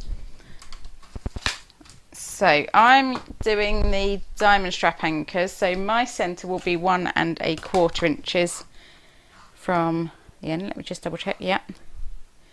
And I'll use a pen so that you can see it a little bit better. Swap to the other view, see if you can see a little bit better what I'm doing, yeah. No, I'll use my grey Chaco liner just in case it marks through my fabric on the end. I'm just going along the entire length of that, drawing a line in the centre and over onto the exterior piece as well. So along the entire length.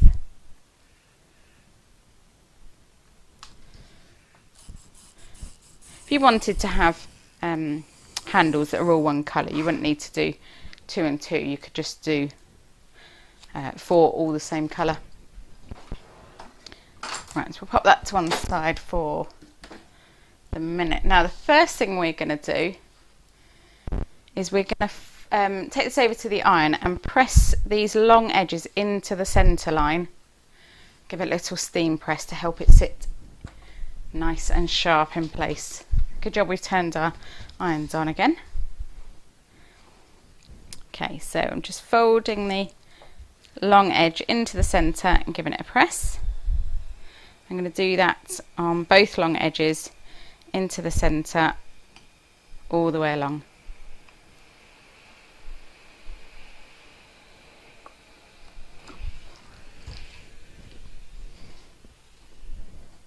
I'll come back to the close-up camera afterwards and show you what we're finished with, or what we're left with after I've done this.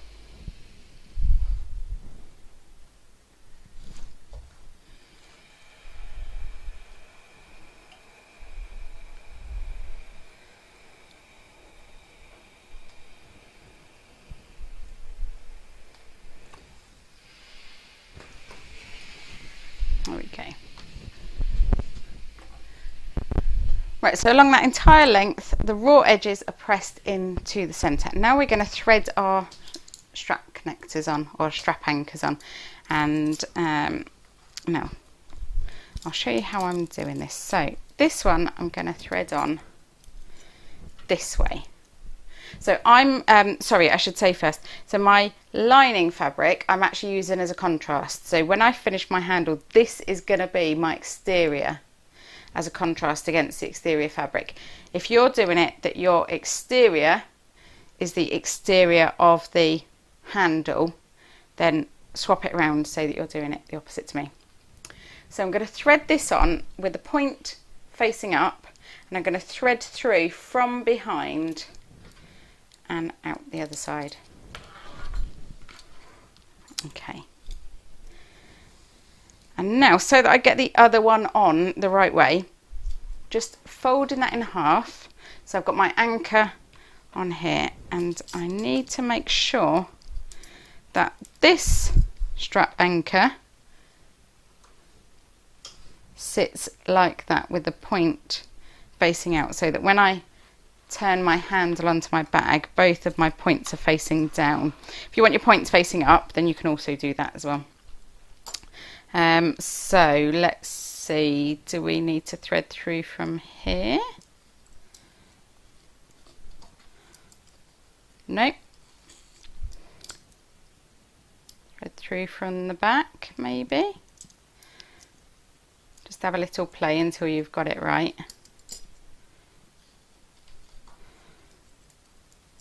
Nope. I will get it right.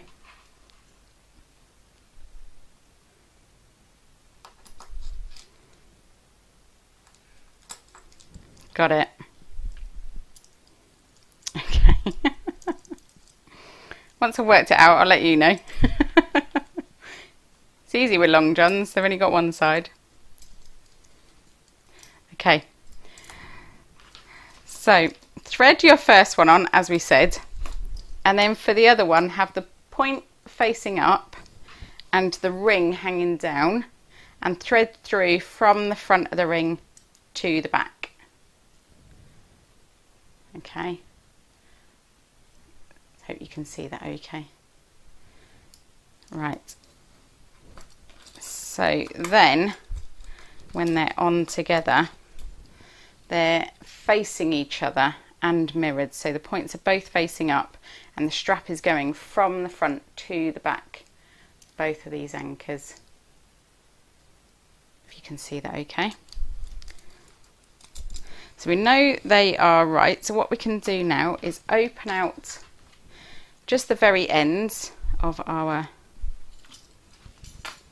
handles and match those together, make sure they're not twisted, and then we're going to sew along the other end.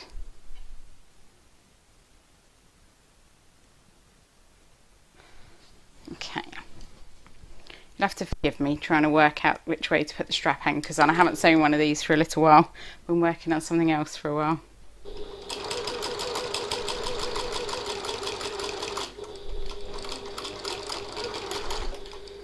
Right. So now that we've sewn across that end, we can open out this seam.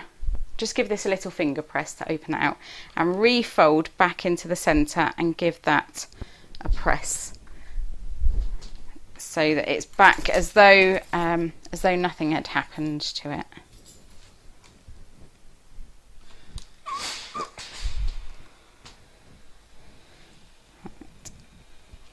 Or another loose thread. Okay.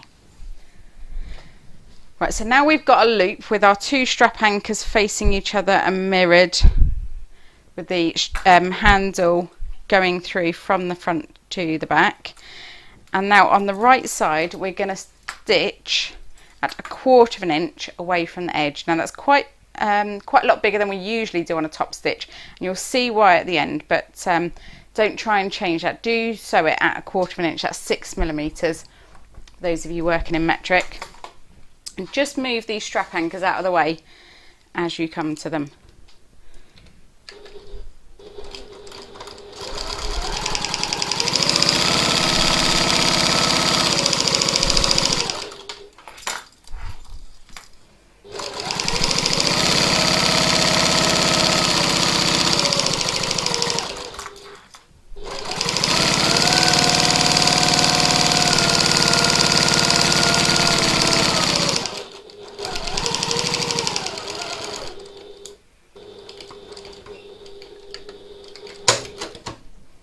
Okay, and then we'll turn it around and do it on the other edge as well. Same seam allowance, 1/4 inch.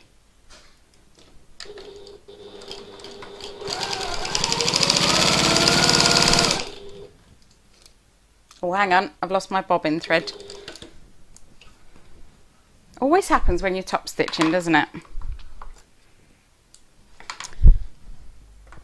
Swap you back. Right, I'm going to change my bobbin over and then I'll come back and we'll finish sewing that other side. Right, I've gone back and unpicked that little bit of stitching that didn't have the bobbin threads, just so we're nice and neat. And now I can do my second side.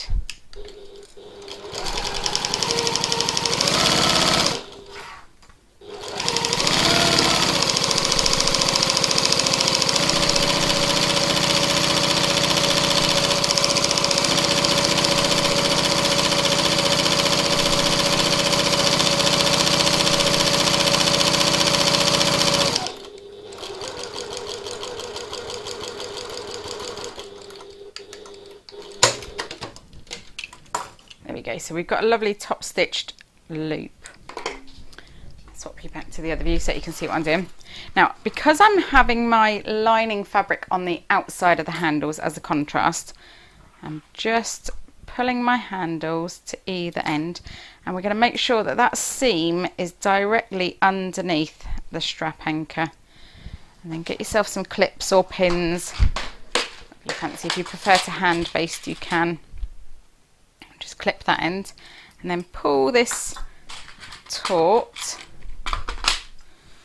I'll pull it flat, and in theory the seam on this end should be directly under that strap anchor, or the ring on the strap anchor on that side as well.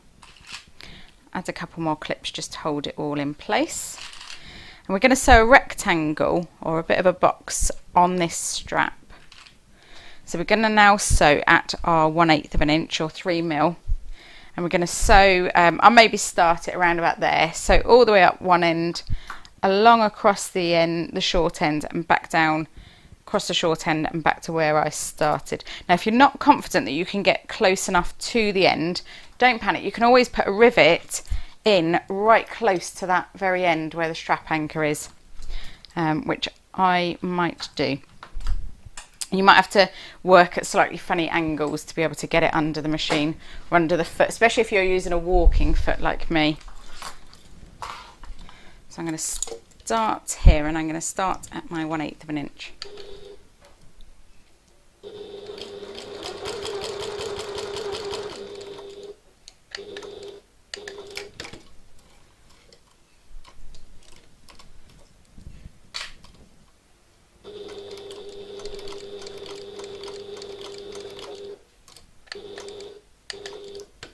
Now my strap anchor won't go round under the foot like that, so I'm going to take it the opposite way and pull it around as far as it will go, and then pull the strap round.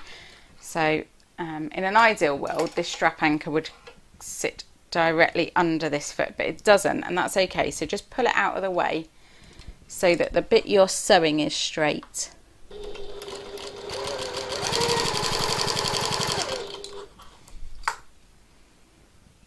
Just keep these layers together as you're sewing.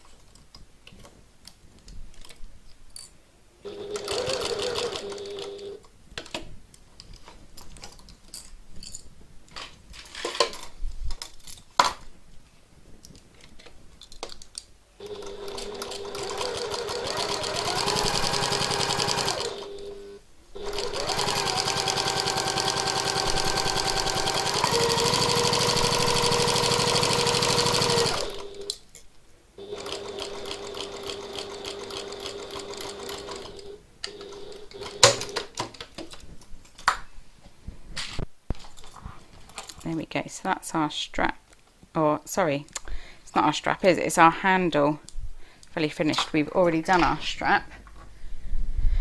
So now we just need to insert this into our bag, and that looks lovely. Now on these diamond strap anchors, they do come with a plastic attached. These are Emmeline ones, and I think they have changed them so they don't have the plastic on anymore.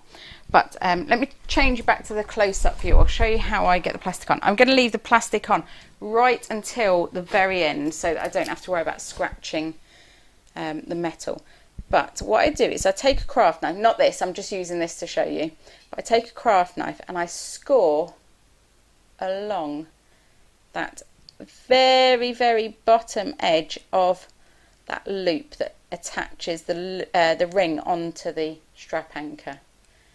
So I just score just where the ring is, just right along there, and try and get the knife right in there. I don't go any further than that ring. So just go as far as there. And then I do the other side, and I do the very top.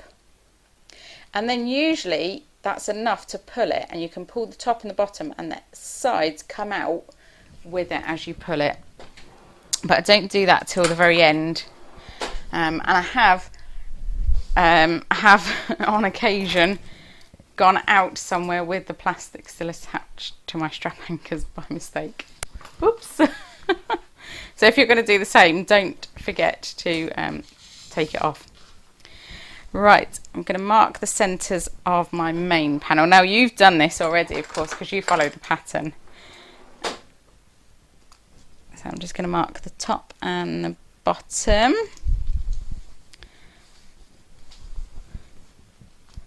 And then we'll be ready to use this. Well, hang on, I might have marked this previously already. Apologies if I have. So we've got our paper pattern. This is what you use to cut out your main panel. It's got the markings there for diamond and long john strap anchors. These are based on Emmeline strap anchors, and this is used with permission from Emmeline. So what I've done is I've just cut little slits through the slits where the diamond prongs are going to go. If you're using the long johns, then you're going to punch. Using the diamond, we're going to use 4 slits. So I'll lay this on top of my main panel. Just make sure that all the edges are lined up and that centre meets the centre mark, or the fold line meets the centre mark, and then I can draw through those prong slits there. Okay, and then I turn my pattern piece over and do it on the other side. There are instructions on the Emmeline website for installing this hardware as well. I just thought, seeing as I'm doing it, I could show you how I'm doing it. So we shouldn't need that again, except for the other side. Now we'll need a craft knife and some fray check and some duct tape or similar. I like to use a little duckling tape. I think it looks quite cute. It is more expensive than the plain grey one. It's all about the looks. Right, so I'm just using my craft knife to slit through there. Let me change it back so you can see what I'm doing. I'm just slicing through the fabric and the interfacing and the foam stabiliser, all of those layers. Make sure this is nicely smoothed down. And on the other side as well.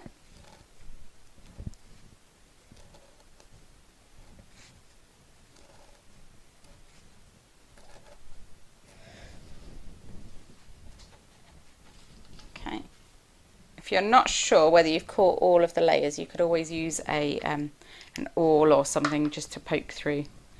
Double check. And I'm going to add a dab of fray check to each of these slits. The last thing we want is our handle or our strap anchor pulling out. Now this bag is mostly going to be used decoratively because it's a sample for Lewis and Irene, so I don't need to worry too much about the weight of things being carried in it. But if you are using your bag, just got a little dab of fray check on my fingers, if you're using your bag to carry, I don't know, rocks or library books or something, you're probably going to want to put an extra square of stabiliser or something, maybe an offcut of the plastic bag base you could add behind there, so you'd need to cut corresponding slits.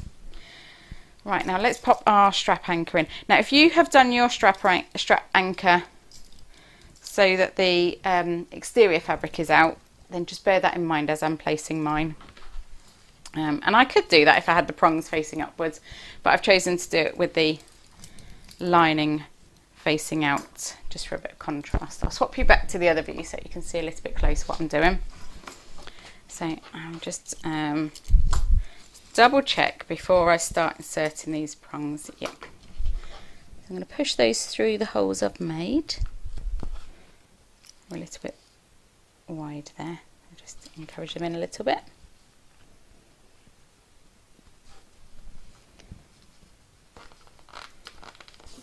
Push it all the way through. You can always add a dab of glue as well in between the strap anchor and the fabric. But mine is going to be used as a sample, so I don't need to do that. And then pop the washers on. Manipulate the prongs how you need to get these through the slits on the washer. Okay, so they go vertically, these washers, and then bend the prongs in. And I like to do them in on themselves, so what they're pulling against when you're carrying your bag is they're pulling against themselves, and there's no danger of them slipping out of the bag then. I don't think that would be very good if they slipped out. Oh look, I didn't need my knife to bend the prongs in there. And I'm just going to add a little bit of tape, and this not only helps secure them, but it also stops them rubbing through to the lining, because sometimes these bits of metal can be I don't know, have little sharp edges and things, and we don't want to risk that rubbing through our fabric, creating little holes. Might think we've got an infestation of moths. It's my worst nightmare, thought of having moths, especially if I saw one fluttering around inside the cupboard. That would be awful. Oh my goodness. I think I'd have to take everything out and fumigate it, protect it against the moths. Right, so on the second end or the other end, just do exactly the same. Push the prongs through. I'm just showing you one side at the moment, then we can go back and make our second handle and add the strap anchors and things. But at least you've got this one that you can follow and get on with things while you're waiting, or while you're watching rather. You can always pause me and then come back to it. That's the beauty about videos. You can just sew it at your own pace. You can pause me, you can rewind me, you can mute me. I won't say who would like that option. Okay, so add a little bit of tape, and then we're ready to move on to the second handle.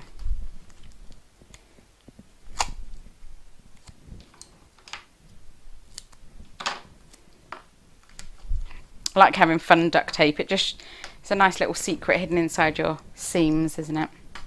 So there we go. Our strap anchors are nice and secure. We've got our handle attached to the bag. So on mine, when you're using the bag, it will have this contrast fabric, the lining fabric. When you're not using the strap, it will just hang down and blend into the bag. But you can do yours. The pattern shows it the other way round, with the exterior as the main fabric and the lining on the inside. But I just thought I'd do this one to show you a different option. So now we're going to make the other the other handle, and add the strap anchors, and then add that into the main panel, and then we'll be ready to sew the rest of our bag. Right, I've gone back and unpicked that little bit of stitching that didn't have the bobbin threads, just so we're nice and neat. And now I can do my second side.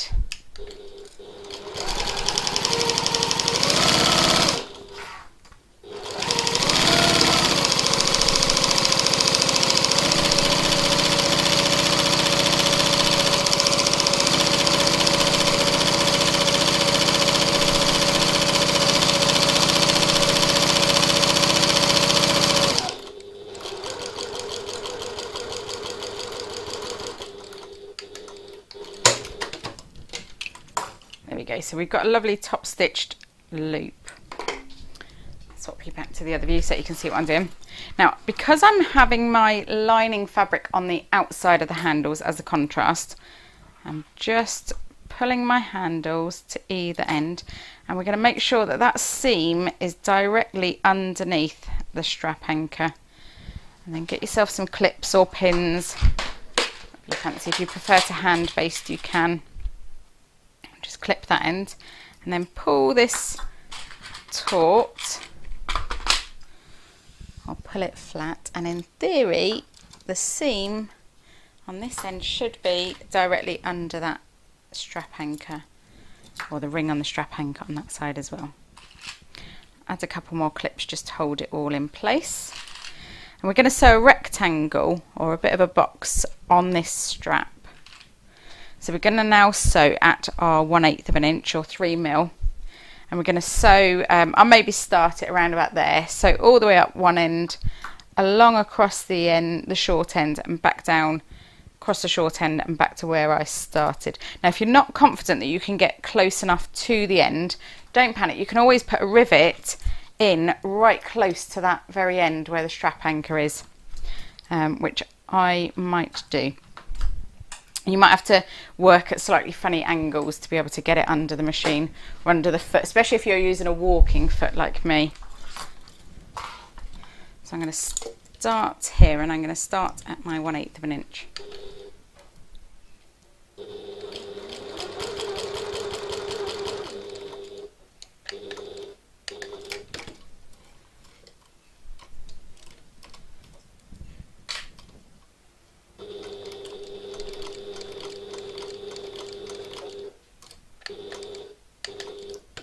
Now my strap anchor won't go round under the foot like that, so I'm going to take it the opposite way and pull it around as far as it will go, and then pull the strap round. So in an ideal world this strap anchor would sit directly under this foot, but it doesn't, and that's okay. So just pull it out of the way so that the bit you're sewing is straight.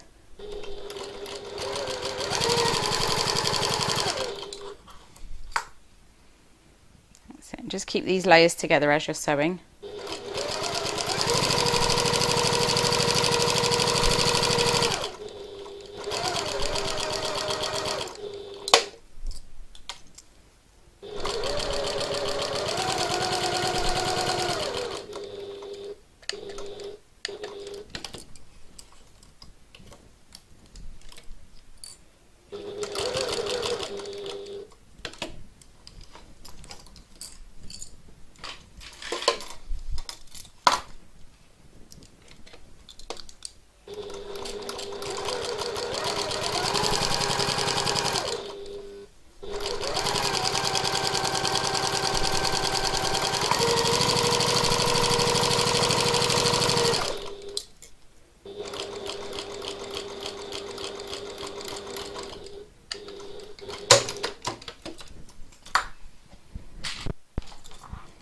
There we go, so that's our strap, or sorry, it's not our strap, is it? It's our handle. Fully finished. We've already done our strap. So now we just need to insert this into our bag, and that looks lovely. Now on these diamond strap anchors, they do come with a plastic attached. These are M-line ones, and I think they have changed them so they don't have the plastic on anymore. But let me change back to the close-up view. I'll show you how I get the plastic on. I'm going to leave the plastic on right until the very end so that I don't have to worry about scratching the metal. But what I do is I take a craft knife, not this, I'm just using this to show you. But I take a craft knife and I score along that very, very bottom edge of that loop that attaches the ring onto the strap anchor. So I just score just where the ring is, just right along there, and try and get the knife right in there. I don't go any further than that ring, so just go as far as there. And then I do the other side, and I do the very top, and then usually that's enough to pull it, and you can pull the top and the bottom, and the sides come out with it as you pull it. But I don't do that till the very end. And I have on occasion gone out somewhere with the plastic still attached to my strap anchors by mistake. Whoops. So if you're going to do the same, don't forget to take it off. Right, I'm going to mark the centres of my main panel. Now you've done this already, of course, because you followed the pattern. So I'm just going to mark the top and the bottom.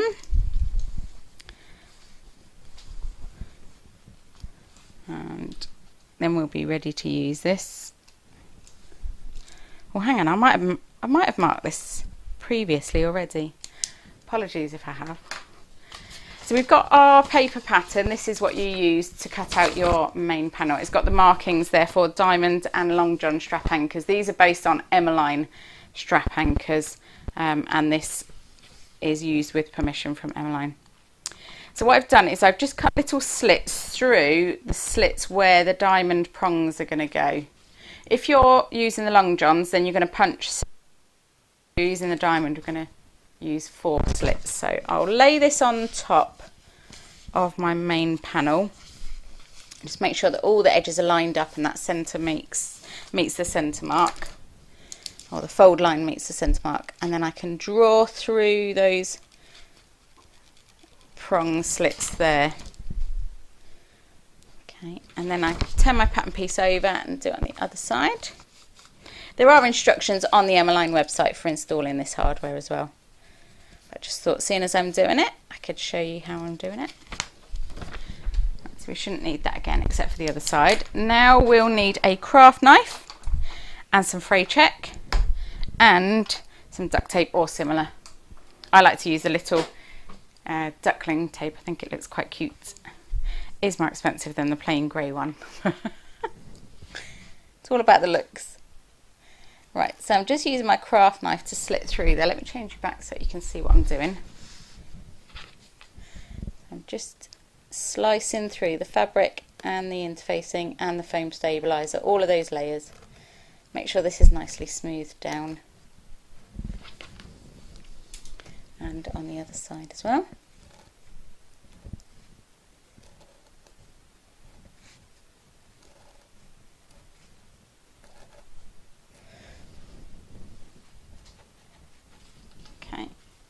If you're not sure whether you've caught all of the layers, you could always use an awl or something just to poke through, double check. And I'm going to add a dab of fray check to each of these slits. The last thing we want is our handle or our strap anchor pulling out. Now this bag is mostly going to be used decoratively because it's a sample for Lewis and Irene, so I don't need to worry too much about the weight of things being carried in it. But if you are using your bag, I've just got a little dab of fray check on my fingers. If you're using your bag to carry, I don't know, rocks or library books or something, you're probably going to want to put an extra square of stabiliser or something, maybe an offcut of the plastic bag base you could add behind there, so you'd need to cut corresponding slits. Right, now let's pop our strap anchor in. Now if you have done your strap anchor so that the exterior fabric is out, then just bear that in mind as I'm placing mine. And I could do that if I had the prongs facing upwards, but I've chosen to do it with the lining facing out just for a bit of contrast. I'll swap you back to the other view so you can see a little bit closer what I'm doing. So I'm just double check before I start inserting these prongs. Yep. I'm going to push those through the holes I've made. A little bit wide there. I'll just encourage them in a little bit.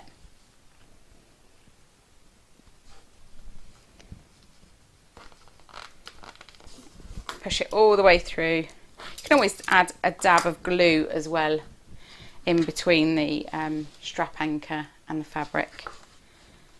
But mine is going to be used as a sample, so I don't need to do that. And then pop the washers on.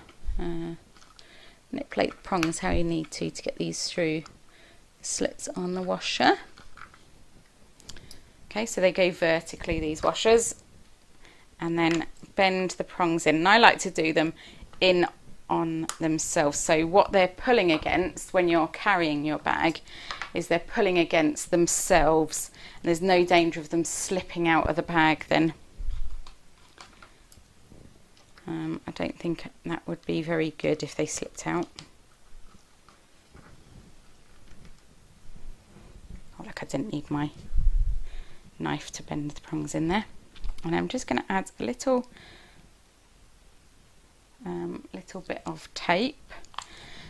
And this not only helps secure them, but it also stops them rubbing through to the lining, because sometimes these bits of metal can be, I don't know, have little sharp edges and things, and we don't want to risk that rubbing through our fabric, creating little holes. Might think we've got an infestation of moths. It's my worst nightmare, thought of having moths, especially if I saw one fluttering around inside the cupboard. That would be awful. Oh my goodness. I think I'd have to take everything out and fumigate it, protect it against the moths. Right, so on the second end or the other end, just do exactly the same. Push the prongs through.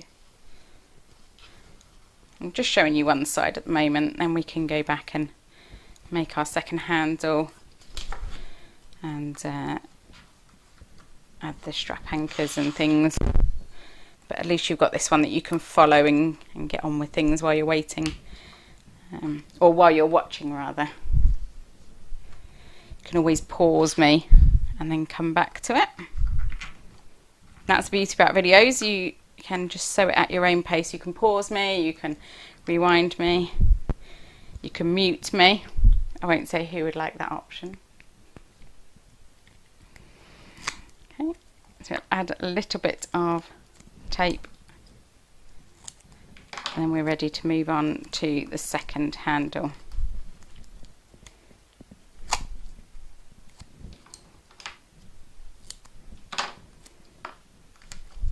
I like having fun duct tape. It's a nice little secret hidden inside your seams, isn't it? So there we go. Our strap anchors are nice and secure. We've got our handle attached to the bag. So on mine, when you're using the bag, it will have this contrast fabric, the lining fabric. And when you're not using the strap, it will just hang down and blend into the bag. But you can do yours. The pattern shows it the other way round, with the exterior as the main fabric and the lining on the inside. But I just thought I'd do this one to show you a different option. So now we're going to make the other the other handle, and add the strap anchors and then add that into the main panel, and then we'll be ready to sew the rest of our bag. Right, so we've finished one side, so I'm just going to pop the handle into the other panel and then we'll get on with popping our gusset on, piecing our bag together, and we'll be finished then.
Right, before we go any further, just going to add a bit of duct tape to the back of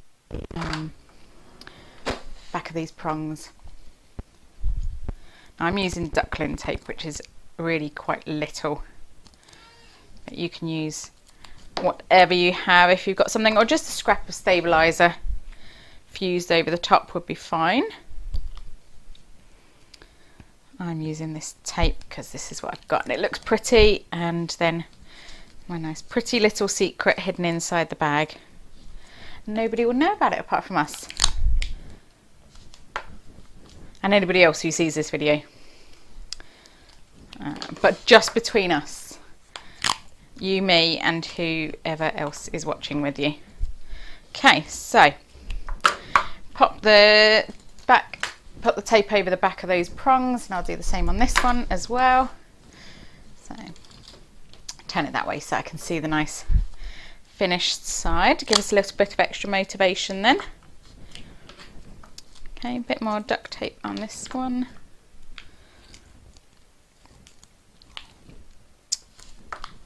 And then we'll be ready to go. This just helps secure the back of the prongs, and it stops them rubbing through to the lining as well. So if there's any little sharp edges, which there might be sometimes, you know, never know, it just stops it rubbing through. Okay. Right. So there we go. We are ready to get started on putting our bag together. So I'm going to use my big clips for this. Put one of these to one side, and I've got the centre. Oh, I haven't got the centre marked on this one. So you should have the centre marked on your bag panels. And what we're going to do now is we're going to add the gusset exactly the same way as we did it with the lining, but this time, because we've got the piping attached, we're going to sew directly on those piping stitches to make sure that we're sewing in the right place.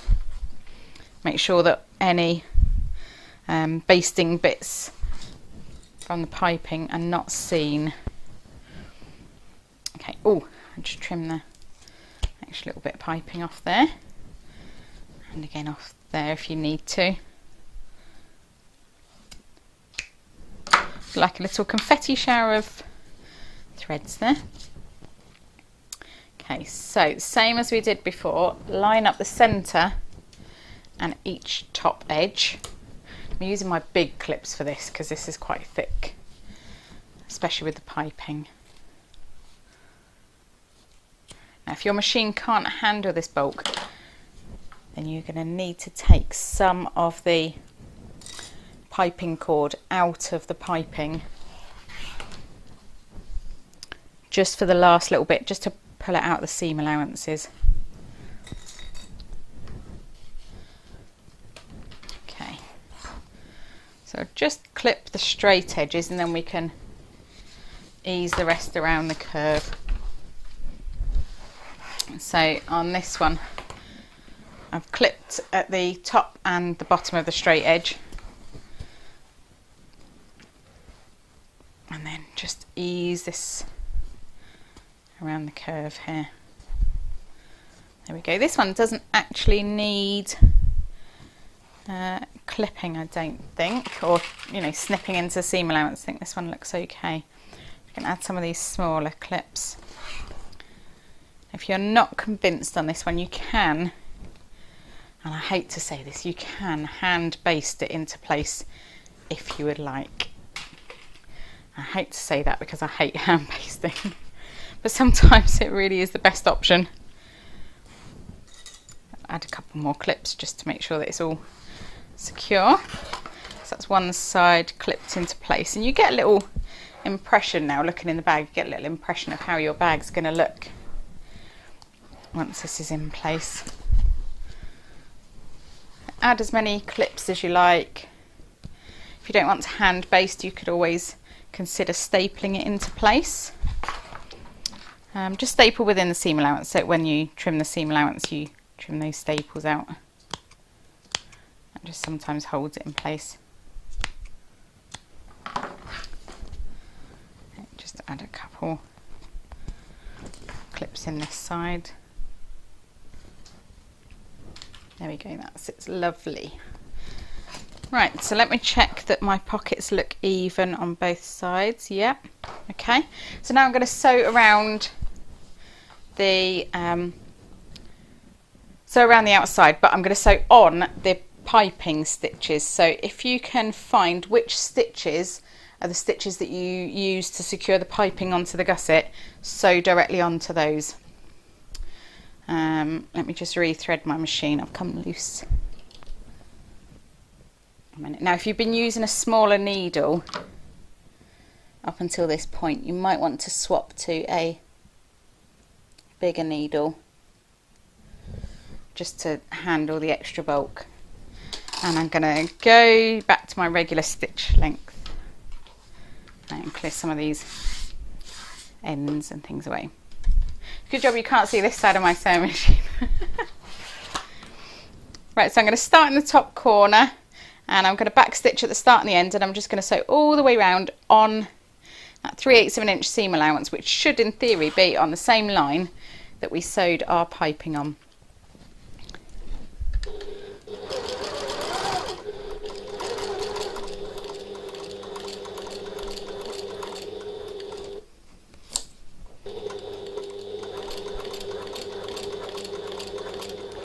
Now take your time with this, there's no rush, there's no need to panic, no need to hurry.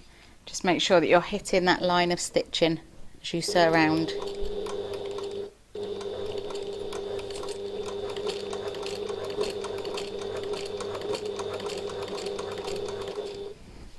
Switch views for this so that you can see how we're doing.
Right, it seems it was shoulder day at the gym of bag making today. Pulling that through. So just going to have a look. So I've turned it through just so I can check that I haven't got any puckers. Check that my piping is all inserted correctly, that I haven't missed any bits or managed to sew on the piping. And that looks okay. If you have got a few spots where you haven't gone quite far enough, you can always go back in and just sew again in that little bit, or if you've got any bits that you've sewn too far over it, you can always unpick it and redo it. That looks okay to me. Piping's quite forgiving actually. If you're scared of it, you might think, oh, everybody will notice if I do it a little bit wonky or don't get it 100%, but actually nobody will ever notice. And if they do notice, then they shouldn't be that close to you anyway. Just trim a few threads off here. Right, so now I'm going to just trim the seam allowances there with my pinking shears. Exactly the same as we did for the lining curves. And this does get a little bit thick, so just trim off what you can. Pinking shears are not really designed for bag making, are they? But they do save a job. You might find that if you've got any tiny little creases, not quite puckers, but creases, that they disappear once you trim the corners. Let's have a look. Yep. Perfect. Well, not perfect, but fine. Good enough is good enough. Right. So now we can do the second side. So we start again. So we get our second exterior panel. And then, oh, this one's missing a bottom as well. I did have to trim my panel, so that might be why. Don't know what happened when I was cutting out. Seemed to just make up an imaginary line to follow. So we're slightly too big, so I have trimmed the bottom. That might be why. Lovely. Okay, so I'm going to match the bottom, sorry, the centre of the main panel to the centre of the gusset. And clip that. I like to clip on the gusset side because I'm going to be sewing with the gusset side up. I find that you get less puckers, and also that means that we'll be able to see exactly where our basting stitches are from our piping. So I've clipped the straight edges. Now I'm going to clip the end of the gusset. Not very good at trimming my threads. There's lots popping up here. So the end of the gusset, match that to the top of the main panel. Again down the side. And a couple of big clips. If you haven't got these big clips, normal ones work just as well.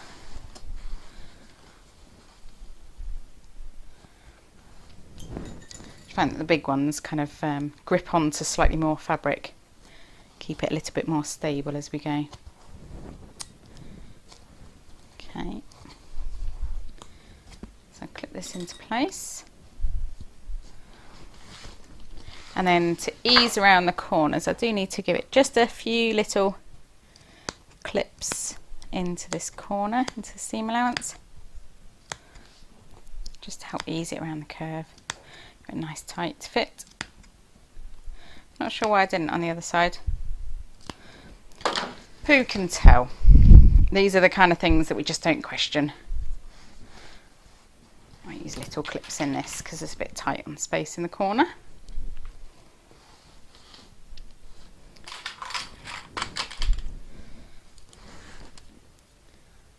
Okay, lovely. Clip the other side. So I'm just clipping on the gusset inside the seam allowance, just to allow the gusset to stretch a little bit around that curve on the main panel.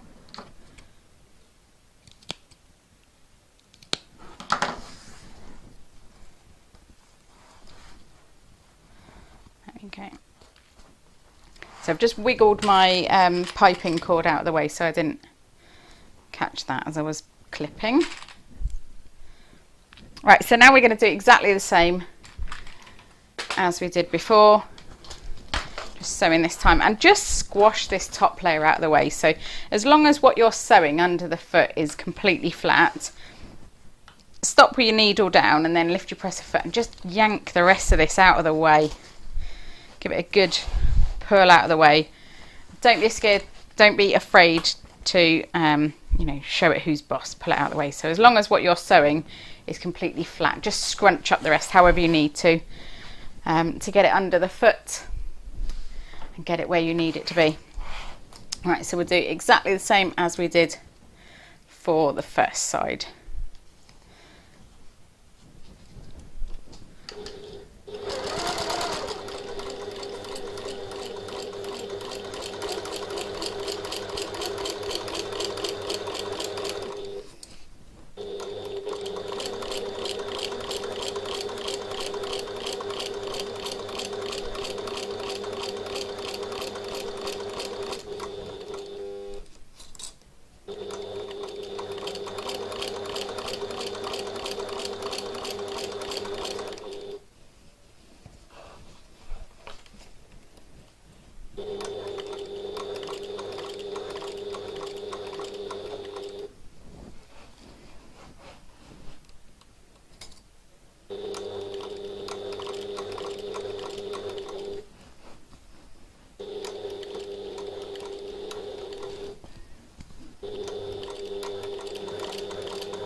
So we'll turn this, or I'll just run my finger around the inside to make sure there's no puckers or anything. Just double check it.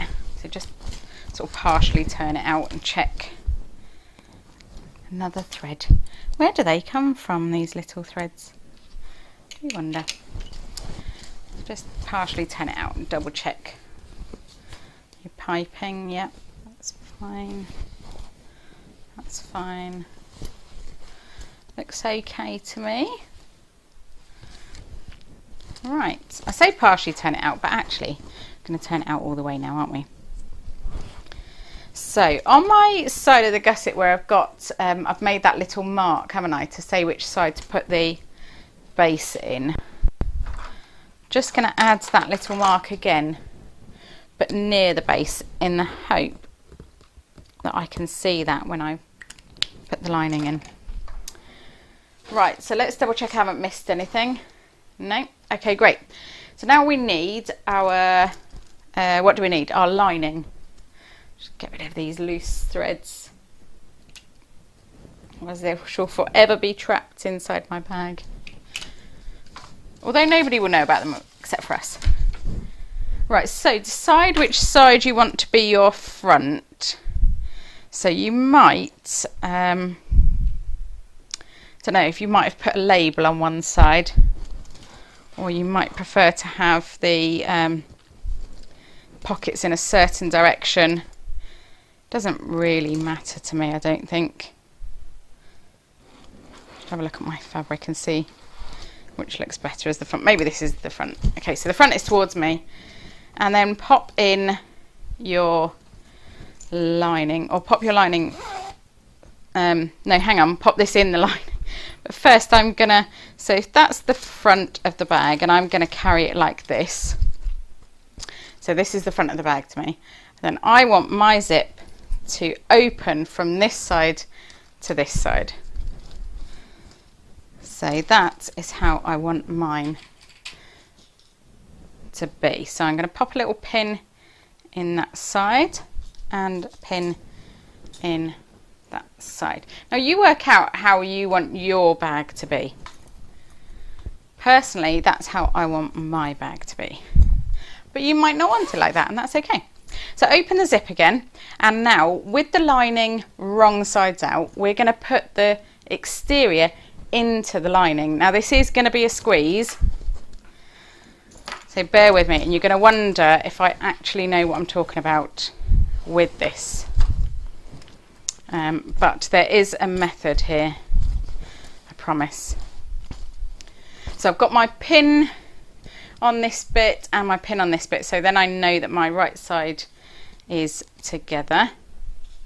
I'm matching the centres at the top, and just squish the bag down inside how you need to be able to fit it in. So pin or clip in the centres, and again on the other side.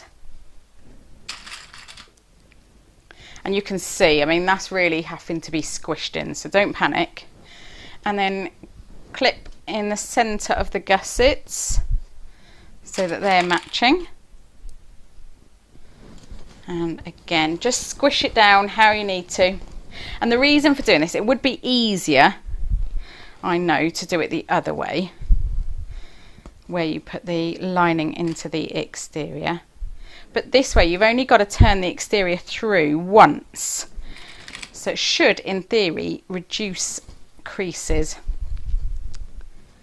Now, as we're clipping around here, when we get to the side seams, I want you to nest your seams. I say I want you to, it's your choice, but I like to nest my seams. So that means that maybe on the exterior my seams are facing that way, so then I'll have my lining seams facing that way, so that they can just, the seams can actually nestle against each other, and then the seam allowances are in different directions. So the seam allowances for the lining on that side and for the exterior are on the other side. Just helps them sit nice and neat together when you've sewn it around the top. So we're just clipping all the way around the top, meeting these top raw edges, and just manipulate it however you need to get these two to match.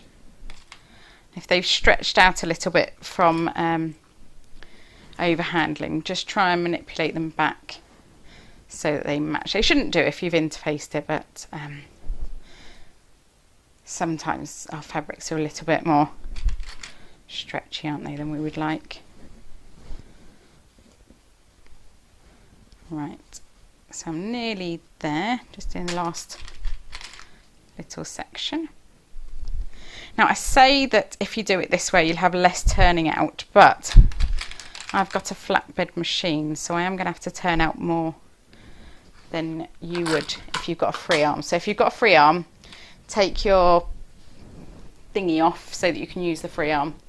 And we're going to sew around the entire top of this bag using our regular 3/8 of an inch or 1 centimetre seam allowance. So for me, because I've got a flatbed machine, I'm going to put my bag like this onto my machine, so my foot will be inside my bag as I sew. But for you, if you've got a free arm, then you probably want to sew on the outside and move it around. It's your choice.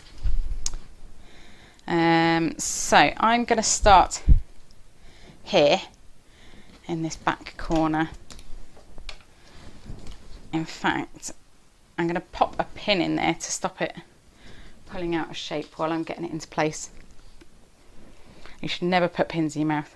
Safety never takes a day off. I forgot I'm sewing inside, so I put the pin in from the inside. There we go. Just wiggling it into place. So So my walking foot is quite long, so when I put it down I want to make sure that I'm not catching any clips behind it.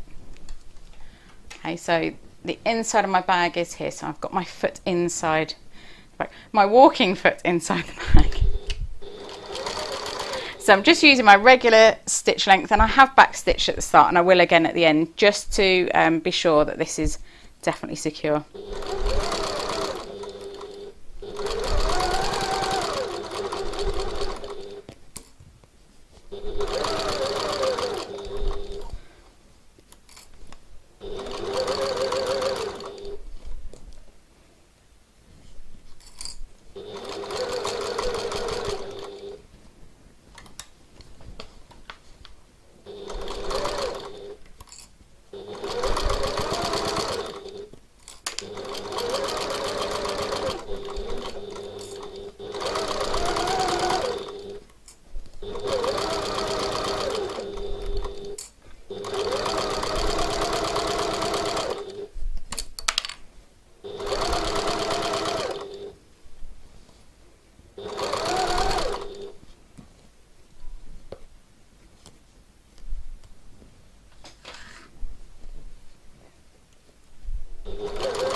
Right, there we go. My clips were pinging all over the show there. So now that we've sewn around the top, and I should have said, just make sure that your handles and everything is tucked down inside so that there's nothing on that top edge apart from your, you know, the tops of your bag. But by now, I think you've probably worked that out, so that's okay. Right, I'm just going to turn my iron on to start warming up. And we're going to turn through our turning gap. So remember, we steam pressed these basting stitches earlier, didn't we? Now I'm going to unpick them just along that bottom edge between the back stitching. That will create our turning gap. I'm quite excited. I'm quite looking forward to seeing this. Quite looking forward to finishing it. I started this pattern I think about a year ago, if not longer, and it was too similar to somebody else's pattern that I knew was coming out soon, so I put it on the shelf so that I didn't interfere with the other person's pattern release. I didn't want to compete with them, and I didn't want them to feel that they didn't have a unique pattern, because they did. They absolutely did, and it was just a coincidence that we had a very similar pattern, so I shelved mine just out of courtesy to the other person, and now it's time to release it. So it's been a long time in the making. Right, oh, another loose thread. Where do they all come from? There we go. I don't think that was actually, I think that was just stuck on. Right, so now we're gonna reach through this turning gap, and did we remember, oh thank goodness we left the zip open. Gosh, I forgot to check. So that one's lucky, although I have opened a few zips from inside before. So we're just going to gently turn the bag through, just tug it through very, very gently. Just slowly, slowly. And all of the bits and pieces of the bag will come out then. That's it. Okay, make sure these bottom corners are pushed out. Lovely. Okay, so that's how our bag is looking at the moment. Let's double check the order in the pattern. I think that we are supposed to press the top edge and top stitch the top edge and then pop the base in, but we'll double check. I'd hate to tell you something wrong. Yeah, okay, so when we press this top edge, we want to make sure that the zip bridge and the lining top are inside, hanging down inside, and also the strap tabs are hanging down inside as well. So I think I'm going to get my sleeve board or tailor's clapper, whatever I can find. Sleeve board, there we go. I'll just get my sleeve board, and then I can pop my bag on top of my sleeve board to give it a good press. So just pushing the lining down inside as far as it will go, which will make this a lot easier. And because I'm using cotton, as I press it, I'm going to clip the top edge just to help sort of train it into place. But if you're using faux leather, you might not want to do that, because the clips can leave little sort of circle marks, indentations, which you can do if you've got some scraps of stabilizer. I was just looking to see if I had any. I haven't. But once you've pressed that, you can pop a scrap of stabilizer either side, and then your clip on, and that will protect it from the indentations. Right, so I think my iron is heated up now, so I'll start on this side. And if you've still got the protective plastic on your strap anchors like I have, make sure you don't catch those with your iron. If you're using faux leather, obviously you might not be able to press along the top, but if you can, it does give a nice finish. Right, so just encourage the lining top down inside, even though it's exterior fabric, and it shouldn't show too much. If you do have any peeking out the top, it will just help the lining to sit a little bit better. Okay, so I've done that long edge, and I'm going to do the second long edge now. Next, and then I'll do the short ends, the gusset ends.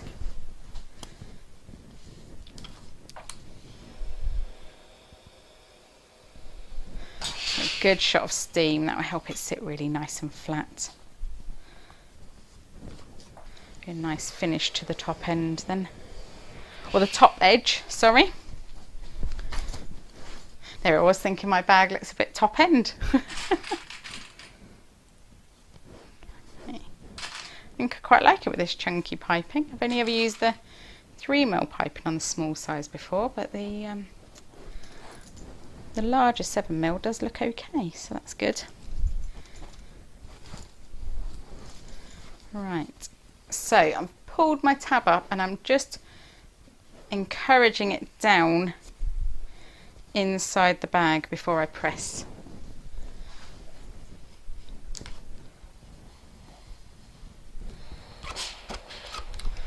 So that as I press, that just stays in place there.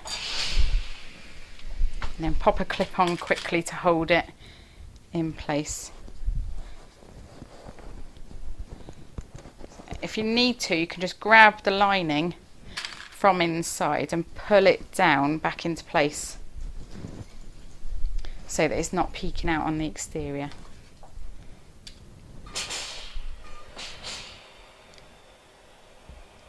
Another shot of steam there. Watch out for your fingers. Don't want scalded fingers. Okay, that sits down nicely inside there. So we'll do the same on the other side of the gusset. A little bit long-winded, I know, doing this final press, but it's so worth it.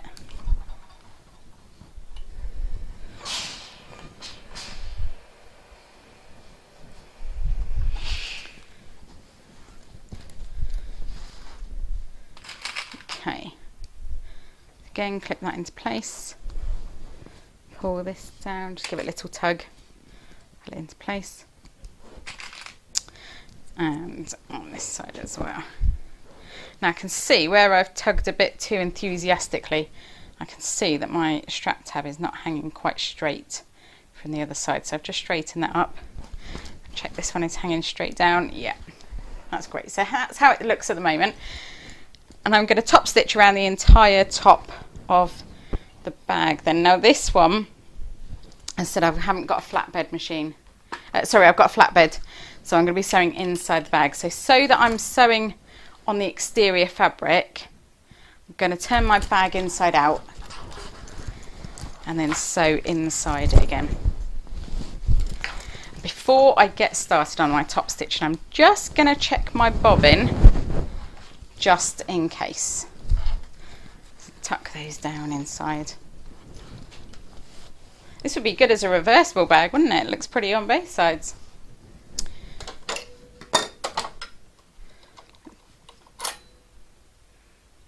No, I'm okay.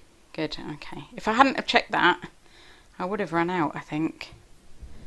But because I have checked it, I've definitely got enough, so that's okay.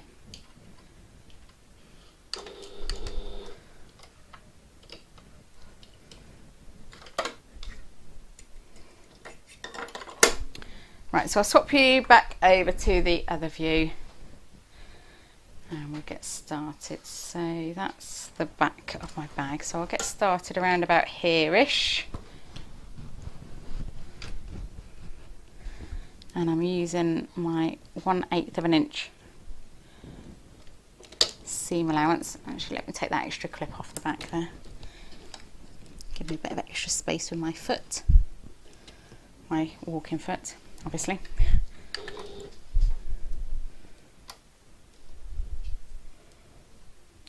Just trying to grab hold of these threads to hold on to them so that they don't tangle as I start. Don't usually get tangles, but just in case.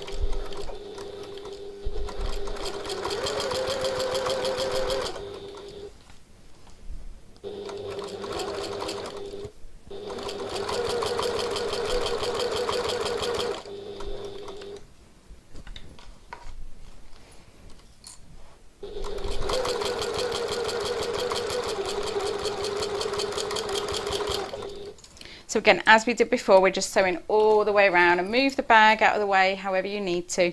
But when you get to this bit on the gusset where you've got the strap tab hanging down inside, make sure that's in position before you quite get there.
There we go. So before I turn that the right side out, I'm just having a quick peek to check I haven't gone wibbly anywhere. I think I'm all right. So we'll trim my threads.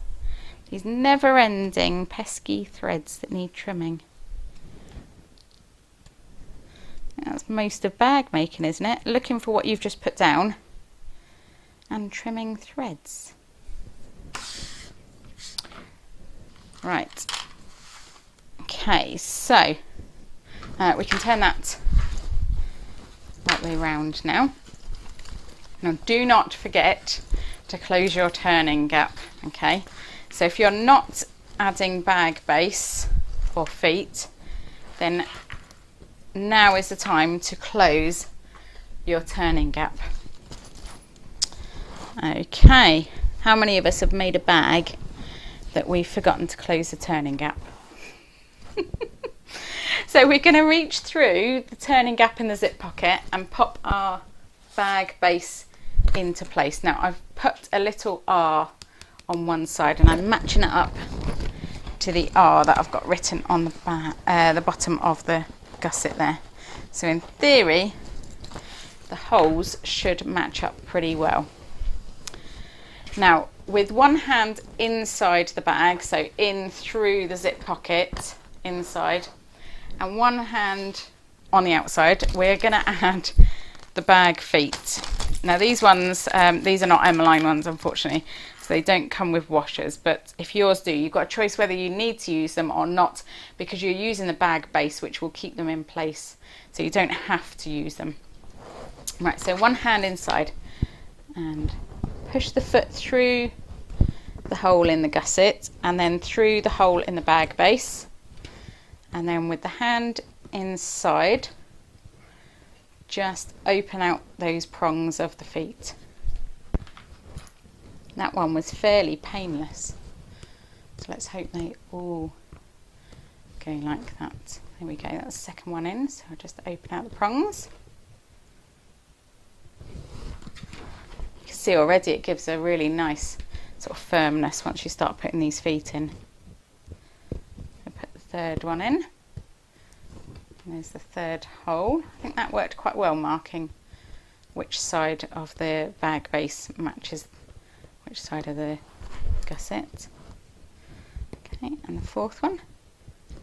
Do you know, I once spent so long trying to put feet in that my computer went to sleep waiting for me. Not great. Right, where's the last hole?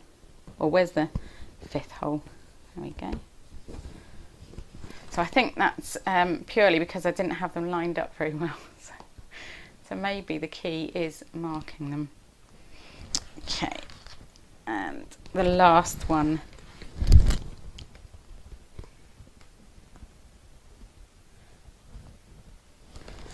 There we go. That was fairly painless to find the markings for that.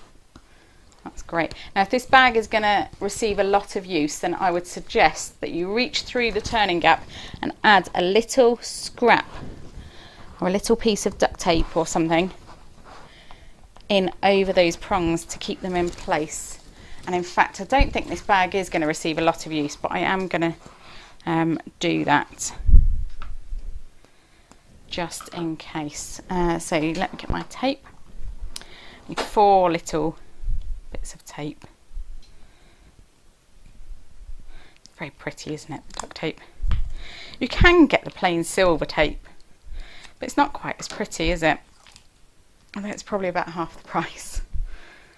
So, I suppose it depends on where your priorities lie, doesn't it? Whether you're saving money so that you can spend a little bit more on your hardware or your fabrics, or whether you spend first and then think later.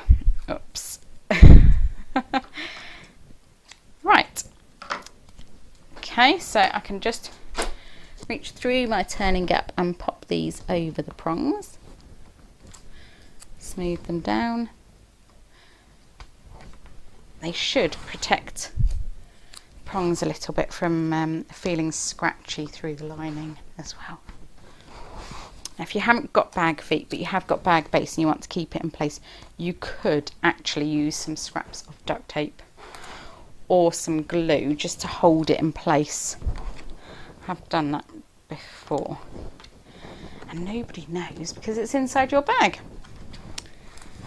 There's no adverse effect from it, so if you want to do that, you could do that. Commercial bags do an awful lot worse.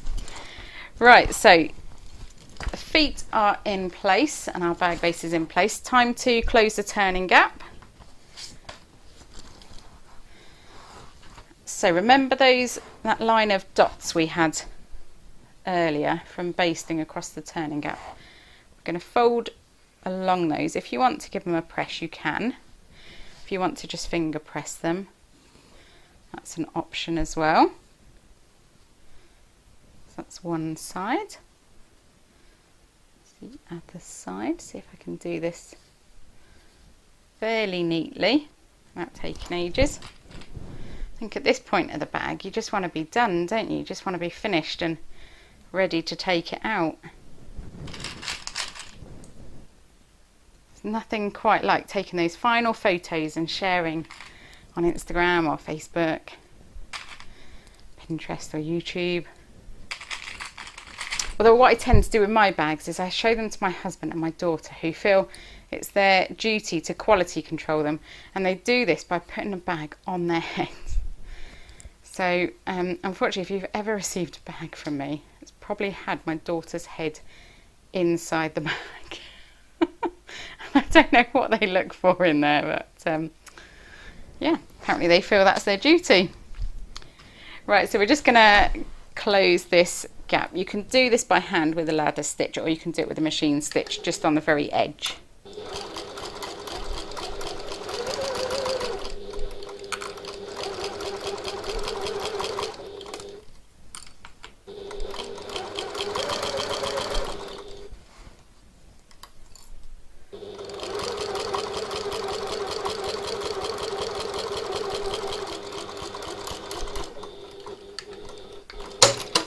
Right, we are very, very, very nearly done, I promise.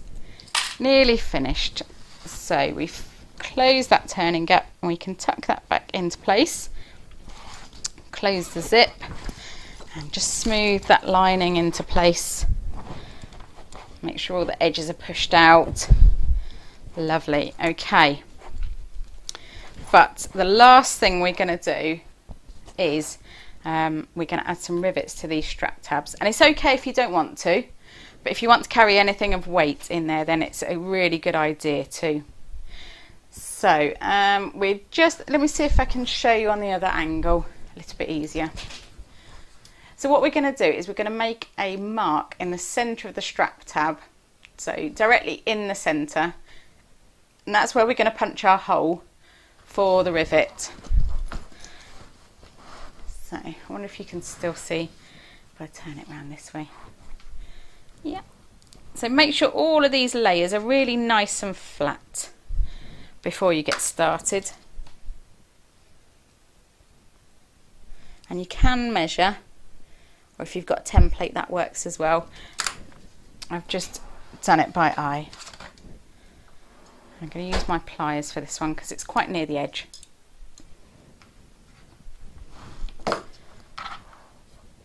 Okay, so again, making sure that all the layers are completely flat and smooth. And this is quite scary, I understand that, punching a hole through all of these layers, I know. But it is worth it. Give you an extra little bit of bling on the outside, as well as the strength and stability. So add a dab of fray check to all of those layers. So I've lifted up the strap tab and added a little bit to the inside layers as well. And then we need a rivet. Well, our pile of hardware has just decreased and decreased and decreased, hasn't it? So the only thing that's left actually is the empty project bag and my little packet of rivets. I use Emmeline rivets because I trust the quality of them. I've got a little video on riveting as well, which we can add to the comment section or add to the description for you. So pop your rivet in and then add the cap. And I won't go into too much detail about how to set rivets here because I've got the separate video. So if you want to have a bit more of a masterclass on rivet setting, that's the video for you. Not quite tall enough to do this on my new counter. There we go, so that's one in place. So you can see you've got that little dot of bling on the outside and it holds your strap tab in place. Where are we? There we are. Nice and secure. So I'll do that on the other side as well. And then it'll be time for a final press and then quality control, which I won't do on camera because it might be a bit odd to see my daughter with a bag on her head on video. I should say you shouldn't ever put a bag on your head. It's really not very safe, is it? I have to have words with Mr. H about the terrible influence that he is. Okay, so dab a fray check through all of these layers. Don't worry too much about pulling the layers out of place. You'll get the hole lined up again when you put the rivet in. Okay, so just pop the rivet and the cap. Hear that click? sign of a good rivet, that is. It clicks when you just pop it together. And then we'll set that. I think that's set, yep. Lovely. Right, so just make sure all of these layers are nicely smoothed down.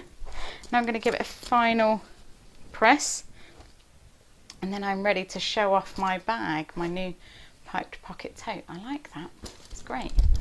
Right, so I have invested in an ironing mitt since the last time I did a video, because I did have a few comments from people concerned that I shouldn't be using my oven glove to do this. So, although I think there's nothing wrong with using an oven glove. If you feel any heat at all, pull your hand out straight away. Okay. There we go. Do the other side. These ironing mitts, they're not expensive at all. Maybe about £8, but it just protects your hand. And you can really push against them. So I've got my hand inside with the ironing mitt on. I can push against the iron then. Make sure that all these creases are out. It's awkward manoeuvring it through or round a ironing board sometimes, isn't it? Okay, and the other side.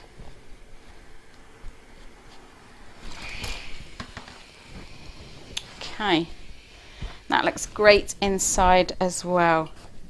Lovely. Take my little ironing mitt off. What else is there to do? Oh, only to add the strap. So you can tuck the tail of your zip in if you'd like, or you can have it poking out, doesn't matter. And you've got your little triangle rings on each end inside, and we've got our strap. Here it is. Here's one I made earlier. We can add that, and then you are ready to go. So you can either carry it on your shoulder or across your body, or you can carry it by the handles. And there's one piped pocket tote finished. Thank you for joining me.